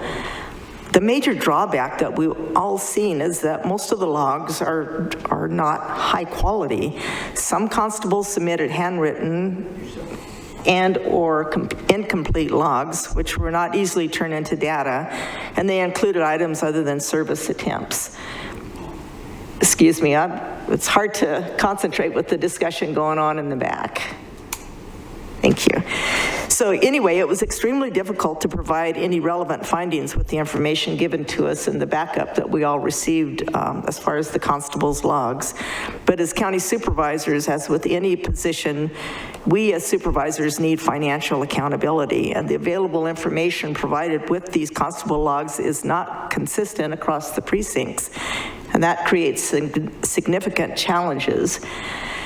Logs must be uniformed, and I've talked about this year after year, and even when I was a constable, the finance department was trying to get us to do uniformed activity logs. And now the state Constable Association has put together a uniform constable logs, but not everybody was using them. So with the complaint to the state president, he contacted the 2 constables that were not using them, and they are now using them, but the logs are not complete.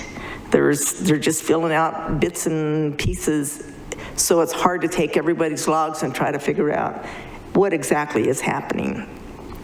So to eliminate the ongoing challenge and to reduce the county's liability for constables, I recommend that this board consider providing county vehicles to support constable operations. So that's going to do a number of things. That's going to eliminate the question of mileage and whether or not it's justifiable and whether or not their logs are filled out adequately or incomplete. I think the constables definitely need a high clearance, probably an all-wheel drive vehicle. And I've asked Steve Lukowski from Public Works to come up with an estimated budget impact per constable. He came up with the cost for a new vehicle, say a Ford Explorer or a Ford F-150 pickup truck, to be $13,464 a year. That's based on a 15,000 mile a year estimate. So that amount could be further reduced by using vehicles scheduled for the replacement. That's usually 5 years old or less than 100,000 miles. Kind of similar to what the sheriff's office is providing to the volunteer posse members. County cars could then be left at the court or at a secure location near the court when the constable is off duty. So there wouldn't be any problem with personal mileage because they would park that county vehicle when they weren't actually doing their duties as a constable. So if we did that, we could then reduce the constable's salary down to the minimum, which is $48,000 a year. And we could also look at their budget line items that can be easily provided by the Constable's Ethics Committee grants. Funding for clothing and office supplies, for training, for travel to trainings. That's all available to them through the Constable's Ethics Committee. And that money from the Ethics Committee is accumulated by a $5 fee on every writ that they serve. So Mojave County doesn't pay a lot of money into this fund, but imagine how much Maricopa, Pinal, and Pima County pay into it. It's quite a large amount. So there is money available to our constables. They just have to fill out the grant form and apply for it. And if it's a justifiable expense, the Ethics Committee will grant the funding. In fact, that's how the constables go to their trainings, their conferences. They get their mileage reimbursed. It's all done through that $5 writ fee. So if we took their base salary of $48,000, added even a brand new vehicle at $13,000, that would be $61,464. That's $4,000 less than what they're currently making now. Their budget would be reduced by the mileage that they would no longer be paid for. And at the end of the life of that vehicle, they would not be able to keep the vehicle. The vehicle would be sold at auction by the county to reclaim some of that money. So it's almost a wash, or it could be if we adjusted the budgets. So I don't know how many shirts a constable can wear in a year, but they have a budget of,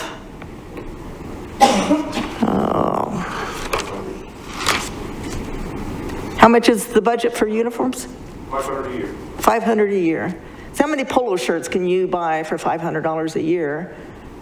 And how many years can you wear a polo shirt before you wear it out? And I can tell you, as a constable, I never wore out one of my shirts. So, and that's the only uniform that a constable wears, is a regular shirt you buy at a department store. You have the emblem embroidered on it. You wear street pants, you wear tennis shoes, and a baseball cap. I think in addition, a new constable probably would be served well to have a ballistic vest just in case they get into a situation, but they don't typically wear the vest all the time like a sheriff's deputy would. So that vest would probably last their entire career. Anyway, that's what I recommend. I think it's way time that we reduce our liability, because a constable driving his own personal vehicle is not a good thing. They're using it for peace officer duties. Their private insurance companies, if they're even notified by the constables, would require a higher policy than a regular passenger car would. I doubt that our constables have done that, but I hope that they have. But if they get into a traffic accident, if they're at fault, guess who the private insurance company's coming after? And our insurance pool is not going to help the county with that. So Supervisor Bishop, yes. So your $13,464 auto expense number? Yes, 13. So that was the cost for the vehicle and the maintenance and the fuel for the vehicle for a year? Yeah, that's the estimated cost per Mr. Lukowski. What are the constables turning in for mileage now? Well, let me see.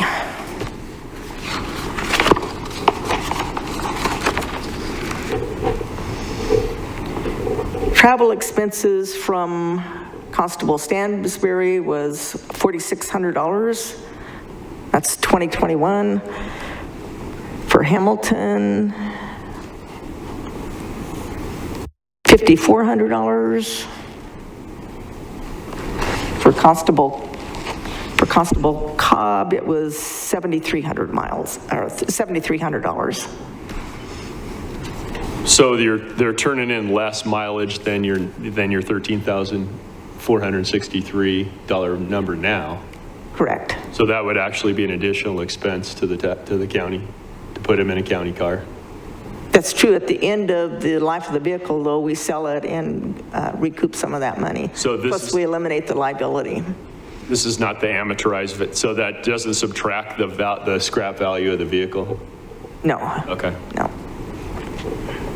Wonder what the scrap value of the vehicles are when we turn them over. I think it depends on the auction. They would go to public auction. But as it stands now, we're paying personal mileage, and the constables get to keep that vehicle. So that's... Yeah, So it's going to cost... pretty worn out by the end of its lifespan.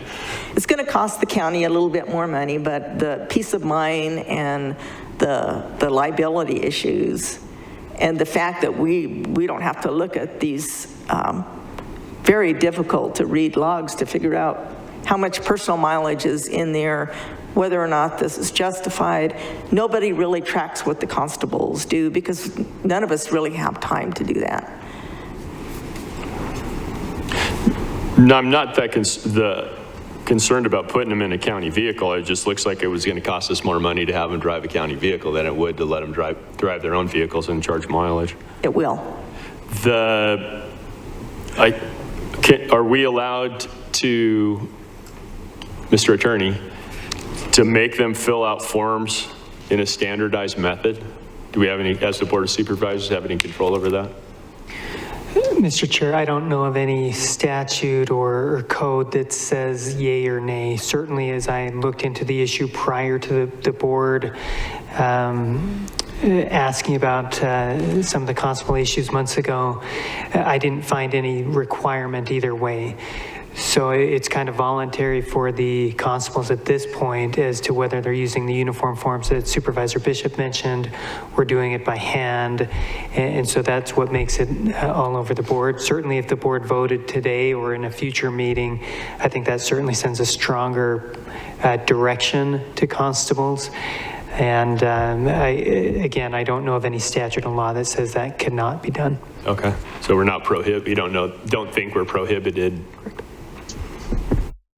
Mr. Chair. Supervisor Johnson. I believe the attorney is wrong on his recommendation there. We all have forms that we have to fill out and submit. You can't just write on a piece of paper, oh, I did this and give me a reimbursement. You know, no elected official can do that. I think that, you know, the county has the right to say what kind of forms are submitted. That's all on this issue. Thank you, sir. Chairman Gould. Supervisor Lingenfelter. If I may ask a clarification question, trying to keep my brain wrapped around this. Supervisor Bishop, I thought she said that rather than a new vehicle, we would be proposing to provide the constables with perhaps a former sheriff vehicle that had already been through its initial 5-year depreciation. Yes, we could certainly do that, and that would bring the cost down to where it would be closer to a wash. That's kind of what my question was. If it's a used vehicle, but it's still safe, because you don't want to send anybody out in a vehicle that's not safe, because we've got a lot of areas out there that are just in the middle of nowhere, obviously. But if it's already gone through the initial 5-year depreciation with the sheriff's office, from an accounting perspective, how does that work out in the equation? If we were to give somebody a constable a vehicle in year 6 that's already been depreciated over a 5-year period with the sheriff, how does that factor into the equation? I think the reason we roll them over at that age is because they're worn out and they still have some value left at the auction. Yeah, that's true. Good afternoon, Chairman Gould, Supervisor Lingenfelter. In response to your question about the cost, we are required actually to calculate a use fee. So we could calculate a use fee as if this was a used vehicle, so a lower value, so to speak. We would have to take into consideration that we would not be receiving a trade-in value if we're repurposing those, but there would still be a use fee for that vehicle, even though it's depreciated based upon the mileage for the sheriff's office. One of the calculations I did real quick, just sitting there, this isn't directly affiliated with this, but there would be a savings in the elected officials' retirement benefit. We pay, effective with 23, the rate that we have to pay, the contribution rate is going up to 81.5%. So at a lower salary for the 4 areas, it looks, I mean, this is very rudimentary, but about a $28,000 savings in the difference in the EORP, the elected officials retirement system, so that would offset some of this additional vehicle cost and insurance cost. That's interesting, thank you. It's a good point.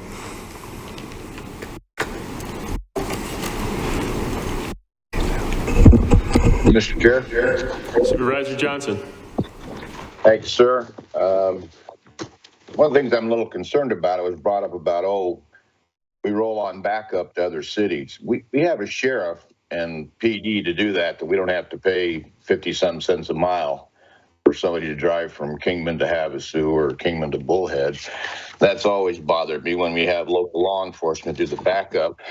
Just to go over some of the numbers that Supervisor Bishop was bringing up, with the constables, with their budget and their income, we lose about, last year we lost $470,215 in money. That's the difference between what they bring in. Now what they bring in, now this isn't even excluding the mileage.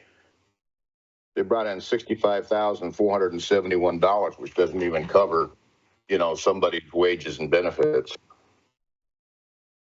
I mean, so I have to agree with Supervisor Bishop that is a part-time. I don't particularly support getting a vehicle, but that's all I have there, I guess. Thank you. Thank you, Supervisor.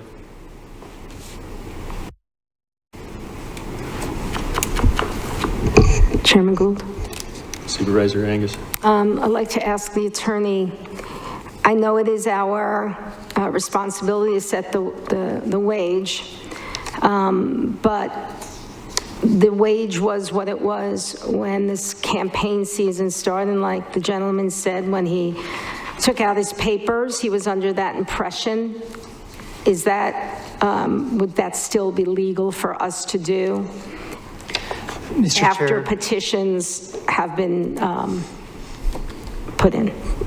Mr. Chair, Vice Chair, Supervisor Angus, the statute is clear on that. That's ARS 11424.01. It says the salary is set at the regular June meeting. And obviously June is after taking out the packets. The board is just following statute on this. I don't think there's any reason why that is a concern to the board in terms of a liability or a criticism of the board. There's no way around the statute to set the salary at any other time other than the June meeting. Is this agenda item worded as such that we would be able to set the salary and make the changes to the car benefit? Because it's kind of pretty succinct about what it says. Mr. Chair, Vice Chair, Supervisor Angus, you're right, the agenda item is set very broadly. The board can certainly take whatever action it desires to take in establishing how it's going to fund the office. I would preface or add, though, that this is not the budget meeting, and so whatever action the board takes today would have to be what it duplicates in the budget meeting, the budget process for setting constable office expenses. Okay. Well, this is how I kind of feel, and you may be surprised about this. I really like the car idea. I mean, I remember years ago, before I was even on the board, sitting over there, the constables coming before the board and asking for cars. It just kind of made sense. And at that time, I don't think that the constables backed each other up. Like they weren't going from Kingman to Havasu together all the time. Ever. I think that's the big thing that's changed in mileage is, the idea that 2 or 3, sometimes 4 have to go. And if you ask, I'm sure you believe, and it's probably true, that it's a dangerous situation. And of course, the more backup, the better. But I do think that, you know, we should keep it at the 57, what it was, if we're going to make these other changes as well. So that's what I think personally, but I'd still like to hear more from the board. Chairman Gold. Supervisor Bishop. So if I understand you correctly, you want to keep the salary where it is now and provide county vehicles? No, I haven't gotten to that point yet. I think she's talking to me. Oh, Right. okay. Yeah, but I'm still listening. I'm still listening to everything. I was just a little surprised. I guess Facebook was was running this instant. All right. I would not be willing to keep the salary the same plus provide a vehicle. I think if we're going to leave the salary the same, then I think we should just maybe assign someone in finance to audit the constable's paperwork periodically, maybe even monthly, to make sure that things are being done correctly. But I think the answer to our problem really is reducing the salary and then making up for it with the vehicle, which is going to still give them a pay increase if you look at the overall picture. How does it give them a pay increase? The value of the vehicle. I don't see that as a pay increase, though, because they can't use it for personal use anyway. Right. And they would lose their personal mileage, and I think I think constables appreciate having that extra income from mileage reimbursements. But should we give them a county vehicle, then they don't get mileage reimbursement, but they have a county vehicle to operate constable duties with. Do we reimburse constables at the same rate that we reimburse other employees? So it's what, It's the 56 federal cents rate. a mile currently? 58. They're not making any money on that. Especially not with today, with the fuel prices right now. When I was in the legislature, they paid us 48 cents a mile, and it barely covered the cost of the vehicle and the fuel and maintenance on the vehicle. Chairman Gould. Supervisor Lingenfelter. Thank you, Chairman Gould. Just another follow-up question, because I don't know. If folks are going out to conduct county business in a personal vehicle, is there anything in statute or in county policy that requires that vehicle be kept in a certain condition, tires, oil changes, in a safe, operable, some sort of a basic standard? And I only bring that up because I know in a county vehicle, those are required to go through regular maintenance, tire rotations, all those things to make sure that those are always kept in a safe condition to operate for county business. And I didn't know if the private vehicles are held to that same standard. If you're asking me, the answer is no, they're not. Thank you. Chairman Gould? Supervisor Angus. You brought up the insurance issue. So if they're out on a call and something happens with their vehicle, whose insurance? Is it our insurance or is it their personal insurance? How did we ever, what is the policy on that? Would it be the employee covered or the vehicle covered? Come on up. Again, Chairman Gould, Supervisor Angus, I am not the risk management director, but I believe Fireworks. I'll give it a shot, and I may be slightly incorrect, but essentially, for an employee, when they need to drive or are required to drive their personal vehicle, would be very rare in the case of the constable continually, but their private insurance is the first liability. Their private insurance would be responsible. So I assume that they carry additional coverage on their private insurance for this, but that would be the first. And for regular employees, evidence that you are carrying private insurance if you're receiving, if I drive my own personal car on a county event, then I am expected to carry private insurance, and my private insurance would kick in first. May I ask, Chairman Gould? Yeah. May I ask one of the constables, do you do that? Do you carry extra insurance? Chairman Gould and Supervisor Angus, that's the first I've heard of it. No, I don't. Wow. But just real quick, my 21 Tahoe costs me money to drive at 56 cents a mile. So if a car is an answer, that's fine. If you reduce my pay to pay for it, though, it's a pay cut. It's not a break even. Right. Yeah, I just think for all of the things that we spoke about, the insurance and just the peace of mind, I would think that, like you guys asked for all those years ago, a government vehicle would be the best. Plus you identify do you have any signs on your car that says you're a county employee or a government employee? No. Do you ever get challenged because of that? I get pulled over about once a month because I've been turned impersonating a police officer by somebody I served with my vest on that said constable. Right. Huh. Chairman Gould. Supervisor Lingenfelter. It's the first I've heard of all these things that we've been discussing, but the more I think of it and through the questions I've asked, I tend to lean toward Supervisor Bishop's solution, providing a vehicle, but at the same time reducing the base wage and the kind of the retirement that the county pays as well for those positions. Chairman Gould, Supervisors, Byron Stewart is our Emergency and Risk Management Director. He's here, and hopefully he can shed some light on the insurance question. Come on up, Quelcher of 4th of July.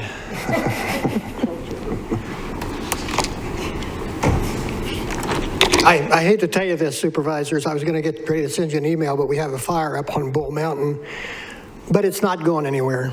It's up toward the top, and it's not threatening anything right now, but BLM is on it, so okay. I'll refrain from sending you an email since I've informed you now, so. You want to ask your question? The question's about the liability on the constable vehicles, their personal vehicles, should something happen while they're out serving, it's getting dangerous if someone shoots their car. I mean, could it ultimately come back to us, or is it solely on them? Like Mr. Stansbury said, this was the first he's heard of it, so he's not carrying extra coverage. What does the county recommend for anyone who's using their vehicle for work? Well, number one is they need to provide us a form. There's always been a form that needs to be filled out to allow them to use their vehicle on county time, and on that form it indicates they carry the appropriate insurance, but it is on their insurance if something happens to that vehicle, if they're driving their private vehicle. So can I ask a question? Supervisor Bishop. What happens if their private insurance says, no, we're not going to cover you because you were working for Mojave County at the time? Well, I think they need to get with their insurance company and let them know what they're using their private vehicle on. It's on them, that with whatever they use their private vehicle for. If they're using it something beyond what is typically covered by insurance, they need to get with their insurance company and talk to them about that. But it is possible that if they're involved in some kind of a criminal activity, not in the sense, not criminal activity that was an occupational hazard, working as a constable, and they did something wrong with their vehicle, say they ran a red light and killed somebody, their insurance company could then say, or the victim's insurance company could sue their insurance company as well as the county.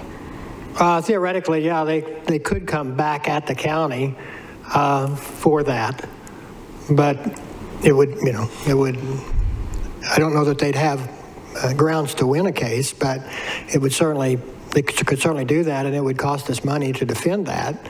But it's primary, it's just like anybody else's insurance with your vehicle. If you're driving it and it's your vehicle, it's your insurance that covers it. So that their insurance would be primary. But that's one of the reasons why we ask them to fill out, we ask all of our employees that are going to be using private vehicles on county business to fill out a form and send to us. And actually they verify on there that they have the appropriate insurance and will maintain it as long as they're using that vehicle on county business. Okay, I think that's something that we should look at. If we decide to leave the vehicles, the situation the way it is now, I think the constables should be held to a higher standard as far as what's required monetarily coverage from their private insurance companies, just to protect the county. Because I think that is an issue that's always concerned me. Yeah, and it is true that their insurance coverage may not, if it's not at a certain level, and whatever the liability costs are higher than that, then they could go after the county for the additional amount, even if their insurance company was paying for it, or their insurance company could try to get it back from the county, essentially from the insurance pool, I would say. Chairman Gould. County being self-insured, if they were in a county vehicle driving and they had that same at red light running, that means the whole thing is going to fall on the county, and we don't have their own personal insurance to stand in be the primary. Right. So that sword cuts both ways. Right, that's correct. Chairman Gould? Supervisor Angus. Why in the past hasn't vehicles, was it purely financial reasons that constables, law enforcement's going out on calls? I know, like I said years ago, I remember all of you, Mike Cobb and you asking the county for vehicles for these same very reasons. What was always the reason that was given? They never really gave me a reason when I was constable. It's just the way it's always been. But I can tell you, statewide, most counties provide vehicles for their constables. Maybe Supervisor Johnson knows a little something. Thank you, Mr. Chair. Supervisor Angus. It's basically been the feeling of the board that there wasn't that much mileage. The constable mentioned that they get $2.40 a mile one way, which seems it doesn't even cover what we're paying the constables. So the board never felt the need to go ahead and buy cars or to use other cars that we, were bringing down, because obviously you want them to be in a decent vehicle to drive, but the cost of a vehicle is going to way exceed whatever the mileage is going to be.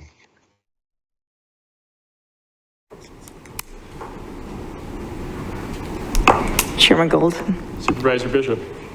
So I didn't figure out the mileage for each constable, but I did do one constable's mileage, and it looks like for just a 5-month period, the mileage went all the way from $350 reimbursement up to $740. And that was not Constable Cobb's logs. His logs would be much, much higher than that because of the distance that he travels. So the constable that I looked at was in a smaller area. So it varies month to month depending on their services. Of course, so does the revenue that they bring in as a result of that. And if you put them in a county car, that's going to be a lot of that's going to be a flat charge for the car. Whether the car's rolling or sitting, we're still going to be paying footing the bill. Mm-hmm. Yeah, Mr. Chair. Johnson.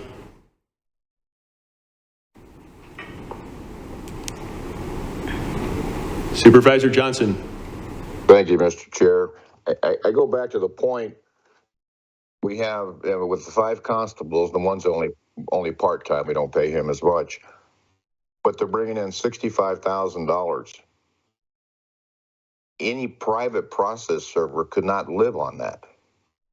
I mean, that's what I'm saying. You have a discrepancy here in how much we're paying out and how much we're receiving. And when people talk, and I'm not, I have no way to dispute how much work they do, but the revenues are not coming in to balance off the books at all. I mean, $65,000 collected is ridiculous for 5 people.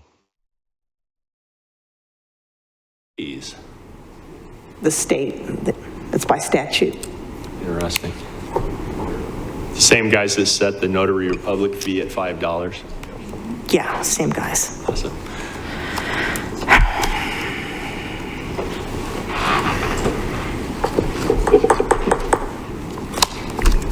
But one thing I wanted to just mention in all of this discussion is every one of the candidates for constable that I was able to talk to, with the exception of the gentleman in the front row, we're aware that we would be having this discussion and that the salaries could be reduced greatly.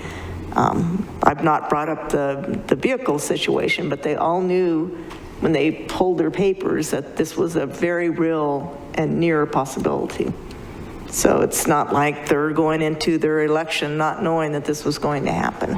And it's been in the newspapers, it's been on social media. Mr. Stansberry has lobbied hundreds of people to write to us about this, so he has been aware that the discussion's ongoing. So, and this is the time of year that we have the opportunity to fix this problem or adjust it.